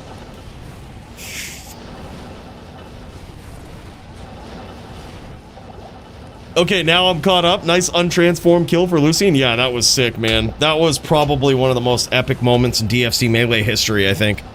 Lucien just making it happen. Last time he was on the receiving end of one of the most epic moments. Oh my god, beautiful chain here. What is going on from the Hasha? Hasha is sick of being in the L column now. He says, I'm gonna get me some good matches here, SVS. And look at this, Montriana is stepping it up. Montriana on a firewall Sork here. He ain't fucking around. This is epic, man. He's on ES too. Montriana on ES. They say don't bring the ES Sork to an SVS duel. Oh man, because just like that, if you get caught, you can melt. But I honestly am kind of a fan of it. I actually don't think it's as bad as people say it is. And especially if you can do what Montriana's doing. He has a game plan where he's just trying to not get hit. He's trying to light the map on fire. And if he gets hit once or twice, like, that's fine. It won't blow through your life total too much. But you just got to avoid those situations, right? Where you just take multiple fireballs at once. Yeah, I actually love it. Montriana's he's on a real fucking build, man. This is probably my favorite build that Montriana has ever made. He's on this firewall sorceress right now. And I gotta say, I think of all the creative builds he's ever made, this is probably the best one. This is like, has the ability to be highest performing. We also recently banned Phoenix versus solely fire-based characters. You can wear Phoenix versus like a fire druid because they have physical and fire damage, and it's probably not a good idea to wear a Phoenix. But against a fire-based character like a Fire Sork, it is just the most BM shit ever. You can absorb most of the shit that they do. Nice chain there from Hasha. Absolutely insane chain. He is getting hyper aggressive with Montriana here. He landed some big shots, some consecutive hits with the fireball there. Now we might be trying to do firewall versus firewall. He don't give a fuck. And he's getting cooked. He's got to give up on that fight because he was getting cooked. Holy shit, he got lucky with that fireball though. He caught him. But now 2-0. Great round there, I think, for Montriana. That actually looked good. You got to see the true power, the true cooking power of that firewall, and it is absolutely no joke. Your power was no match for mine.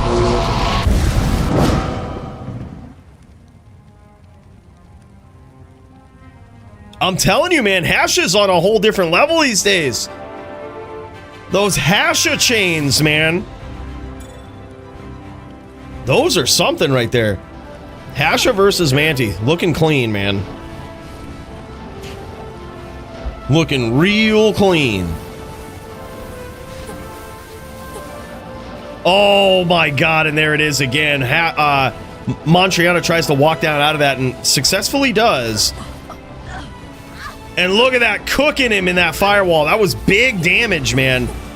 He's got the Hydras, he's got the firewall. That's exactly what Montriana wants to do. He's trying to capitalize on this aggression and cook him, dude. Catch him a little flat-footed. That firewall was cooking. Man, got pasteurized. What's up, sir? What's his name? Yeah, that and a Dwarf Star, you could probably stand in there. You could definitely stand in their flames with a Phoenix and heal. Yeah, a Phoenix alone allows you to heal in their residual meteor damage and in their firewall shit. All of you literally heal with Phoenix. So it was a long time overdue, probably, that got banned versus Fire Sorks. It's no wonder we don't see a lot of Sorks in the DFC. It's because fire is the best element, really, the most entertaining. And you just get aced by Phoenix. It's just an easy win. You go against a good player and they're like, yep, I'm just gonna Phoenix you, and you're fucked. I noticed that, I can't remember who I was dueling against. It might have been Sogi, and he was on a Bodin, and as if the Bodin wouldn't have been hard enough, he had Phoenix. And I was like, so now I can't even meteor you. Like, I am so fucked. Like, it's not even... Like, a guided arrow beats fireball. Meteor beats guided arrow, but if you just heal in the meteor flames, you're never casting it. And I was like, yeah, that was just really bad. Went back, looked at the data, noticed that we just literally don't see Fire Sorks anymore unless it's SVS. And I'm like, that's exactly why. Because people can just sorb it, and it's completely a GM. Yeah, it was Serenity. That's what it was. That's what it was, Jits. Roasted me, dude. Roasted me with the fucking guided arrow. Guided arrow probably, and a good smiter probably would have been good enough. But Phoenix was just way over the top. It was like, I literally can't do anything to you.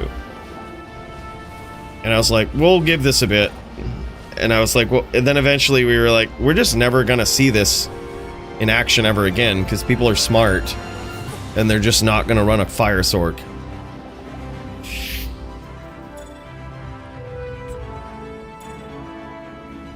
Another 11-11-5 Annie? What the fuck? That is crazy. That is wild. Shit luck, man. Montriana is cooking here in this round. It's 2-0 in favor of Hasha right now, but Montriana's cooking. He's just got to be very careful. He's got to keep moving, and he's got to cook Hasha. He's got to keep moving. When Hasha gets super, super aggressive like that, he's got to keep running, and he's got to run in these zigzag patterns. Oh, and Hasha catches him. Gotta be careful of those walls, though. That was insane. So close, he says. Yeah, not enough. He almost got there. It was literally... There was a reason Hasha was keeping the distance. He was almost cooked.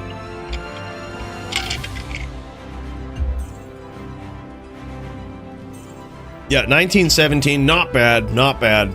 I literally have so many Andes now thanks to TLD. I don't even consider keeping anything unless it's at least like a 2018 or 38 stats is what I say. If it isn't 38 stats, I've just learned it has to go on the ground. There's too many that are too good. Literally a whole alt account filled with like decent Annies in the stash. All the ones that are on my alt that are like in the shared stash on the main, all of them are 2020s. I have 4 2010s now. TLD, man, tearing it up. Me and Dong are ready for a quick one, brother. All right, bro. We'll cut over right after this, and then Will versus the Jits afterwards. We've got the hash. Oh my god. It's like held chain.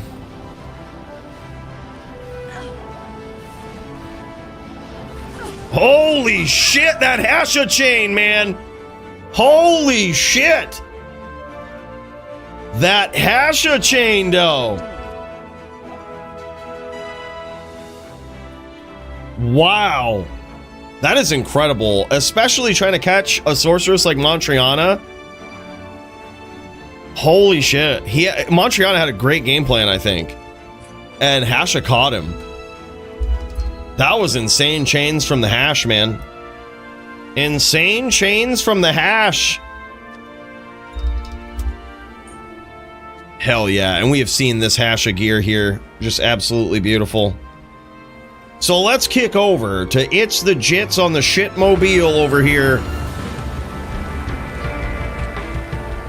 It's the Shitsmobile. It's the Shits machine that he's on. This guy is on hotel Wi-Fi on a shit laptop. He says, let's make it happen. Donger versus Jits. I believe this is going to be some Din v Din action. And good luck. It is totally possible to beat the Donger with some superior charge skills here. I would bet Donger is probably going to be on. Yeah, he's chucking those hams in there. Oh, there it is. Nice job from Jits. Gets in there, lands a charge. Oh, yeah. Wicked choppy up in here. Let's see if we can get a Donger stream. Oh, Donger landed some big shots on him. Yep, now Jits can't even turn it into an FOH battle because I think Donger wins it. Donger out of mana here, though. It's going to be real hard for him to spin hams. Oh, and he gets him, man. Big FOH hit and a charge as he goes out. Holy shit, Donger just has the build. Shamak, he says. I think Jits can do this. He just has to fade taking a lot of damage before he delivers, like, at least half-life damage on Donger. He just has to fade, taking a lot of the hammers. He has to be super patient. Pick his shots. Just like you see the top din do, you gotta know the field of those hammers, and you gotta charge in between them. I know it sounds crazy, but you can do it. You just gotta master the timing like your top din. You gotta get up in there, go in between the hammers, go back. I might have lost that duel with Oppen Scroll, but go watch how many times I walked in between his hammers like a top fucking din. It's possible. Oh my god, it just gets there. That one counts. That one counts. It's now 1-2. Jits, the traveling gamer. Hell yeah. The crap top, if you will, right? Yeah. Any 10 experience one works for leveling, that's for sure. Are these VT pallies? No, this guy right here that Donger is on is very likely a mage or a Libby. A mage is FOH. Oh, yeah, he's a Libby. He just charged and did massive damage. Oh my god, and Jits evens the score, now 2-2. So a Liberator does charge and hammer damage and is typically more prevalent in low-level duels. It's called a Liberator Charge Hammer. You have a VT that's Smite FOH, which does seem like that is Jits' character here. He's a VT, or a Vindicator, versus a Liberator, or a Libby, which is Charge Hammer. Charge Hammer versus Charge Smite. Nice movement there from Jits. This is actually an epic duel. Nice hits there from Jits. Gets in and out. He's avoiding that damage. He's avoiding those hams. Staying clean. Oh, and he got him with the amp. Jit's going to be trying to win with that FOH battle. Donger in trouble, man. And there it is. Jits. Holy shit, man. Pulls ahead now 3-2 versus Donger. This is unexpected. Donger has a decked out din, but he's also very good. And I think this is a very tough matchup for Jits' build. And Jits is now 3-2 versus Donger. He's in the lead.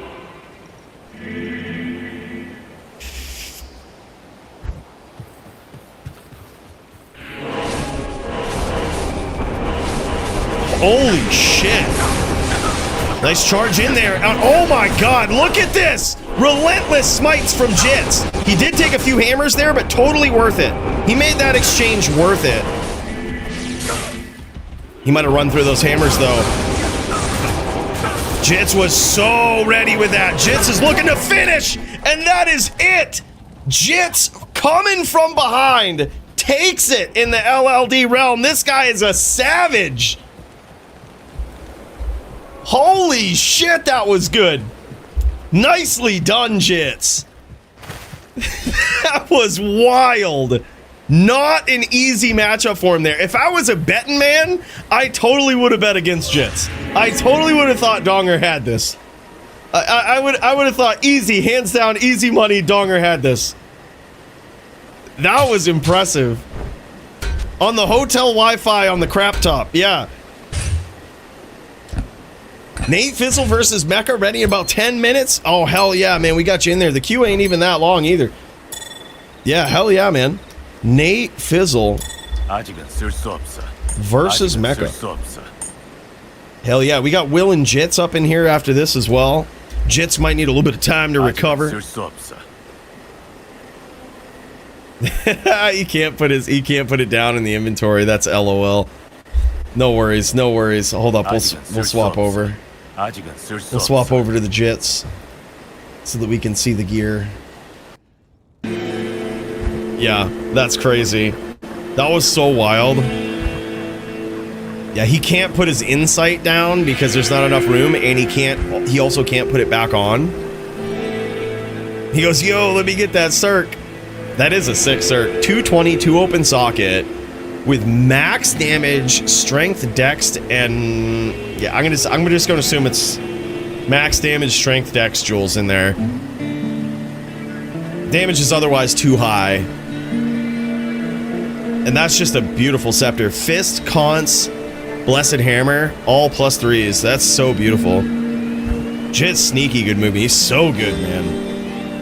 I love that amulet. That is a 6-point LLD amulet right there. 210, 60 life, which is perfect. 83 mana out of 90. 31 fire res and PLR 75. That is an insane amulet. That's the best LLD amulet I've ever seen right there for a Din. Best one I've ever seen. That's insane. It's even got the fire res too. Oh, it's so good. He goes, I'm wet. I told you, dude, Donger's gear is insane.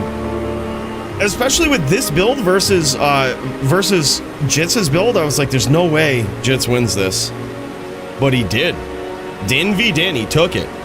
This was originally supposed to be Zon v Din. But I guess the Zon that Donger has is only a melee Zon, so they switched to Din v Din, and I cannot believe this was crazy. Yeah, I think there is a central game up. Check the Discord. Primo usually sets one up. Check the DFC channel. Just a beautiful setup. 24 max damage in the Spirit Shroud. Oh, that's beautiful, man. That is beautiful. All right, Jits. You know what? Let's pop over to Mecca while we wait for Jits to swap up here. Mecca, look at this. Ominously waiting in the fire. He says he'll be ready with his opponent real soon here. Nate Fizzle versus Mecca, and Mecca is getting warmed up by the fire, okay? If he loses versus Nate Fizzle, we know that standing in the fire like he's doing right now is bad luck. You gotta stand outside of it like Nimrod does. That's the true luck. But we're testing standing in the fire to get warmed up. If he loses, though, I'm never standing in the fire again. That's it. No more Din sitting in the fire. That's so wild, man. All right, these guys still get a little bit of time. Jits might be swapping it up to go versus this guy right here. Will.i.am up in here on his Sin versus Jits' Din. Can Jits show the superior movement in HLD like he does in LLD is the question. How will it go? And more importantly, can we sneak a kill up in here while we wait for these guys? That's what I say. Well, how about we sneak a Dclone kill up in here? What do you say? Dclone sitting over here trying to terrorize Sanctuary. I say we show this guy what's up. Ain't no fucking around with that. Alright, Bear Paw, let's go. 11-11. What is up with the 11-11s tonight, man? Me too, Track Amp. Hashtag me too. I think that's what that hashtag is for, right? Hashtag me too. I got a shitty Annie. Greetings. Shitty fucking Annie. Me too movement. God damn. Well, that's just rough. Alright, well, let's try this game. Yeah, I want to take that hashtag seriously.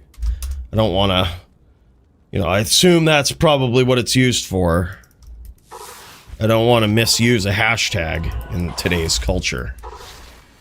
So, hashtag me too. I got a shitty Annie in Diablo 2. I felt violated by Diablo clone. Alright. Football graphic, gonna be trash. 16, 19, 5. Cabbage. All right, well, let's get another game up, man. Let's get another game up. Firewall, Meteor, Fireball. Yep, that's what we jam with. That's what we jam with, man. Oh, shit, my other computer crashed. God damn it. I'm telling you, there's so much more crashing ever since the new patch. I don't know what it is, man. I don't know what it is. Alright, let's pop in. We've got Jits versus Will. And how will it go? Yep. That Zon crashed on fucking... Zon crashed on game entry. Last time I just had to restart the computer, so maybe that's it. I don't think I've restarted that one since the update, but that was the one big thing that I noticed that was a pain in the ass.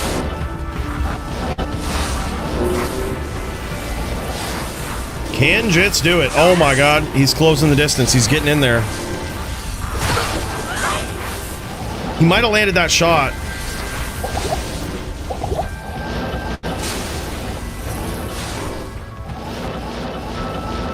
Will is sitting in those traps. Oh my god!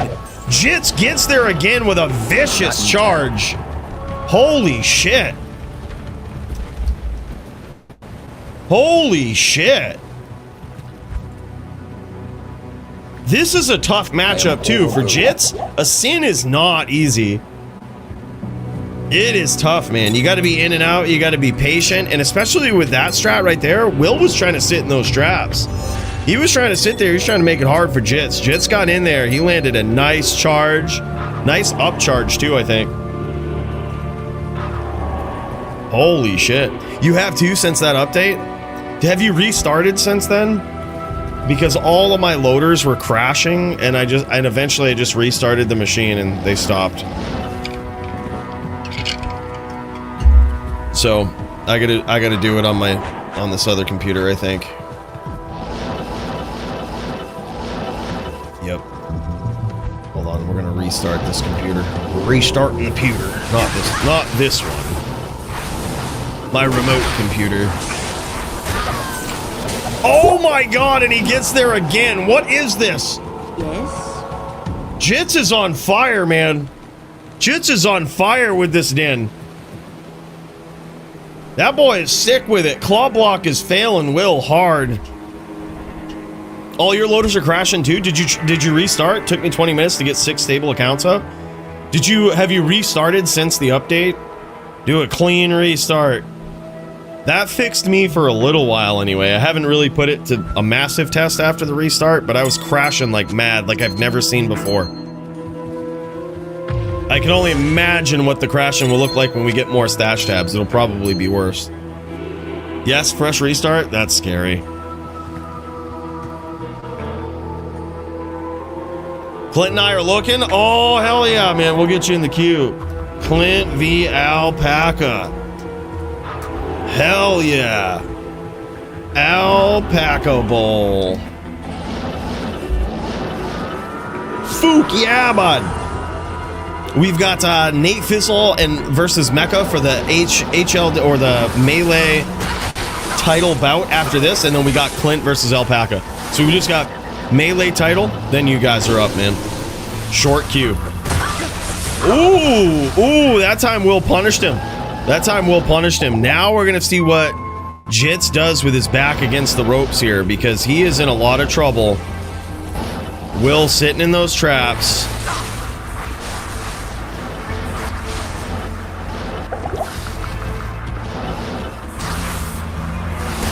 Oh my god! He almost got him too. He actually almost got him with that charge. That was so close. 2-1 now in favor of the Jits.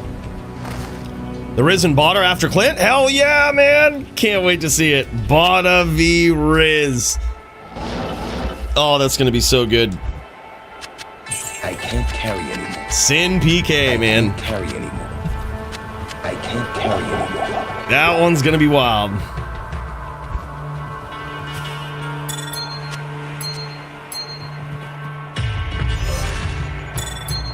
Yeah, I have no idea what they're gonna do on OG graphics, not a frog. They noticed that problem in the patch notes. My official prediction, if they add new stash tabs, is that duping will not only be possible, but it will be easy.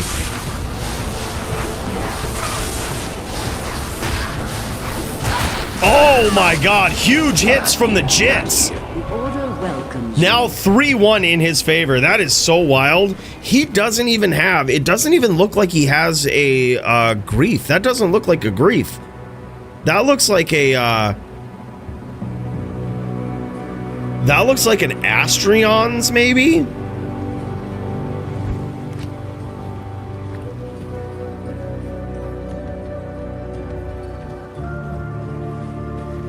Yeah.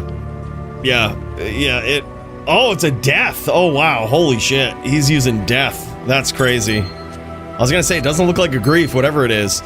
Big CB damage. Big deadly strike damage. That is a charger weapon, boys.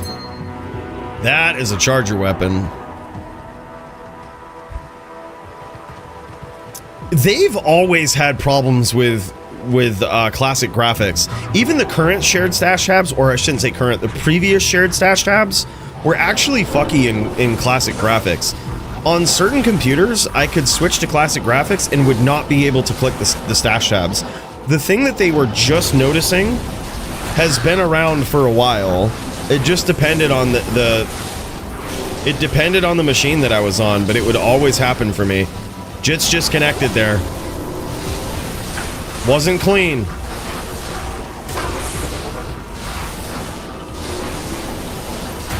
Oh, he connected there, though. Oh, my God! He got him. But that one is nulled right there. That was the best that Jits could have hoped for. That one is a draw, because in the DFC, if it is a draw, if both players kill each other, it counts. Both of you get a win. But the only exception is if that would have ended the duel. And in that case, it would have. Jits would have won. So therefore, it's a draw. So it's 3-1-1 right now.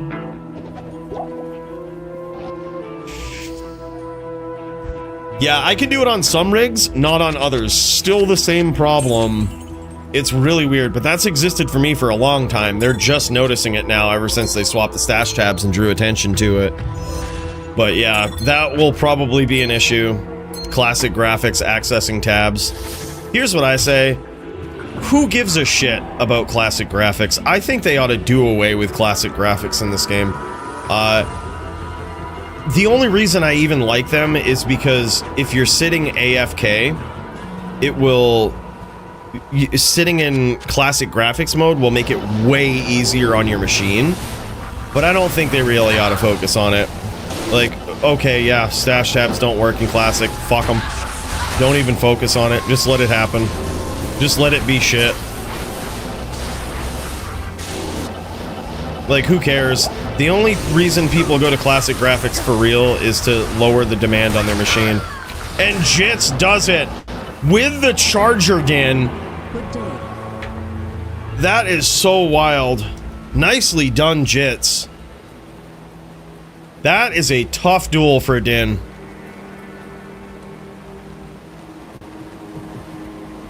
Well, I mean, the game is upgraded, so it's like we can always go back to LOD if we want. We don't need the classic graphics. We do need some sort of graphic dial down, and classic graphics makes sense. But it's not necessary. It's just there to show that, oh look, well, this is what we can do. It's really not necessary. All right, boys, let's check in with the Nate Fizz versus Mecca after this gear show off here. These guys showing off some viciousness. Nate Fizzle about to fire it up, and look at this. He's got the caster gear. He's got Enigma. He's got himself a COA for a little bit of DR there. Also the res. He's got High Lords with Death and High Lords and his boots. He's got 100% Deadly Strike just about. Wow, that's insane. Nice claws there. Mind Blast, Shadow Warrior. He's got some nice jewels in there as well.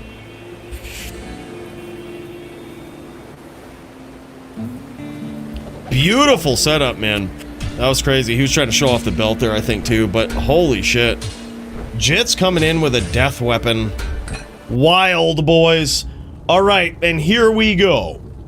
In this epic matchup, we have the Melee DFC title bout of the evening.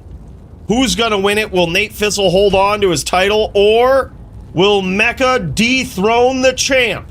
Let's find out here tonight.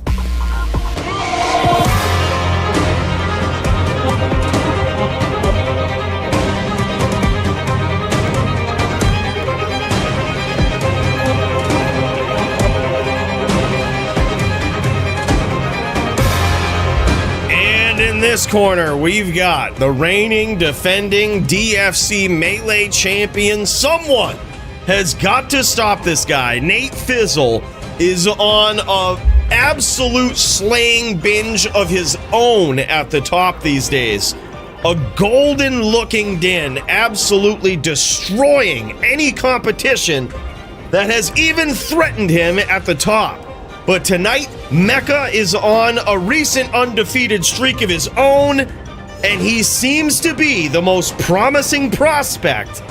Can he do it? And here we go, round one. It looks like Nate Fizzle got some big damage early on, but Mecca comes back from the brink of defeat, and by the skin of his teeth, takes round one, putting the champions back against the ropes very early. This is wild, boys. The LLD title bout of the evening. Welcome to it. Will Mecca finally shut down Nate Fizzle's reign at the top? Or will Nate Fizzle show why he is the dominant Melee champion? We've got Mecca off to a hell of a start here. Big damage early on. And there it is. He gets there now, making it 2-0. A hard start here for the champion.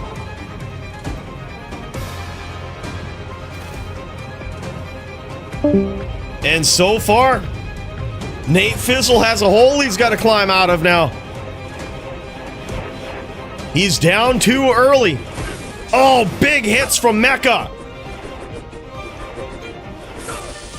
Oh, man. Huge comeback, though, for the champ. And we've got ourselves a duel, boys. And we've got ourselves a duel. Now 2-1 in favor of the challenger.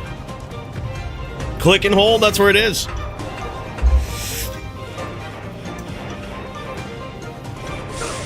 Big hits for Mecca to start things off, and huge return fire from the champion to even the score. And just like that, score is now tied back up. It's almost like it fully started over. This is so wild, boys. Absolutely wild title bout here tonight in the Melee division. First blood going to the champion, but Zeus, aka Mecca, huge comeback. Is he gonna take it? And he does. Very, very close duel, man. Wow, this one really could go either way. No matter how this one goes, the Dins will get the wins tonight, so at least Nimrod will be happy with it. The Dins are gonna get the wins, no matter how you slice it. The champion now back against the ropes again. He's down one win. He's trying to tie it up just like that, and he does. It's now 3-3 between these two titans. This is a title match. So, as the rules say, it is first to 10, but win by 2. So this one might go long. At this rate, it just might go into overtime. So far, 3-3 from these guys. Still a little too early to tell. No swaps from either player so far. Rolling the digital dice. Big hits from the champion. And Mecca goes down. And now, for the first time in the duel, we've got Nate Fizzle that has pulled ahead. It's now 4-3 in favor of the reigning, defending Melee champion. This guy is trying to do it. He's trying to hold on to that DFC gold, that DFC title belt. You gotta din it to win it. Put Oppen and I at the bottom of the queue. He's up and making coffee. Hell yeah, man. All right, Oppen Scroll versus the Nim. Oh, he's just waking up. He's fresh and ready, Nimrod. You gotta bang him up beside the head a couple times. Make sure he's really awake. Big hits for the champion. And down goes Mecca, now 5-3 in favor of Nate Fizzle. 5-3, and it looks like Mecca's going for his first swap in the duel. Let's see what this guy's doing. Let's pop over to the stash, see how it's looking. Right now, it appears as though he has his 3 2020s here. Wow, this is an insane inventory of this guy. He's got the 3 2020s. He's got a vicious, vicious setup. And it looks like he just made a very tiny swap in the inventory. Sometimes that can make all the difference. That can make all the difference. He swapped out for some more AR. He's trying to connect on the champion a little more. He knows he can make his hits count. And there it is. Big hit to start things off. And down goes Nate Fizzle. Now 5-4. Still in favor of the champion. But whatever swap that Mecca just made, it was an important one. It was a big one. That was huge. 2016-5, best of the night. Hell yeah, man. That's a good find. Sucks about the 5 experience, though. If you're going to find one that's not perfect, at least get the 10, you know? Big hits for Judge Fizzle, and he advances to 7-5. Or 7-4. 6-4, sorry. 6-4. The champion slightly ahead. But as we all know, these duels ain't over till they're over. We have seen the legendary Nimrod come back from a seemingly unwinnable lead from a champion before. And this one is anything but that. This one is still close enough to be able to go either way. Down goes the Judge Fizzle. Zeus getting there in this one. Now 6-5. This is crazy. What an epic match between these guys already. Switching back to the perspective of Nate Fizzle here. He is standing next to his Heaven's Brethren Hadriel in the River of Flame. That gives him some big luck early on. The cinematic zoom to try and finish things off. Bam! And down goes the challenger. Now 7-5 in favor of Nate Fizzle. Yeah, that is actually the worst possible roll, not a frog. Literally worst possible.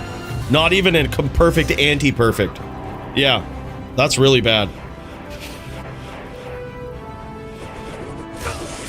Big hits for the champion. Zeus trying to come back with some big hits of his own, and there he goes. Mecca getting there in that round. Now 7-6. 7-6, still in favor of the champion. But this one truly could go either way.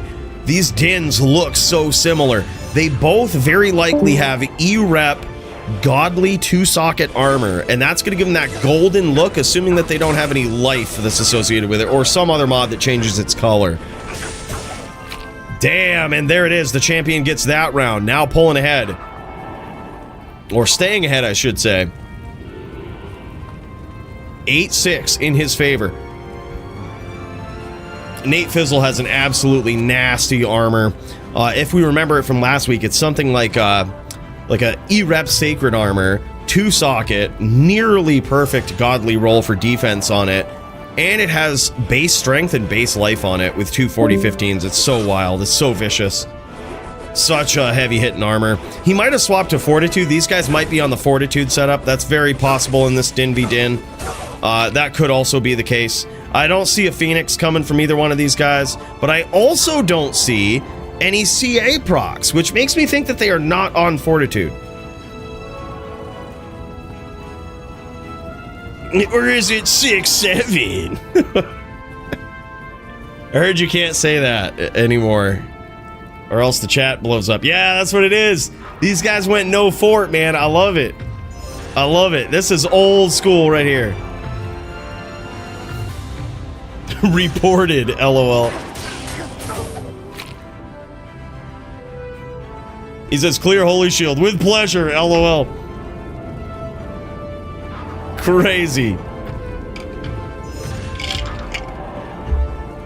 Yeah, he must have swapped away from Hawes for that, I would imagine, because the only way that you could recast Holy Shield and it doesn't actually recast is if it's a lower level.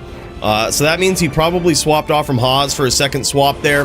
That's going to cost him some defense, but certainly makes up for it in the damage by the looks. Oh my god, man. Oh my god. That was a surprising battle right there. Nate Fizzle took some massive damage early on, and it looked like, I mean, literally within the first few hits, he was practically won. But he stayed alive for a very large portion of that duel and almost came back. Did you put the Diddy oil on? Nate Fizzle says, take it off. Take it off right now. Mecca says he rubbed it up and down. And here we go. Oh, big hits from Mecca. Huge hits from Mecca. But a big comeback from the champion. And there it is. 10-6 or 10-7. Very close duels. The champion holds on to it. That was absolutely insane. Nate Fizzle holding on to that title. What an epic match. I love that these guys went no Fort, no Phoenix. These guys just went old school. They wanted to go Din v Din the right way, right? None of that Fort Phoenix shit. They said, let's do this right. I actually really like that. Really appreciate it. I think it's actually a more fun and interesting way to go. We alleviated the stress of no Phoenix, no Fort in this matchup. I don't necessarily like it. I think it adds less diversity to the matchups unless both players agree to do something like this. This looks cooler, is cooler. The itemization, the weapon choices. Look at that 2703 E-Rep Sacred Armor on the Challenger. I had no idea. Mecca has insane gear. He is not only... This is his first defeat, I think, in Melee DFC. This guy has just been on a roll, man. Just incredible gear. Dual stat AR Lifer Ring, a low legendary mallet. He's got the low mallet. And so does Judge Fizzle here. He's also got the low mallet. It all came down, I think, a little bit of a choice of the armor right here. Damn, son. That was just all very RNG based. That one really could have gone either way. So close between these guys. Such a subtle difference with the attack rating and everything. What an epic showdown. Holy fuck.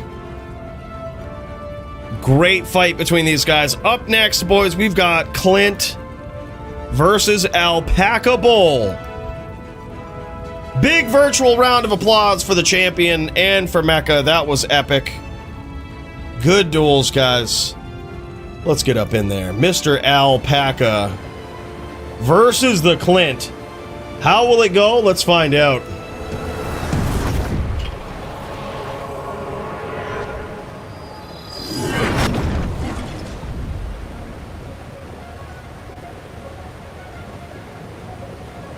Clint versus Alpaca. This one is going to be possibly neck v neck, neck v barb. We on when you're back, dude. Hell yeah. This might be neck. Oh no, it's neck v barb. He wouldn't be wearing a. He wouldn't be wearing an SS if this was neck v neck. So it looks like it's neck v barb. This is going to be an exciting match. Alpaca is on the neck. Clint is on the barb. Very fun matchup here. Yeah, we haven't, Squigs. Sorry, just seeing that. Yeah, that was GG. That was an epic bout. I'm 6'7" if you added 11 inches to my height.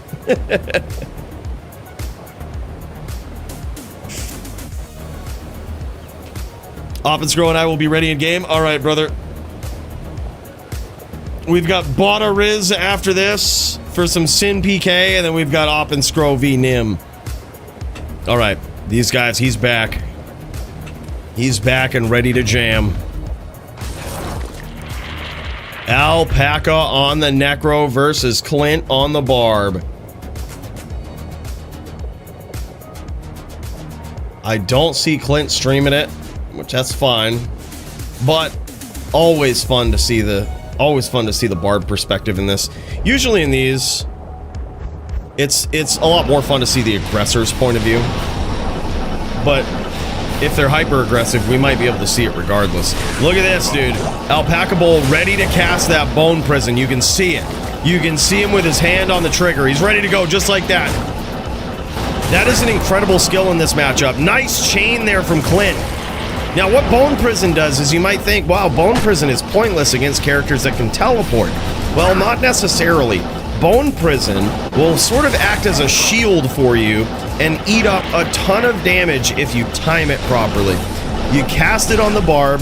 If they teleport on you right at that time, it will suck up all the damage. If they don't teleport on you during that time, then you teleport into the bone prison and make them fight in the bone prison. The answer to that is that the barb could start zerking you, which is all magic damage, right?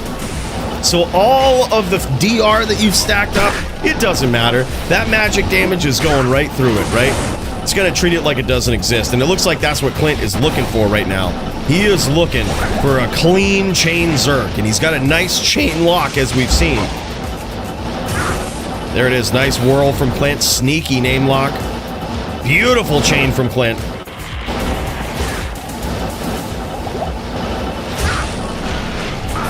Oh, big whirls from Clint. And that cut Alpaca Bowl open. Alpaca's gonna try a spirit train here. He's gonna try to set up a spirit train, see if that fucks with Clint a little bit. See if he can catch him in it.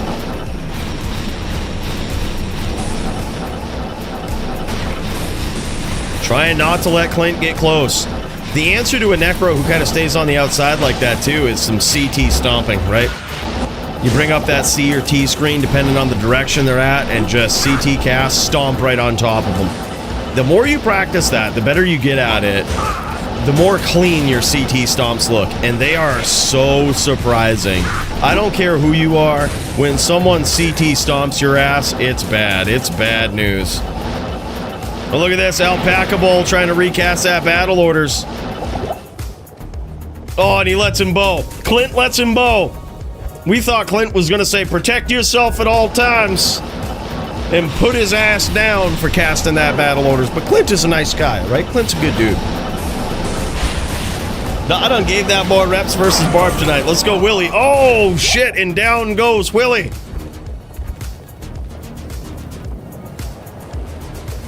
Alpaca Bowl. Slain. Slain by the Clint. Yeah, Clint's such a good dude, man. Good day. I don't know. I haven't ever seen Clint on a din jits, so I think by that alone, that just means you're a better man. All right? It's just... I'm not picking sides or favorites. It's just the facts. It's just... It's how it is. I haven't seen Clint on a din. So, till that happens... Alright, Dirty and GVN. Hell yeah, dude. We'll get you in there. Dirty v GVN. You know what? I'll take it. Clearly no bias. Right. If Clint was any kind of a man, he would play it dead. Alright? If he was any kind of a man. He is on a barb, though, so props to that, actually. If you're not going to be on a din, you better be on a barb.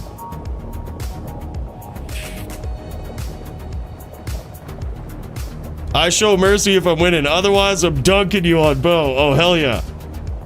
Dude, Pauly does it to me all the time.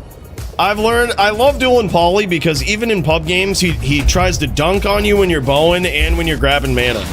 And at first, most people be like, oh, let me get my mana and my bow. I fucking love it. I'm like, do that, because there's gonna be people that do it. And I would rather know what to do in that situation. And so basically what I do is when I bow against Pauly, I'll just tell you to the cold plains. He doesn't even follow, he knows what I'm doing.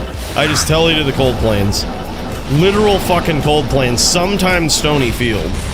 And all battle orders. And then when it comes to the mana, you gotta think ahead. You gotta be like, alright man, I'm gonna need mana in about 30 to 40 seconds, so I'm gonna spam all the way over here. I'm gonna run in, grab a couple, stave off a little bit. You gotta think ahead, you know? Protect yourself at all times.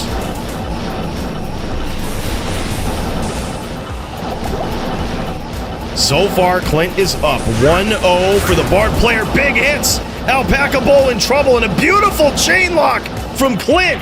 That was insane. Even followed him through the wall and everything. That was insane. That was some Jess level chain locks right there. He must have been training with Jess. He must have paid for the Jess training regimen. Yeah, mana pool. So yeah. And then the other tactic is I mana pool at Blood Raven. That's exactly what it is. I have my own mana pool out there in Harrogath. I take a waypoint and hit it. Just grab it right there. Clint looking real clean on this. Ooh, almost got him with that one. Almost cleaned him out.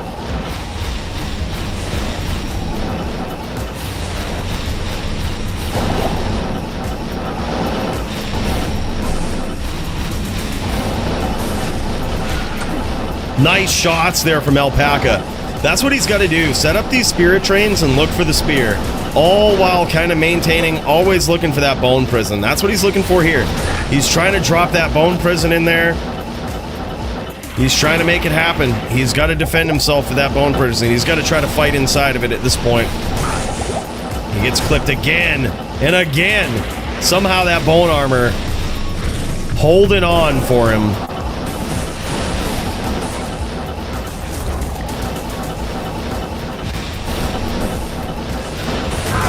There it is. Nicely done from Clint. Yeah, at this point, this is what I do. If I'm a Necro and I'm going up against a barb, especially if it ain't a punch level barb. Actually, even if it is, I think I've gone up against punch before and I just take off my DR. Because if you get me, you got me, but the bone armor can eat up most of it. If they zerk you, which is what really good ones will try to do anyway, your DR doesn't matter. So I just roll the dice, and I'm like, I hope you don't catch me. I'm gonna set up the nastiest, most unforgiving bone spirit trains, and I'll literally walk through them with 35% block. If I die, I die, but if you get hit, you're fucked.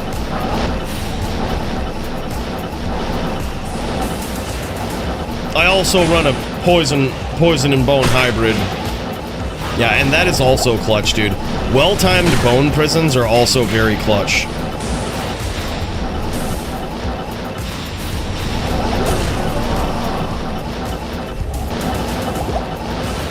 Keeping up all of these pets here is also very, very good for Alpaca Bowl, because these pets will basically act like their own little mini bone prison, right? When the barb gets on top of you and starts to whirl, there's a very good chance he's going to hit the pet and not you. And that whirlwind it doesn't hit all targets on the same pixel. It doesn't like pierce through targets, right? It just hits whatever target it hits, and then it can't hit anything else for a little bit. Which is sort of a shame for Whirlwind. It's probably part of the reason why it's so bad. But that's just how it is, and that is an exploit in PvP. When you duel up against a barb, you can cast your pets, you can make it very hard for them to get in and actually land shots.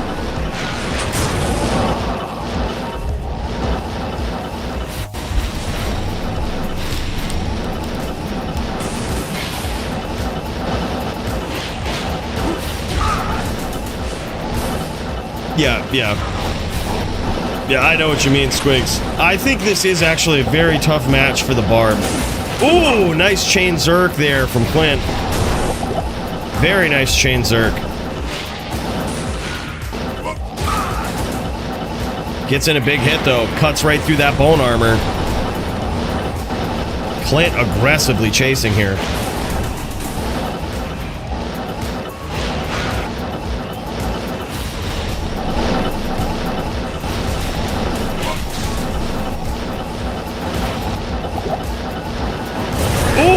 Big hits from Clint. Clint has actually taken a lot of damage here, though. Clint is kind of in a lot of trouble. The consistent, persistent bone spirits here from Alpaca Bowl are kind of paying off. They are eating up Clint from afar. And that's exactly what a Necro wants to do. It's as the Great Elite once told me. He says, Necros are spammer characters. That's what they do. Especially in certain matchups, that's all they can do. Oh, beautiful shots there. Oh my God. He tried the Mexican standoff versus Clint, and he lost. He caught that axe to the dome. Clint wisely chose Instead of running, Clint chose to turn around in the Mexican standoff and zerk his ass. And it totally connected, totally worked. One hit zerk, boom, that's it. Yeah.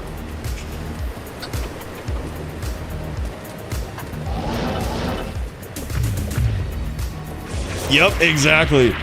Dude, I'm telling you, Elite had so many, like Vamp the Champ had so many next level tricks that I still don't think most of us fully understand. I think he was so far ahead of his time on Necro. I just think he has savage tricks that, looking back, we kind of understand a lot of them now. We didn't at the time, or at least I didn't. But I bet there's still some things that it's like, if we saw Elite play again, we'd be like, wow, that's fucking smart. He was just a really, really good Necro player. Absolutely legendary. Beautiful bone spears there from Alpaca. I actually like that strategy too. Having those bone spears, you don't even need to take out the Oak Sage, right? You just start up that spirit train, starts throwing the bone spears, and boom, who needs teeth? Just cut right through it, do some damage to the player, and hit him with bone spirits. That's so vicious. I love this right here. I love what he's doing. He is forcing Clint to get a name lock. At first he was a little scared of it, but now he's forcing Clint to get it. And by that I mean he's staying in close quarters, kind of teleporting back and forth, not really CTing across the map per se, but almost challenging Clint to get a name lock. And it's actually working, because that sort of back and forth movement at close range is becoming difficult for Clint to predict. He looks for the name lock, he looks to grab the name, but it's not there. And he's still getting shot at. That's actually a pretty incredible strategy from Alpaca Bowl. It's really paying off here in the third round. Or, I'm sorry, in the fourth round.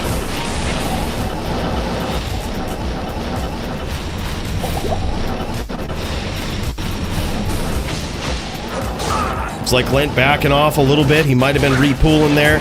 Whirlwind Barbs are very, very heavy on the mana, that's for sure. It's a very mana-intensive build. Oh, those are big shots from Alpaca.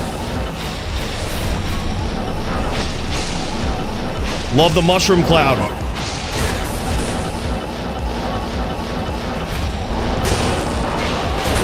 Nice shots from Alpaca. And down goes Clint. Just like that, Alpaca is on the board. Now 3-1, still in favor of Clint. But damn, son.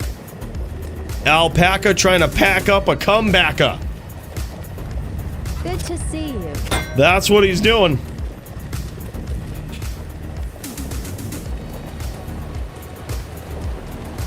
Absolutely phenomenal duel here so far. All right. This one could be over in a flash if Clint can catch him.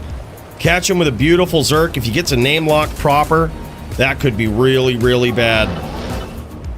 But I think at this point, we've seen Alpaca. Now he kind of knows the strat. He's seen something that's worked.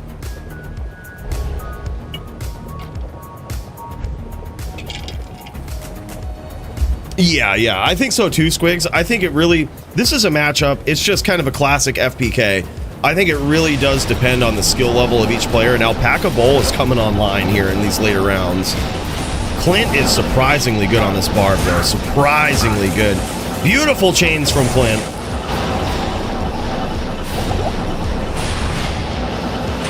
Oh! And just like that, we called it. If he can get a clean name lock, it could be over. And just like that, clean name lock Zerk, and it is over. Clint shuts him down. It is lights out for Alpaca. But he actually did really well. I really love the cadence that Alpaca was picking up on in the last part of that duel. He was looking clean, man.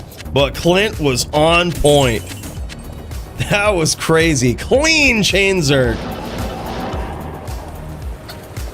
Yeah, that was nasty. All right, boys, we've got, oh, it looks like these guys are going to show off some gear here, too. That's really cool to see. Love it, man. Absolutely love it. Look at this gear here from Clint. He's got some war spikes. He's got a Grief and a Beast war spike. And that is probably very purposeful, probably planning against people who might use Clay Golem, who knows, right? Any sort of slow. Those are faster breakpoints, a little bit better, or actually, I'm sorry, not faster than PB, but certainly faster than Berserker Axe. And they also have better range than a PB. Not a Berserker Axe, but they still have adequate range while maintaining a little bit faster of a breakpoint rather than a Berserker Axe. And they worked here today. Very nicely done. 319.20s for Clint. This guy's looking good. 213 Gores, 132.45 Grand Charms. Beautiful. Incredible setup. Love that from both of these guys, man. Great gear from Alpaca. This is looking like a clean Necro. Holy shit. Hell yeah, boys. Well, let's get ready. It is time for Bottosaurus versus Riz, the long-awaited, one of my favorite fights on this card, boys. Let's get ready for it.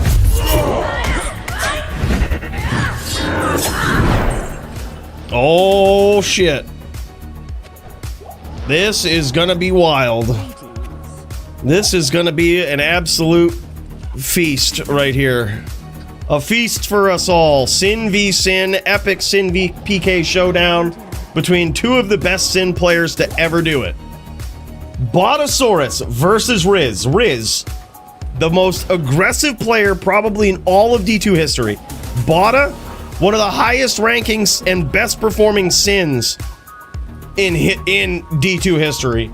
This one is gonna be a showdown, man. It is gonna be a whirlwind trapping absolute fuckery showdown.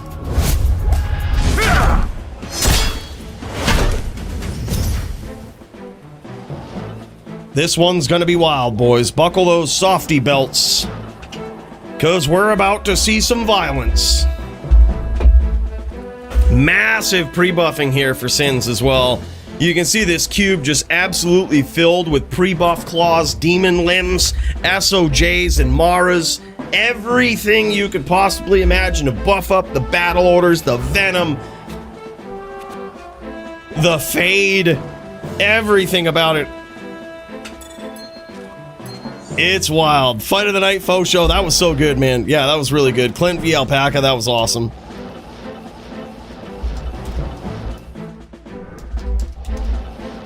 Yeah, it's so good, man.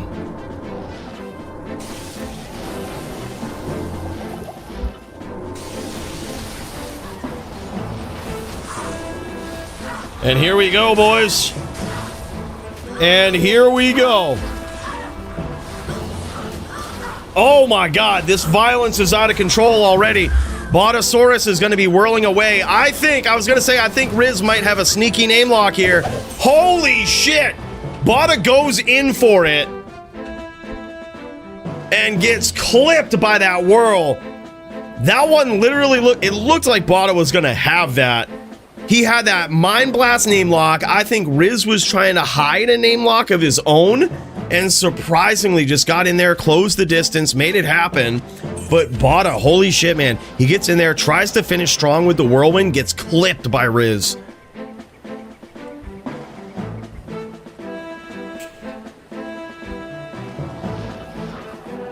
Now, this Sin v Sin match, I gotta say, man, ever since the rule changes in DFC, I think Sin v Sin, very Sin PK inspired rule change, but this went from a match that we would almost never set up to a match that's actually very fun to watch, very fun to be a part of, a very enjoyable experience all around, I think, and that is some Sin v Sin. Now, here were the rule changes. In Sin v Sin, specifically, no other matchup, but in specifically Sin v Sin, Trap Grand Charms are banned. Because if not, Trappers just take over. You can still stat as a Trapper if you'd like. You can still basically play as a Trapper. You just can't use Trap Grand Charms.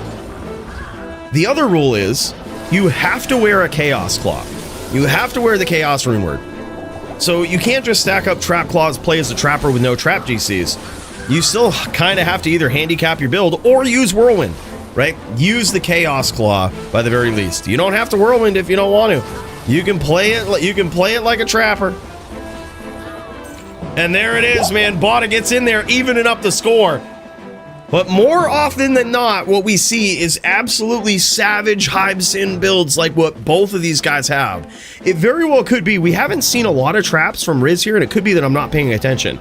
But we haven't seen a ton of traps from him. We've just seen vicious whirlwinds from him. So he could be on straight ghosts, which you can get there. You can get there. You can make it so that your opponent really doesn't want to engage in a whirlwind battle with you. But you don't present the threat of traps. Bottosaurus, the guy that we're watching right now, one of the most savage Sin players of all time. Very highly ranked at one point in the DFC, but also consistently pretty highly ranked on the Sin PK ladder. And this guy just runs a nasty hybrid Sin. And that's where you pose a legitimate threat with your traps, but your claws are also such that they can do pretty significant damage when you start whirlwinding, right? You don't mind those whirlwind engagements.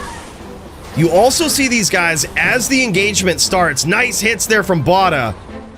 As this engagement starts, you see both of these guys casting Cloak of Shadows. Nice teleport stomp there from Riz. You see these guys casting Cloak of Shadows to reduce their opponent's defense, giving their whirlwinds the best chance to hit. You also see these guys using skills like Blade Shield. Usually not a big deal, you don't see it used on a lot of Sins, but in this particular matchup, it's based on your weapon damage, right? So having that Blade Shield up as you get in close quarters with your Sin opponent and whirlwind them, that Blade Shield can actually do a lot of damage, and that's in addition to your whirls that you're landing. So these can get pretty violent, and that's why when these guys are whirling back and forth versus each other, their life total, although it's like 4, sometimes 5k, drops so quick. That's the reason, man. It's that, it's also venom, it's open wounds. A hybrid Sin, or a whirlwind Sin in general, has a lot of different ways to damage somebody.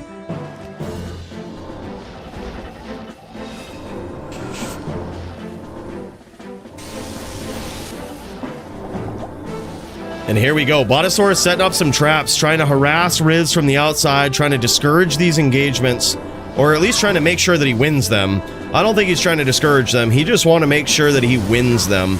And having your traps up is one good way to do that. But Riz avoids literally all of those traps, still whirling out there just in case his opponent has a name lock, might have had a sneaky one of his own. Big trap hits here, though, for Bottosaurus. That one almost certainly hurt. I knew it! Riz had the sneaky name lock. Oh my god, what was that? Botta's probably kicking himself. He was going for the tie there. Bottosaurus was going for the tie. He knew that he was dead in that matchup, but he was like, as long as I keep whirling here, I should at least take out Riz too. Unfortunately, weapon block and defense must have had all of the right RNG rolls there. Riz got there, just barely survived. And now it's 1-3 in favor of Riz. Let's cut over to Riz's point of view here. One of the most savage, one of the most aggressive players in general in all of D2 history. The sneakiest name locks, the heaviest aggression. We used to see this guy on a straight ghost Sin in the early days of the DFC, which was crazy because a ghost Sin, unlike any other style of Sin, is literally trying to do all of her damage with whirlwind. No traps. You could probably use some Blade Sentinels, Blade Furies if you wanted to, but all of it is coming from whirlwind. It's all coming from that physical damage, which requires you to close the distance on all of your opponents. So that's why Riz just got in the mentality, the mindset of just being a hyper-aggressive dueler. He's using a lot of Dragon Flight here too, and teleport charges. Riz is on a fort build. Riz is on a fort Sin here. He's on straight fort ghost. Riz is on straight fort ghost. He is so happy with these whirlwind exchanges. This is definitely what he wants. Ooh, nice hits there from Botta. And there it is. Botta pulling ahead in that one. Now 3-2 in favor of Riz. Very good duel. Holy shit, what a duel. After this, just to give you guys an update on the queue, we've got Botta versus Riz here for some Sin PK. Then we have Oppen Scroll versus Nimrod for the LLD title bout of the evening. Then we've got Dirty versus GVN in an epic showdown in HLD. It's a sick queue. We've got 3 people in it. It's looking pretty clean. If Teams is ready, just let me know, man. Just give me the shout out. That one usually doesn't fire. It's hard to get 8 people together, man. We gotta... I think we gotta go back to like 2v2s. Ever since we've tried 3v3s and 4v4s, they just never fire. It's so hard to get that many people's schedules lining up. I can't carry anymore.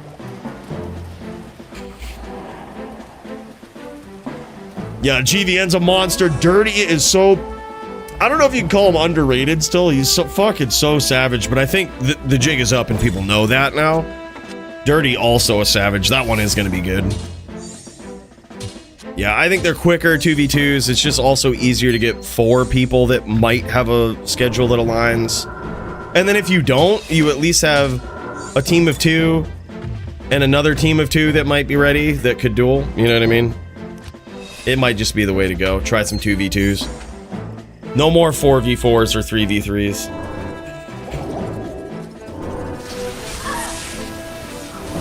There's just like a 5% chance they ever go. That they ever happen. 2v2s seem to happen a lot more.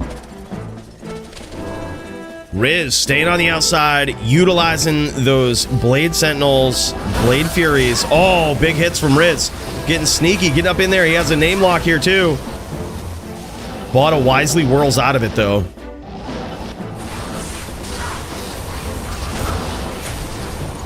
Big hits from Botta. That is impressive because I believe Botta is actually on an Enigma build. He is not on Fort, and he has cut Riz open. He realized the damage that he had there, realized the slight advantage he had in the moment, and just went with it. It's like, all right, that's fine. I don't need to keep up this engagement. We'll just let Venom, we'll let Open Wounds do its thing. We'll set some traps and let's bang, baby. Big hits though. Uh-oh, and there it is. That one, just like that, Botta ties it up. Holy shit. It's now 3-3. Tie game here. I knew this one was going to be wild, boys. I knew this one was going to be wild.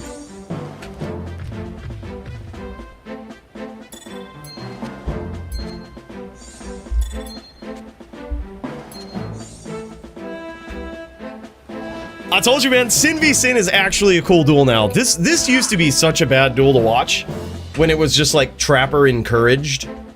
It was just such a bad duel to watch. It was like the great Bowie once said, you would just set traps and the first person to get aggressive would be the loser. And it was true. As shitty of a thing as it was to believe, it was true.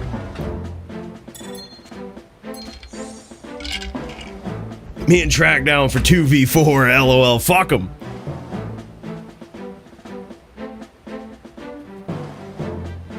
No Sorb, 75 max res, I'll do 2v4. Hell yeah, man. Good luck to both of these guys as we pop back over to Bottosaurus' point of view here. This guy, like I said, very, very consistently highly ranks in, and now you see what happens when an unstoppable force meets an immovable object, right? We have a very highly ranked sim player right there consistently in Bottosaurus, and we have the most aggressive player and most successfully aggressive player, I would argue, in D2 history is Riz. And you see both of these guys jamming it out. Probably, I would argue on their favorite classes for both of them. And it is just a showdown, man. This is an epic duel between these guys. Nice use of the traps there from Bottosaurus. He's being very careful to try to set this engagement up. He wants to utilize the full damage of his traps here. Ooh, big hits from Zed, aka the Riz. And he whirlwinds right into those traps. That one could cost him. Uh-oh, and there it is. Riz gets there. Very good duels with the Rizal. That is so fucking hard to do. That was so back and forth with Riz right there. Man, I went up against him in some Sin PK, and I'm like, this guy's on a whole nother level. And Bottosaurus makes it look like, look, nah, man. You were lucky to beat me, is what it looked like, you know? Holy shit.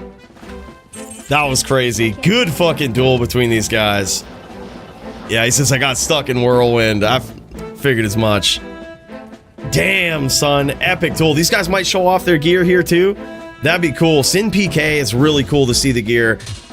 These claws are going to be really where it's at. These guys are going to have, of course, the Chaos Claw, but it's all in the other claw that they have. That's what it comes down, and you can really kind of tell the difference between their build and what their strategy is. The claw is like a big tell-all in this. And yeah, look at this. That was a nasty +2 to assassin skills, cruel fool, E-Rap claw for Riz. That, it was just nasty. That thing is so nasty. 350 damage, War Fist. Usually when you see a War Fist, you know that that's a ghost. They're getting up in there. They just want to damage you with that thing, right? Very nice Chaos Runic Talons there as well. Wait till you see Botta's claws, though. Botta's are just insane. And there's that teleport circlet we were talking about, right? Fortitude armor. He ain't fucking around. Yeah, that's surprising because he almost beat a Fort Sin and he's an Enigma Sin. That was so close. Botta almost took it and he's an Enigma Sin. That's why this guy, he's a frustrating Sin to duel because he can do that kind of shit. Yeah, wild, man. Vicious damage there, and there it is. Look at this thing. It's a wrist sword. I love this. Cruel Fool IAS E-Rep, and it looks like he had possibly a max damage jewel in there, I would guess. Very, very good duels. Yeah, love the setup here. And probably a Griffins for the cast rate, lightning damage, every possible advantage he can get. No, actually, wow, look at this. It's a 230-22 open socket with a 40-15 and a 15-100 in it, or a 15-30? Maybe a 15-30 with poison res and PLR. God damn, that's a beautiful, beautiful helm with jewels in it. Yep. 15-30 poison res, hell yeah. Yep. And it's matching. God damn, that's insane. Beautiful 6-point ring there as well. Just a gorgeous Sin, man. So beautiful. What are the small charms? Are they maxers or AR 3620s? This is just an incredible setup. Look at these. These are 6 Venom, 6 Fade Claws. Those are so rare. We did a video on that shit, man. Those, oh, they're 3 2020s. I love it. I put my 3 2020s on my Sin for Sin PK too, bro. Fuck yeah. Big cheers to that. He's got 6 claws, dude. 6 Venom, 6 Fade. Those are so rare, so expensive, man. Damn, son. Good duels between these guys. Well, what do you say? Let's pop over to the LLD title bout of the evening. We've got Oppen Scroll versus Nimrod, and this one should be wild, boys. This one is for all the marbles. Oppen Scroll, the DFC LLD king. Can he hold on to his title versus Nimrod? Let's find out tonight.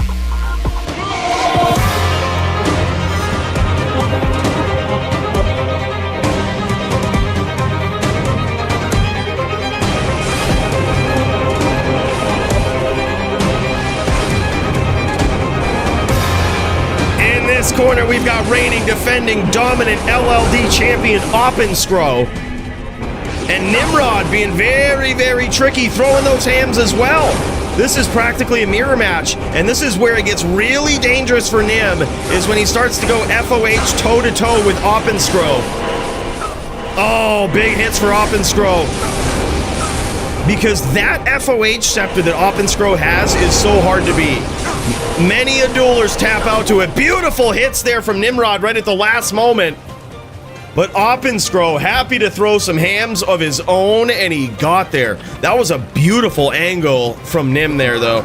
Yeah, Nim says that FOH hurts. He's noticing, dude. You really got to prepare. Like, for example, this guy doesn't do any physical damage, Oppen Scroll, but I kept my SOE on versus him because it gives MDR 15. So it reduces the FOH damage by 15. It's so vicious. Like, that FOH damage is so vicious. He has a very, very dangerous Din here. This is a Mage Paladin at level 30. Straight FOH and hams. And his scepter is so clean. It is literally the best, one of the best LLD scepters I've seen for this build. It's a magic scepter with 2 sockets. He got 2 sockets at Larza, but it's +2 to combat skills, plus to FOH, plus to Blessed Hammer, +3 to concentration. It's so wild. Look at that damage from that FOH, man. Nim can't stand there and trade with it. Nim can't stand there and trade with it. Oppen Scroll pulls the trigger quickly. Gets in there with a little charge of his own, but he's so happy to just sit around, throw that FOH from the outside. Nim's going to try to kite him, and he got him with some hams there. Nim's strategy is to kite him into hams. And he's succeeding with it. He's throwing these hams. And he's getting Oppen Scroll to run into him. The Oppen foe, right? Yeah, I'm telling you, man, that is one hell of a foe right there. The Jer King Oppen Scroll, right? And he has landed some big shots here on Nim. Nim is in trouble. Oppen Scroll's going to go for that FOH finish here. He's going to try it. Nimrod's going to have to close the distance to surprise him, because he needs to land some hams. There it is, man. Big FOH damage. Holy shit. Damn, son. The FOH scepter of Oppen Scroll is on a whole nother level.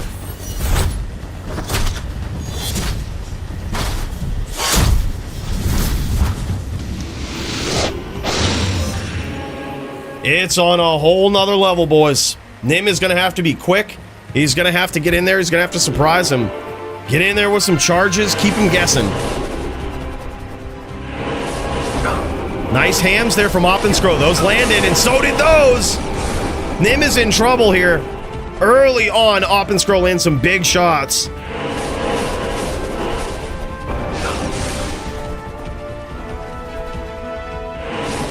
Nim trying to kite him into hams. Oppen Scroll just staying on the outside. Oppen foe. Uh-oh. Uh-oh. Oh my god! Nim was in a desynced position there and started landing some nasty hams. But so did Oppen Scroll. That was wild. Bro. Proud of losing 3-4 to Riz. That was such an epic fight, man. That was such an epic fight. Bottosaurus, big cheers for the signature 2025 and the 300 bones earlier. Bro, you're too kind, too generous, man. That was such a great fight. So epic, man. I was so pumped to see that. I thought you were going to take it. That was one hell of a comeback. I thought you were going to just Uno reverse that whole thing. That was so crazy. Big cheers. Great bout, man. Have a great night, brother. Thanks again. Much, much appreciated. You're too kind, too generous. Really, really appreciate it, man. Merry Christmas to you, brother. I have before, I will again. Hell yeah. Sin be sin, man. It's one of my new favorite forms of dueling. I love it. Never thought I would say that, right? Never thought I would say that. Never thought those words would come out of my mouth. Nim might have just took some hams there. He did. He took some hams and he took some FOHs.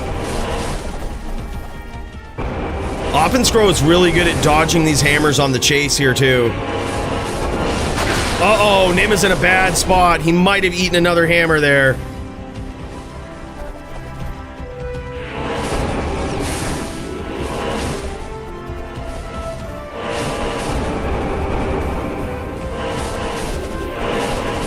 Nice setup there from Oppen Scroll. He might be going for the telly stomp here. He goes, just foe me. And Oppen Scroll says happily, bro. GG's, brother. Holy shit. That is insane. Yeah, Nim is feeling the power of that foe. It's so insane. It hits so hard, man. I'm telling you, that scepter is on a whole different planet. Let's pop over to Nim's perspective here so we can read the items. Oppen Scroll is a German player. All of his items will appear in German. But take a good gander at this scepter. When you see it, you see it. It's so vicious. That's single-handedly the winner of the fight. 2 to fist, 4 to fist, essentially, 5 to hammer, 3 to concentration. It's so wild, man. Yeah, just 30 nonstop damage. I negated that shit as much as I possibly could, and I think I was still taking like 15, and I had all the resist against it. I knew it was there. It's just so hard to prepare for. FOH damage is probably somewhere around 600-700, maybe, I would guess.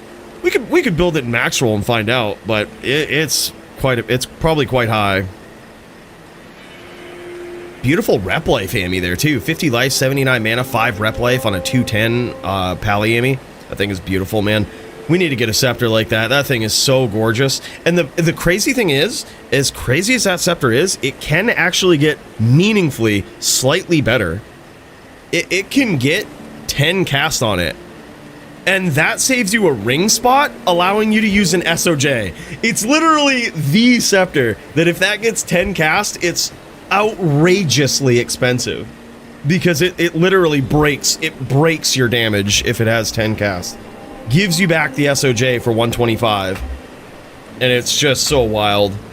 Epic fight between these guys. Oppen Scroll, who's gonna stop and scroll the Oppen Scroll? Holy shit. This guy is wild.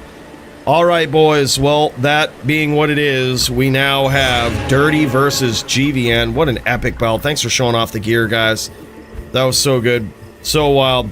We've got Dirty versus GVN in an epic throwdown. Let's pop over to that duel, boys, and check this out. This one's gonna be nuts. We've got Dirty 1 on the Sin, GVN on the Zan, I believe, right? Yeah, GVN on the Zan, Dirty 1 on the Sin.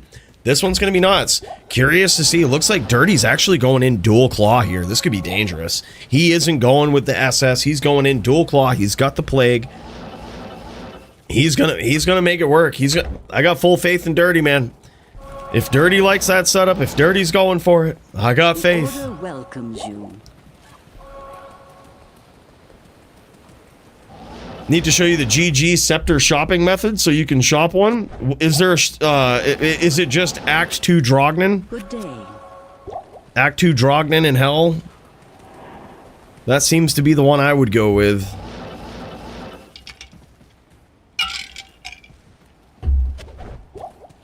Because, yeah, shopping that scepter would be insane.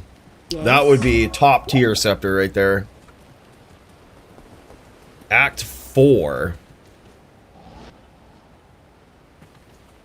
I guess you probably do get more scepters out of Anya, but she doesn't... I would have to look at her level and what she spawns at that level versus Drognin, because you may not need it to be that high. You may not need it to be Anya level high, and that may actually be setting you back with some of the abilities that could spawn on it. We'd have to check it out, but Drognin seems like it might be better because he's a lower level. It might not matter in Hell as much. Yeah, it does matter in Hell. It's why we couldn't get... Yeah, it does matter. It's why you can never shop a Dusk Shroud. A magic Dusk Shroud. You can't do it because vendors are capped in Hell difficulty.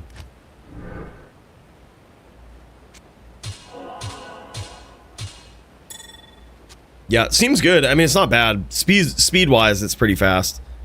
But also, if you just have a really fast Sork, you can run outside of Act 2, cast Blaze, telly in, look, run with your Blaze back out. You probably don't even need to cast Blaze. You could just use it. You could use the Harmony. Harmony, 105 cast, telly back in. Wow, dude, Dirty might be landing some shots here. He's got GVN on the run. He doesn't have his pet up. He was going to say he's got to keep that up. He immediately got poisoned.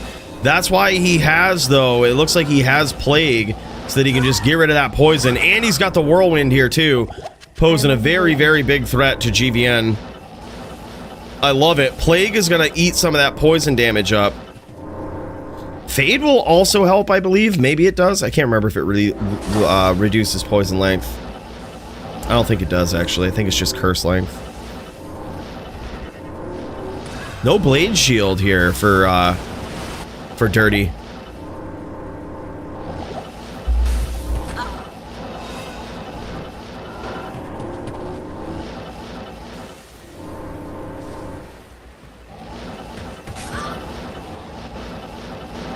Some good old Telly Boa in here for GVN. He's gonna be on his bike, and now that he knows the game plan of Dirty, he's gonna make him chase him, right? He's gonna make him run into all these arrows on his way in.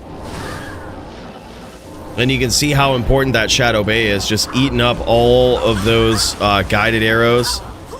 Incredible hits there. Nice sneaky name lock there from Dirty. Very, very tough matchup here for Dirty, I think.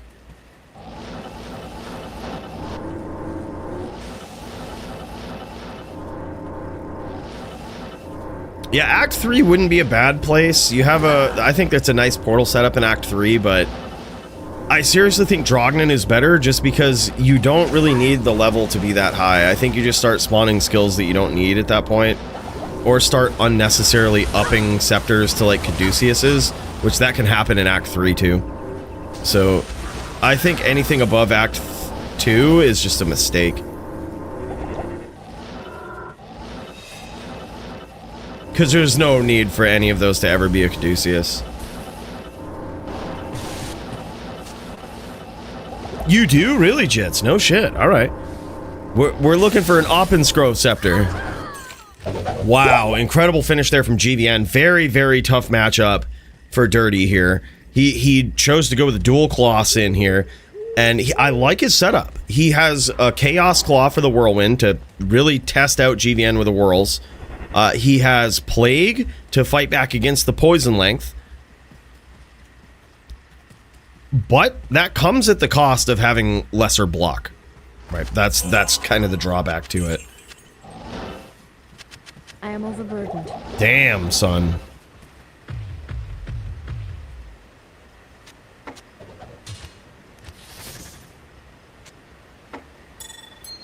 I shot for level 9 and 18 scepters for the most part. Yeah, I get the sacrifice scepters for level 9.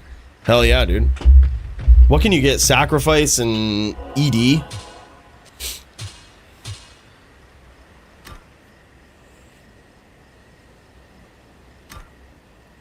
Dirty has himself a pretty nasty sin here, but he's got himself an even nastier opponent. Fine, EDAR? No shit, EDAR and sacrifice charges. That's what it is. Word. Yeah, that's so wild, man. Maybe that'll be our next shopping experience. Shopping the most godly LLD scepter. It'll never happen. Dude, asking for a scepter with 2 to combat skills and faster cast on it in the first place, I think would be hard to come by. But then also for it to have the right skills on it, those 3 skills, it's never happening. And then to roll good with those 3 skills. You could accept a +1 FOH with, or even a +1 concentration, maybe, let's say. But Blessed Hammer is a must have. I guess maybe not, but you would need at least 2 of them to roll 3. At least 2 of them to roll +3. Hell yeah, appreciate you, Jits.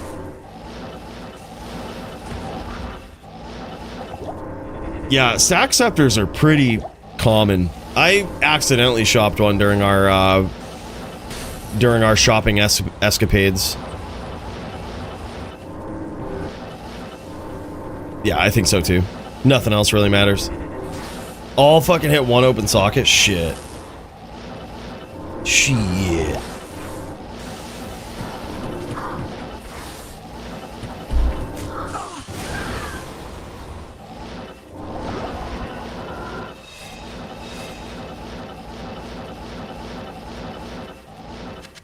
Oh yeah, okay, so that's what it is. It is indeed Drognin is the best place, just because of the I level, Q level, whatever. He sells barb shields and scepters, can probably snag some good ones. You shop in Hell for a greater chance at spiked shield, upgrading to barb shield. Word. Yep, that's the way to do it. GG, thanks, Chits. Love that, dude. That's good info to know. I was just impulsively, I was like, it's gotta be Drognin.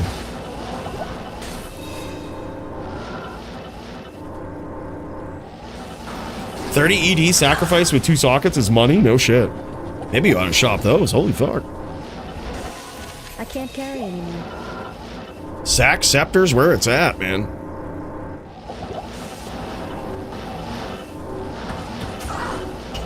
Damn, son. Nobody level 9 duels anymore. Dirty now noticing how daunting this duel is versus GVN. This is a duel that, I'm considering not even making it anymore. Sin versus Zon. It seems lopsided for the Zon, but I'm confident that some Sin can come along and piece them up, you know? They certainly are restricted. The Zons are slightly restricted, and I guess not hugely restricted in what they can wear, but they could go 80-20 theoretically, and probably most of them do.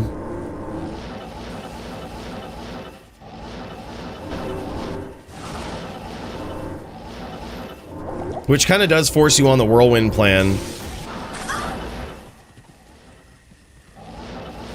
Dirty's gonna try to set up some traps.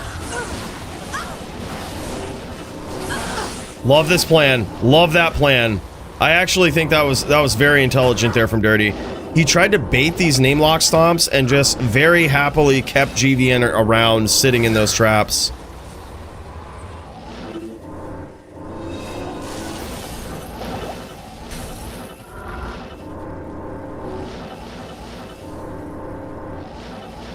Great CT casting here from Dirty. Oh, and he got the lower res off too, and those traps might have hit with lower res. I am overburdened. Yeah, GVN is on the back pedal here. He ain't trying to stand and trade anymore. He is definitely lower resed. I can't carry anymore.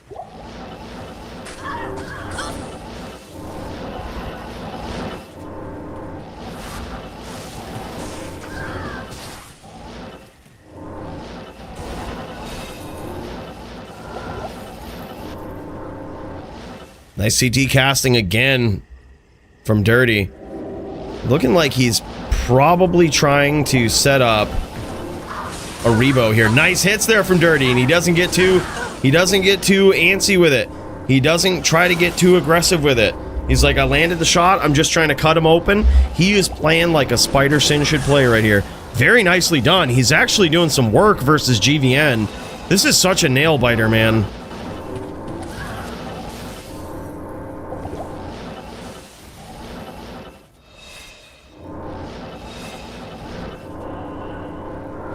Hammerden, Boa, or Bone Necro? I would say Bone Necro if you're newer to PvP.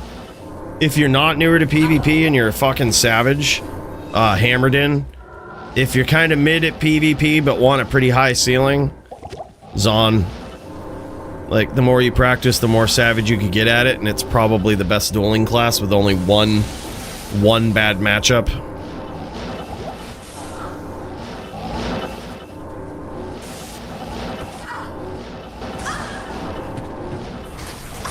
Oh, shit. Big hits there. Dirty trying to set up these locks here again, trying to bait them. Ooh. Ooh, and another lower res hit.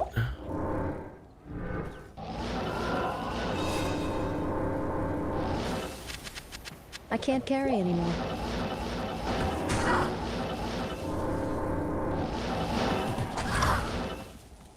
I think Dirty expected those traps to go off right there, but they didn't.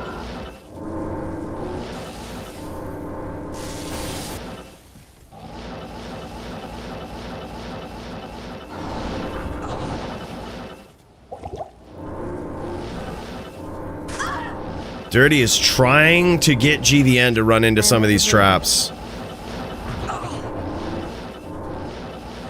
He's trying to stay on the outside, utilize the range a little bit, but it is, although you technically have range on a Zon doesn't really have to move, and if they don't move, you don't really have range on him, as queer as that sounds. A Sin's range really relies on her opponent looking for her, because then you can set up traps, run around, and just wait for him to find them, right? But, oh, nice hits there from Dirty, nice traps. But if they're just kind of posting up, shooting multis and not moving, they're never going and searching for your traps, so you kind of need to lay them close enough for them to go off. Yeah, GG, Oppen Scroll. That din is hard to beat, man. Big cheers, brother. That was epic. Absolutely dominant LLD Din. Yeah. Yeah, I would say Bone Necro is the easiest to learn. Easiest to learn, and you should do pretty well with it, even if you're not that great. Even if you're just learning, you should do pretty well with it. It's pretty simple, straightforward game plan. Launch the magic spells, right? When in doubt, make a Bone Spirit train. The other classes don't necessarily have an easy mode like that.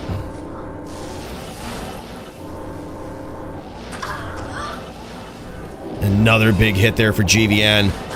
And there it is. Holy shit. And now I was going to say, the more at that point that Dirty stays on the outside, the better it is for GVN. He won him with those arrows from the outside. Theory crafting how to beat that Din on the Poon Din?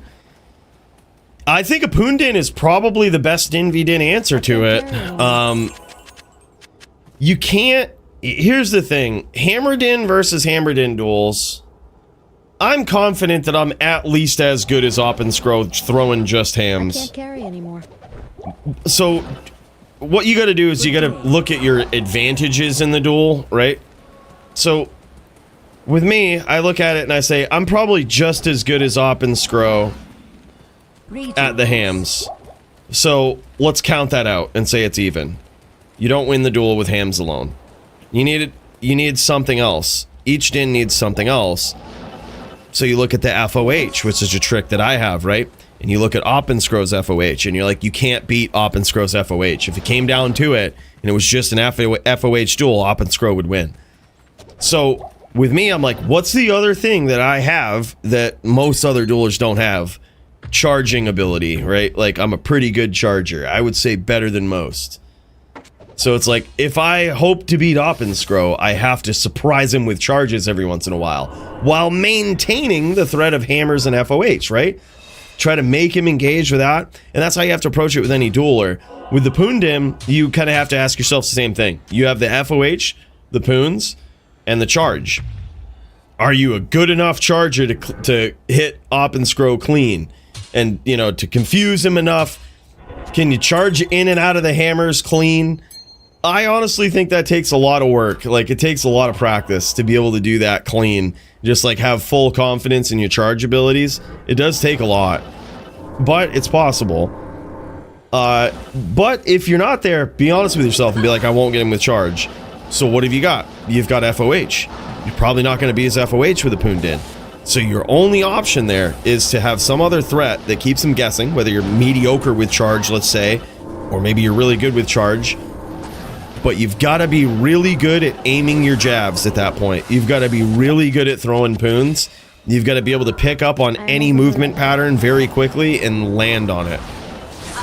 And that would be the true challenge. I think it's possible to beat Oppen Scroll with a Poon Din, but it would require some of the best aim with jabs. And we have seen Oppen Scroll versus a throw barb before, and he was really good at dodging the jabs.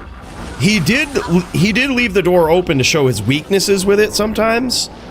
So for example, sometimes he'll kick around a little too flat-footed, like too long. But it's still not more than like one jab would hit him erroneously like that. And he's got nasty block, nasty defense. So that's the other things working for him. It's like, it's a hard duel no matter how you slice it. Very, very hard duel.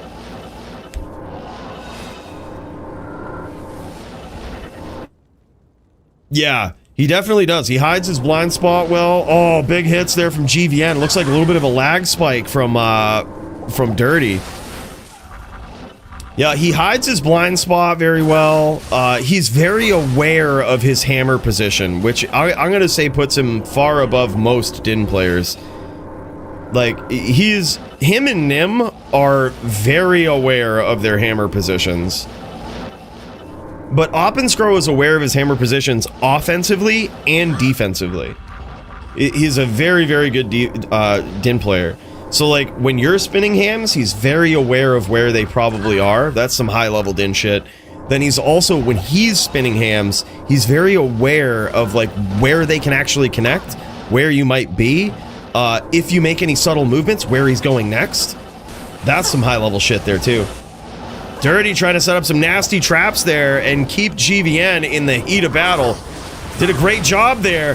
He can't be staying too close to the fire, though. He wisely gets out of there.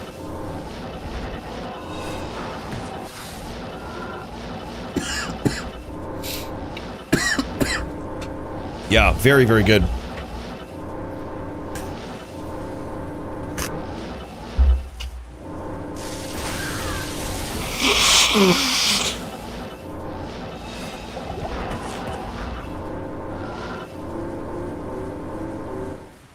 Are you streaming from prison? Why do you say that?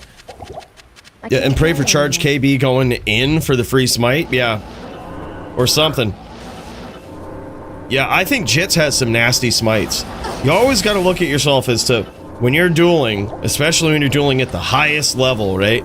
I feel like one of the big things you got to ask yourself when you're dueling some of the best duelers in the world in the division is, what can I do better than them? If it came down to it, what can I do way better than them? With me, it's charge. I'll outcharge anybody in the world. I'm a way better charger than anybody in the fucking world. Right? Like, I know that if it comes down to charge, I'll wreck anybody. I can't carry anymore. So good at it. But, like, that can only get you so far, right? With Jits, he could be like, I can outsmite anybody. I'll land that smite, I'll grab that name lock, I'll hit you from angles you didn't even know I was coming at you at. That's gonna be Jits. He's like, I'll fuck you up with smite. And he's also really good with charge. Jits had something to say about that. Look, we've already settled it. We've already settled this, okay? We've already settled it. Alright, we've already thrown down in the moor. Also, though, here's the thing. Tonight, we saw Jits on a straight charger in HLD, and it was very impressive. But we often see Jits' charge skills mixed with other skills, like Smite or FOH or other stuff, right? Like, and you kind of got to a lot of times. You got to mix it in. But tonight was the first night that we saw Jits on a pure charger in HLD, and I gotta say that was really impressive.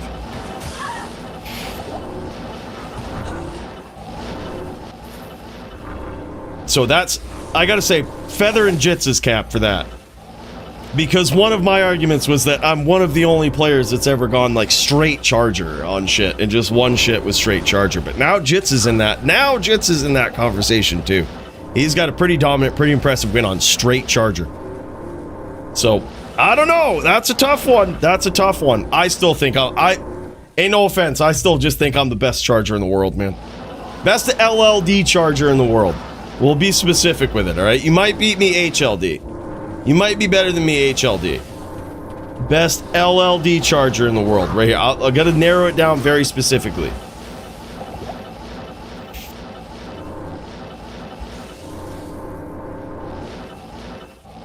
But HLD, Jits might be better than me. Jits might be a better charger than me, HLD. He doesn't get himself caught in literal and metaphorical traps as much as I do. It's a whole different world in HLD when people can teleport so much without busting a staff open and making themselves hella vulnerable for it.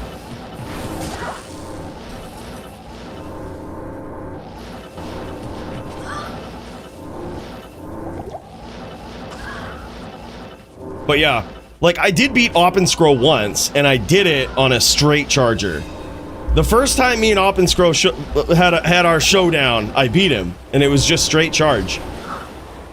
I had my FOH scepter too, but like I knew his FOH was better, so my FOH was just a distraction. I was like, you have to beat him with charge.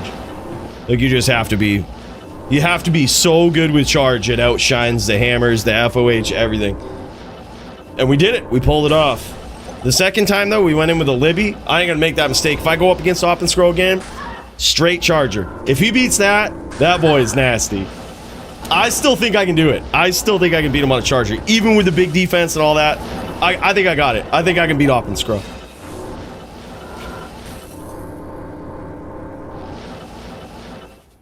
Yeah, it's crazy. He is so good. That FOH fucking hurts, man. You have to prepare for it. It's so wild. You have to prepare for it. It's so nasty. This is so close. Oh my god, dude. Dirty was so close there. I gotta say, that is fucking impressive. Was that 4-0 right there?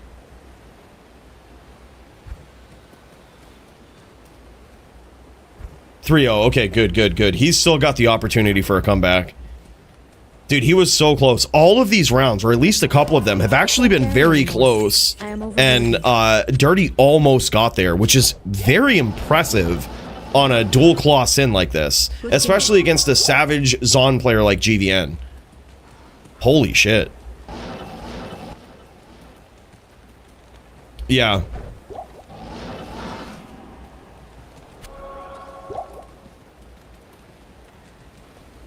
Yeah, I don't know. I would tend to agree with you, Track Amp, but you're right. It's like...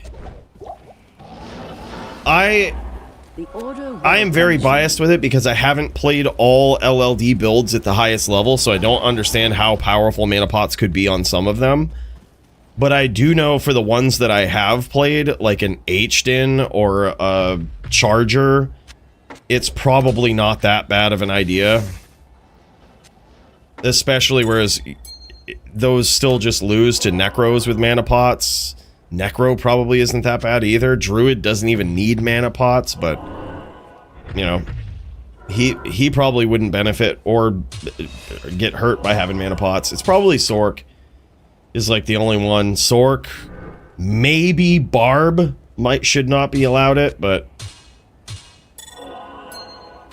probably a Zon too. Barb, Zon, yeah, but at that point you're splitting hairs, you know?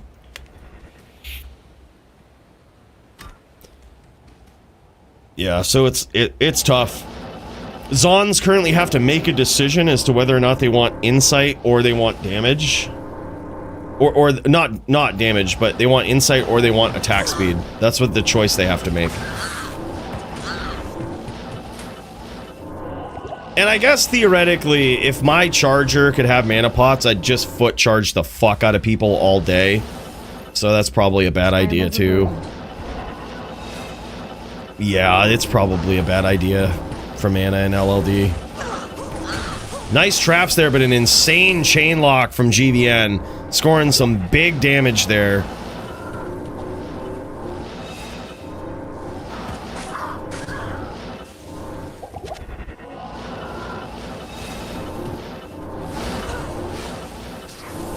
Dirty does have the lower res curse up here from that plague. And it makes you wonder how much GVN has prepared for that lower res curse. I don't think he's stacked up enough light res to get through it, because there has been rounds where those traps have connected and done vicious damage to GVN.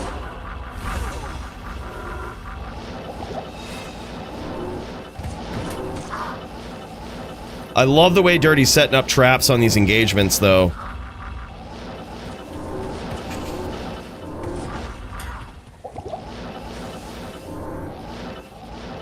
Well, the same thing applies, right? Same. If there's any mana pots, there's infinite mana. And plus, it's not really my rule to make. They've been banned in LLD since all of time.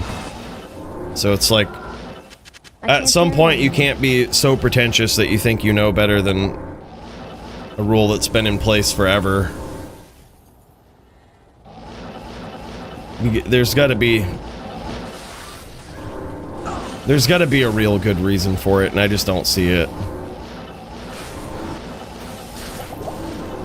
I mean, not to say we haven't done that before, right? Like, the poison charm thing has never been allowed ever in any rule set, but it's allowed in the DFC, and it's not busted. We proved it not broken. If there's any one thing that we did that went against years and years of GM duels, it was poison damage. And we showed how non-broken it truly is. And how non-scary it really is. Simply ban Enigma. Yeah, easy. Easy. Everyone would love it. Yeah, easy bit. Yeah, no problem. Way better duels. Ban the Punch-Out theme. That's step 1. Damn, Dirty's in trouble here. And I don't think he's landed any big shots versus GVN. That could all change. It's hard to get a life check in on him. Man, those exchanges right there, though. Those ones, that sucks.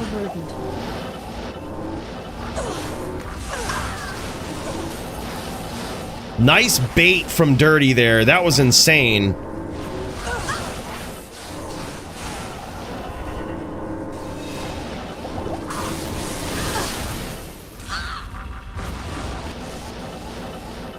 Wisely escapes. I am overburdened. I love the way Dirty is playing this.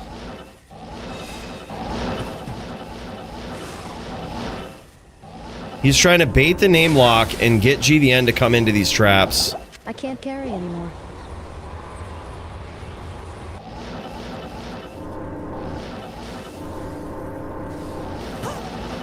Nice hits from Dirty with that CT casting.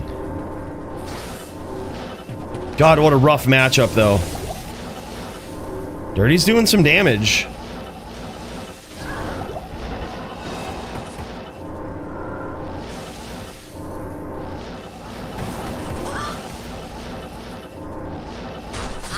Oof. Big hits from the multi-shot there, though. He can't afford to take too many more of those, and just like that, cleans him out. GG's, man. What a tough matchup. I'm surprised at how well Dirty did there, though. Like, that is not an easy matchup. He goes, sorry for AIDS matchup, yeah. And he was very close in a lot of these duels, Dirty. Gotta say, very impressive. Very impressive. I am overburdened. Damn, son. Holy shit, boys. It might be time to put up a vote, alright? Might be time to give a vote for Fight of the Night here. And man, it's gonna be tough to figure out who should even be on this list. There's a lot of them. Have you or a loved one been involved in a violent duel to the death? Then you could be entitled to a Fight of the Night bonus. Show up and put on a show, and one of these pricey prizes could be yours. Brought to you by Mooches, Hall of Fame phenom and timeless champion of the DFC. Show up, show out, but most importantly, show off those PvP skills. Oh, baby! That's like Brad Pitt and Troy right there, baby!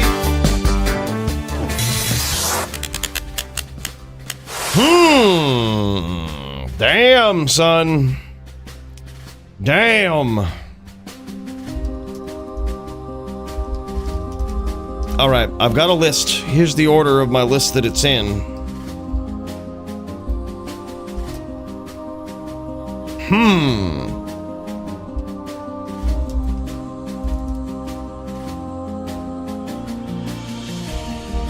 I think this is it. I think this is good right here. All those are so close. God damn, son. Alright, here we go. Here we go. Here we go. I think that's a good one. I think that's a pretty solid concoction of vicious moments. Yeah, I think Clint did as well. That was very nicely done. He definitely deserves to be on the list. I died so Lucien can get his Fight of the Night win. Exactly. Andy Man died specifically. He literally threw it. We knew he was going to win, but he's like, no. I'm going to give this one to Lucien so that he gets in consideration of Fight of the Night for that human form PK. Very generous, honestly. I think that was very generous. All right, this is what we're going to do. We're going to get in there and gank a Dclone real quick, and the time it takes us to kill a couple of Dclones is how long we'll let this poll run. Well, let's do this. Santiana, you have been summoned. Your power was no match for mine. Alright, we ain't fucking around. It's Dclone time. It's time to get ourselves a Savage Annihilus charm. We're talking 20-20-10. We're talking 20-20-10, baby.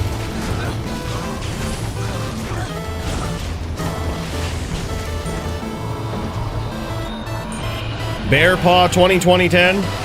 Oh. All right, all right. Well, we still got another one. We still got another one, boys. Or do we, actually? I think the game crashed. That's right, never mind. We don't. The game crashed, LOL. I remember the whole friggin' thing shut right down. Well, that's unfortunate. Well, is what it is.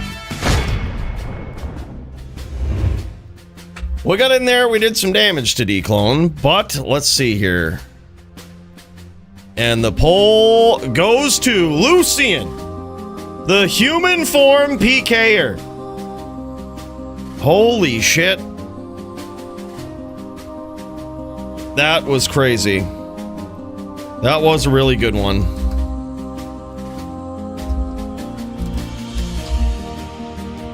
That was really good.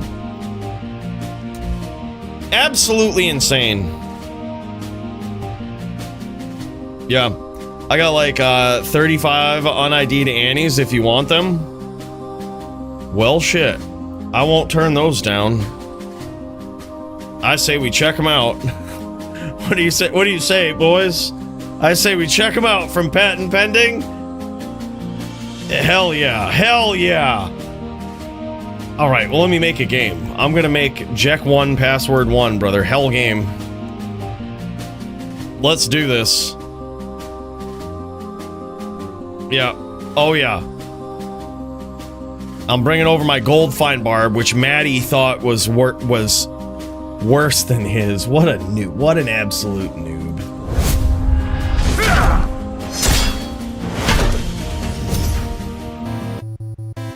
All right, we're gonna ID some Annies and hopefully get a 20-20-10 here from patent pending. He's coming in. We're coming in hot.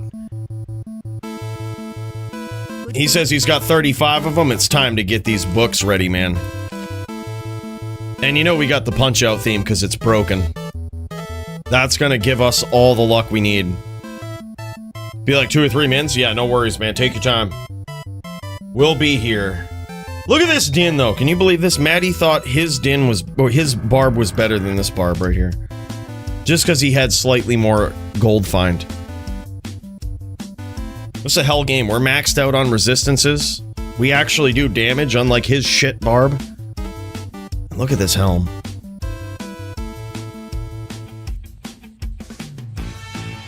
Need to figure some shit out with the Sid v Zan matchup. Yeah, it's AIDS, man. We keep trying it, and it's been on the verge of just never being made again. And yeah, it's tough, man. Sorry for the AIDS matchup. Yeah, we did, man. Lucien took it with the human form, PK, and melee. That shit was savage, man. Yeah. I love this self-gambled amulet, too. If you find any good ones you want to give away, my best is a 14, 19, 10. We got you. I can almost promise you we got a better one than that for you, bro. We're, no doubt, out of 35 Annies, no doubt. I bet we could find you one.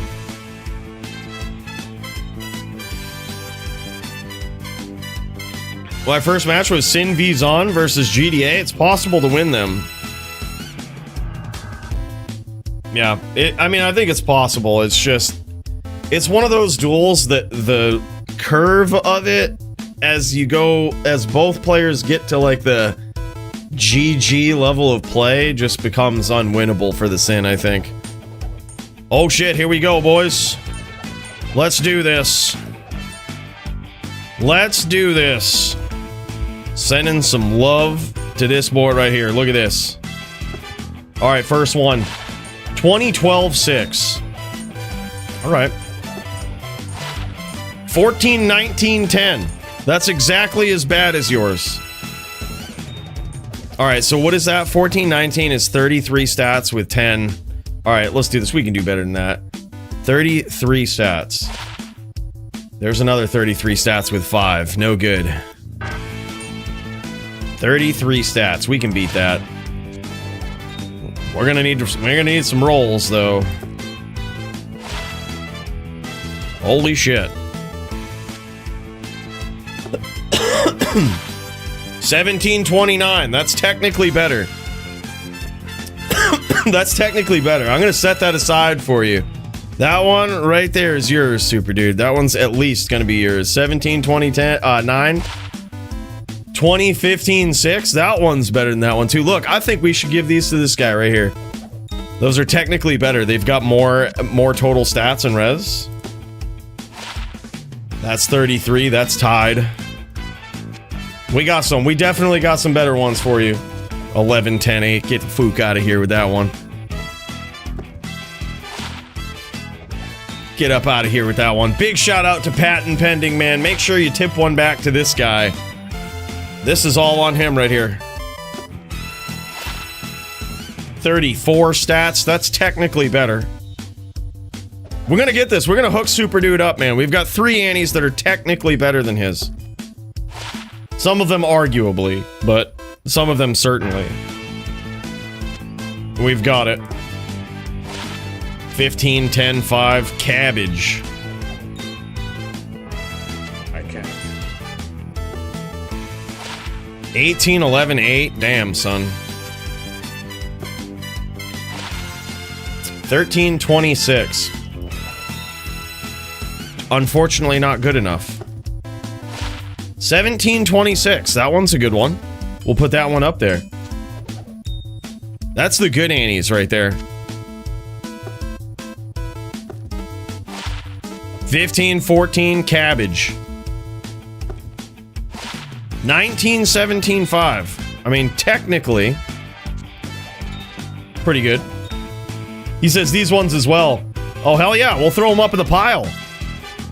We'll throw them up here for Super Dude. Look at this. You're about to get some sick Annies, bro.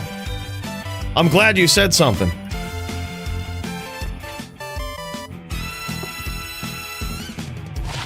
$11.29, just not quite good enough.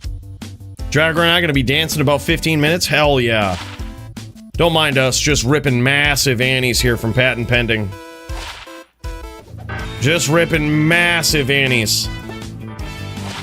13, 13, 5. The unlucky 13s. 14, 15, 6.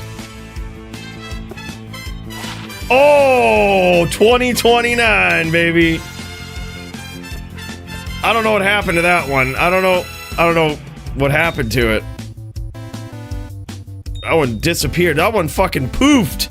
That one poofed. I don't know what happened to it. Damn. I don't know what happened.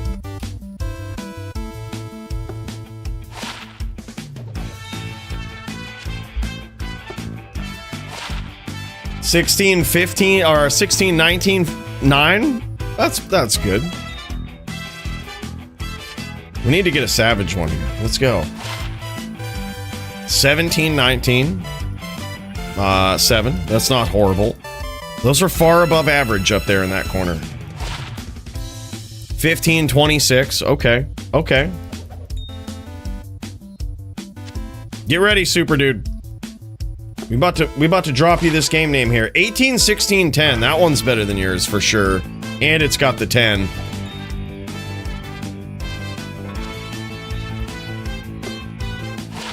$17, 19, 7. Holy shit. Okay. 15, 15, 8. Just not quite good enough. 13, 26. Meh.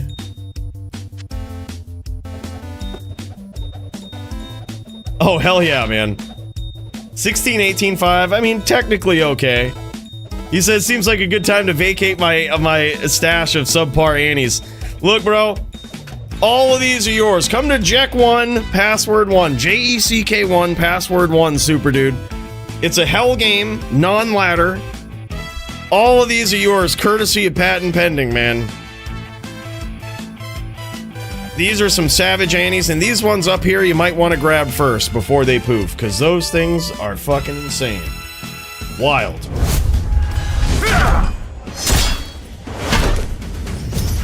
Hell yeah. All of those Annies, that is just wild. And a 2029 up in there. We'll take it. We'll take I mean, I don't know what happened. That was there. That one was there. Gosh. Now, you know what, dude? If you want a 2020... You're like, oh, fuck it, man. Here's a 2029. We're going to give you that 2029 too, brother.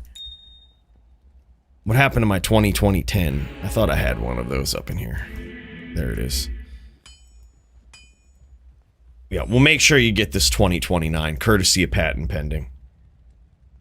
All right, that was super cool. This is fucking Lamp up in here. Look at fucking Lamp. Lamp just comes up in here. He's like, I need some Annies. I need an Annihilus Charm. I need me an Annihilus Charm on my decked out sorceress. This fucking guy. Is this you? Is this you, Cock Knocker? Is that you, Super Dude?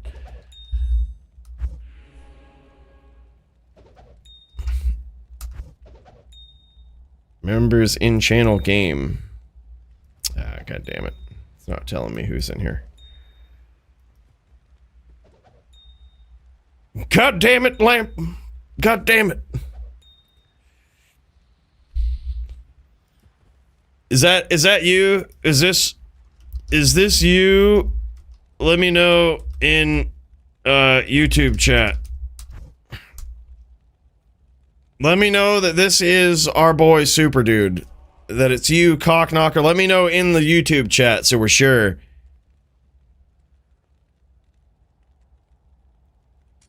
If that's you, this is yours, bro. Stream was off? Oh yeah, no worries. Is that you? That's you? Alright, GG, man. GG. There it is. 2029. How's that, brother? How's that? Hell yeah. That's a pretty good one. That seems like an upgrade. That seems like a pretty good upgrade. Patent pending. Patent, you the man. What a hell of a guy. Hell yeah, man. And that, if anybody wants any more of these Annies right here, feel free to pop in. Courtesy of your boy, patent pending. Super courteous. Really, really cool, man. Big cheers to this guy. Glad we got you a better one, too. That was awesome. Hell yeah, man. Hell yeah. That's sick. That's sick. Alright, we've got Jagger Swags versus the Donger, and these guys are going to be throwing down, he says, in the coming few minutes here. There's Donger. He's up in here. Let's pop in. Let's see what this is looking like. Yeah, he's just waiting on Jagger. He's waiting on Jagger. No worries. Alright. We'll give him a few minutes. Jagger's driving home.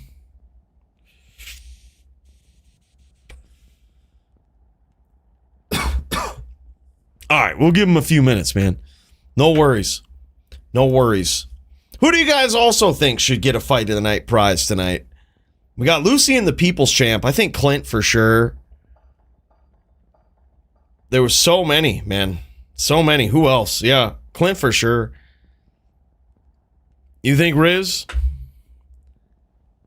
I think Riz did great. It's so cool to see Sin v Sin in its current form, too. Yeah, there was just so many good duels. I mean, just to give a recap, we also had Gemmed and LPC up in there. Both of those guys. I mean, basically, Gemmed won the SVS showdown of the century tonight. Yeah, still a bunch of Annies up in there. Yeah. Thanks, Super Dude. Glad we got an upgrade, man. I think so, too. Oppen Scroll Nimrod was good, man. Oppen Scroll was just insane. This guy is an insane LLD. I think that's actually perfect. That might be it. Let's see. We also had Murder, Green Lungs. Those guys had a throw down, showdown in LLD and Melee. Brand Doom put on a show. That guy was savage. Maybe Brand Doom gets the final 24 maxer.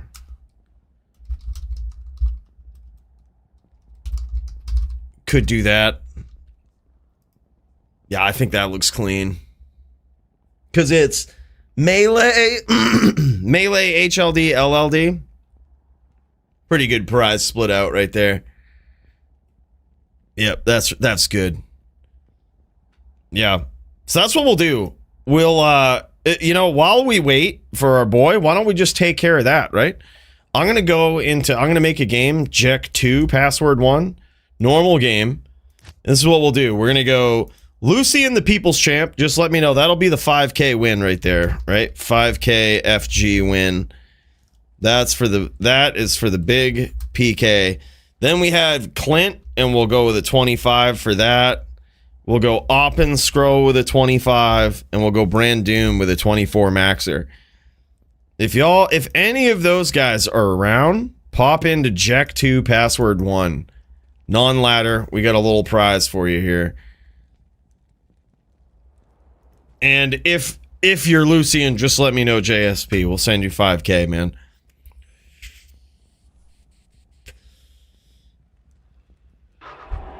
But hell yeah, there's Brand Doom. Hell yeah, man. There's Brand Doom. Look at this. 24 maxer. We got to make sure. Hell yeah. Look at this guy. 24 maxer for you, sir. He might need to clear out some space. No, he doesn't. He got it. GG. Brand Doom with the 24 maxer. Sick one, dude. Yeah, congrats. Only one person was compared to Shank for a moment in this stream, all I'm saying. Wait, who was it? Oh, Clint?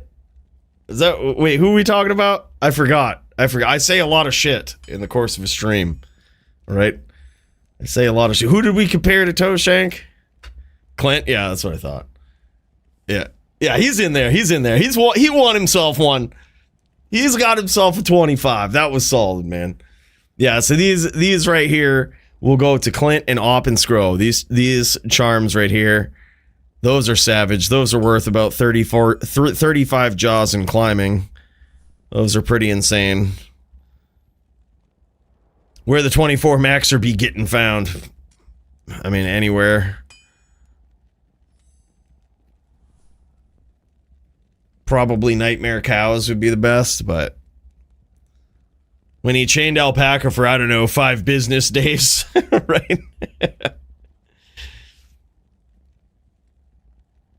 I've yet to find, yeah, they're not common. I found one in my entire existence. I found one 24 maxer. Jagger says the eagle has landed. All right, brother, we were waiting for you. We were waiting for you, man. We said we knew this Donger versus Jagger showdown was going to be good. We held up the whole show for you. We said we going to be doing it. Lucien! Yo! Let me know, JSP, bro. You won 5K. FG. 1.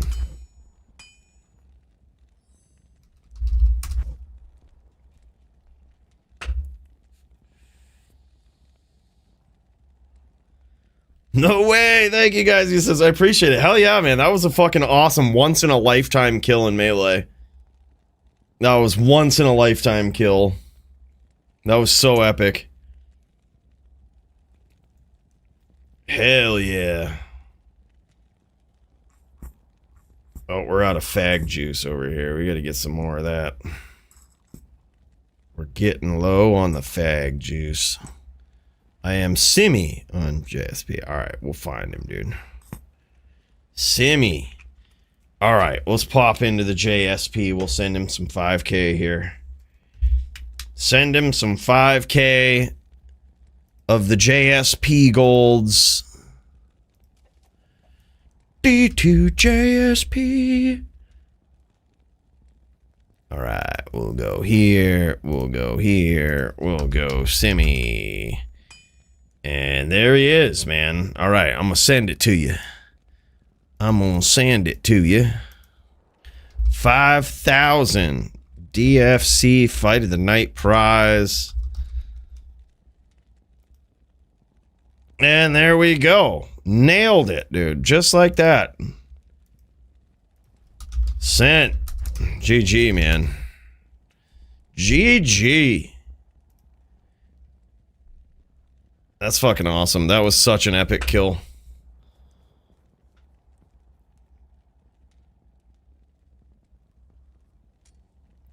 Hey, man. Congrats. You earned it. Epic PK. I wouldn't mind, probably best just farm hell because I wouldn't mind switching up my spin and hammer routine.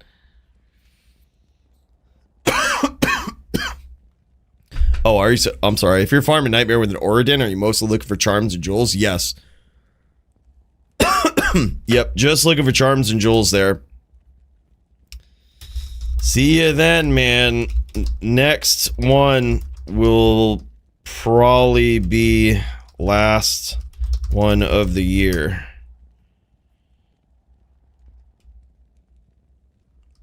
Catch ya there. Me and Donger now, let's jam it, bro. We've been waiting all night for this. Let's friggin' go, bros. Let's get up in here for some melee violence of the Din v Din brand. Damn, son. Donger versus Jagger. These guys throwing down once again. Oh my fucking word. That might have looked like it was quick for Jagger, and it was, but it was actually pretty close there as well. That one could have gone either way. This last time was an absolute fucking backyard Brockton brawl between these two. Big hits for the Donger. Holy shit, and just like that, these guys are running Fortitude too. This is getting wild. This is getting wild. Rip GTA? I know, dude. What's going on? I hope he's alright. We ain't heard from him, man.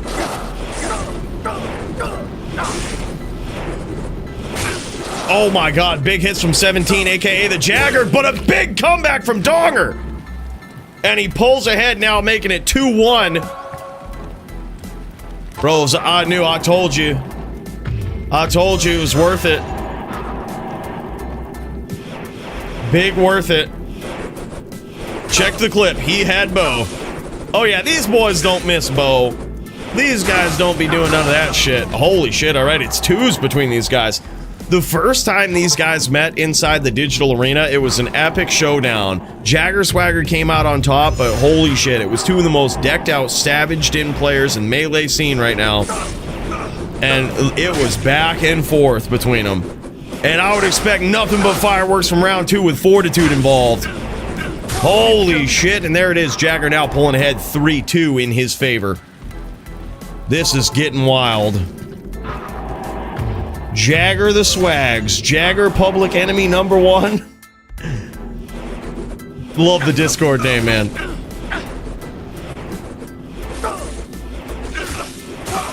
Oh my god, dude. Jagger Swagger laying it down here. 4-2 in his favor. Yeah, it could be the time difference, man. He's on a whole different... Like, he's in EU, so by the time... When we start up DFC, it's basically midnight for him. It's like, that's about the time. We're wrapping it up right now, and it's 11:47 my time. So it's like, that's about the time we start. And on his time. So just imagine, dude. Yeah, it's like, it's crazy. Wow, dude. Yeah, it's almost 6 a.m. in Norway. Yep. Yep. 2-5 in favor of Jagger. He ain't trying to go down like that this time. Big hits from Donger to start things off, and a flawless victory for Donger.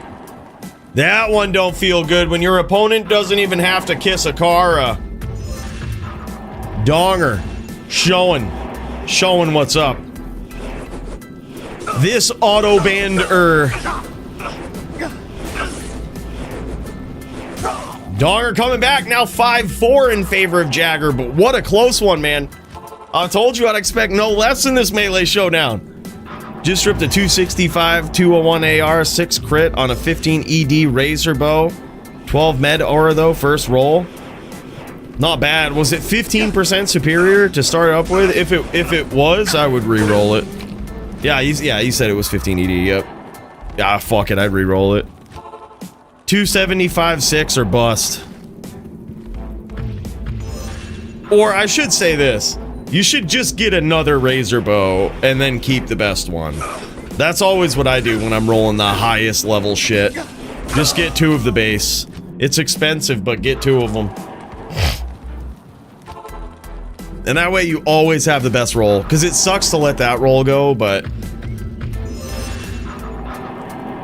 hell, we're trying to max out that insight damage. Oh, true, it's only... oh, okay, I see what you mean, yeah. Yeah, if it's 15 ED. Yeah, I mean, probably good enough. Holy shit, and Donger now evening up the score here? Holy shit, is it... oh no, 7-5. 7-5 in favor of Donger. This is kind of wild. And Jagger Swagger going back to the stash here for his first swap. He's gonna make a swap for some 36-20s here, looks like, possibly. Holy shit, boys! Donger's in the tank, or in the stash as it is.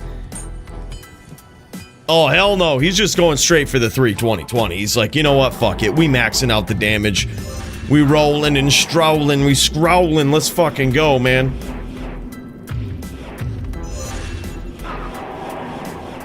Very, very subtle change here.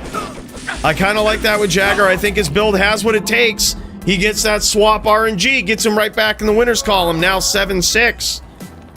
Still in favor of the Donger, though. Back and forth war between these guys. 7-6 in favor of Donger. Ooh, huge hits from Jagger. Tie game between these guys. Gonna be trying stuff on this projectile, Din? Hell yeah, man. He goes, nice swap, thank you. Literally changed one charm. 7-7, boys, tie game. Ooh, big hits from Donger. Holy shit, and Donger pulls ahead once again. Pulls ahead once again, now 8-7 in favor of Donger. Can he get there, man? Can he get there?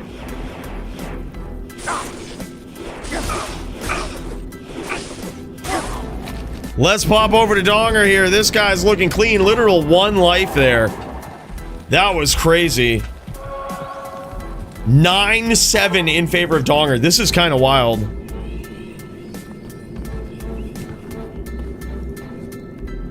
That was a tight one. That's for sure, man. Holy shit. Yeah, look at this. 4K life on the Zealer. 4K plus on a Zealer is just insane. That's like a 9K life barb in HLD. Like, that's just wild. That's extremely high. That's like basically all perfect gear with the nuts, dude. Oh my god, and that is it! Donger takes it! What a comeback! These guys gonna need a trilogy at some point! Holy shit! Donger pulls it off! What a savage!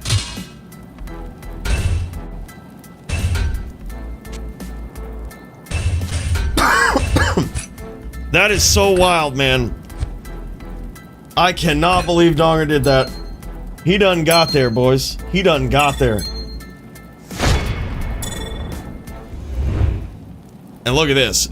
The 40-15 low small crescent here. Dude, Jagger has been known to just swap these things out like they're nothing. Low runes and 40-15s. He says, fuck them. And look at that dual stat 40-15s in the helm with the Vizzo. A little bit of DR on there too. Really not that horrible. Matching jewels. Just so beautiful. He's got himself a Fortitude. He's got himself the 213 Gorse. The 100% perfect SOE upped. Gorgeous, man. Perfect stat rolls on the steel wrens there too. Yeah, and a beautiful dual stat melee ring. Just an incredible setup, man. And Donger has the low Etten axe here. He took a page. He took a page out of the old school book, man. Using that Etten axe. That was huge.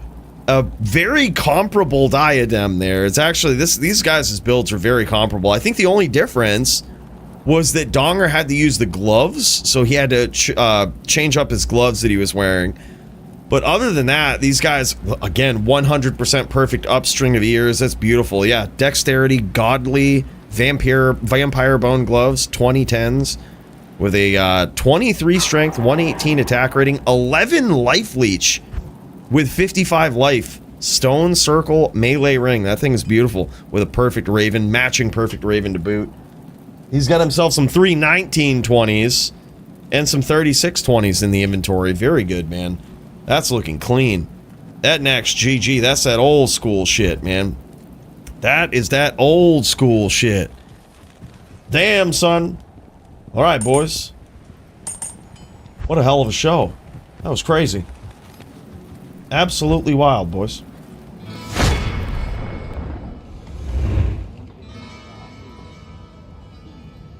Yeah, so fucking Matty. That guy. I'll probably beat his ass at some point this weekend if you guys want to tune in. Alright? But that's neither here nor there. That'll be later on, okay? Yeah. And you should have seen it. He fucking dodged. It was bad. It was bad, man. Scared him right away. It's almost as bad as Joby. Almost. Boys, thank you so much for joining me. Bill, let's take it out of here, shall we? Let's do this right. Hell yeah! Boys, another DFC in the books. You ain't got to go home, but you got to get the fuck out of this bar, all right? They don't want us in here.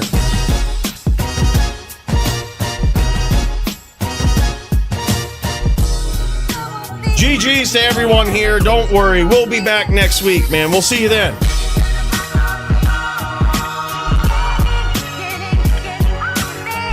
Big puff bait cheers for you guys. Really appreciate you.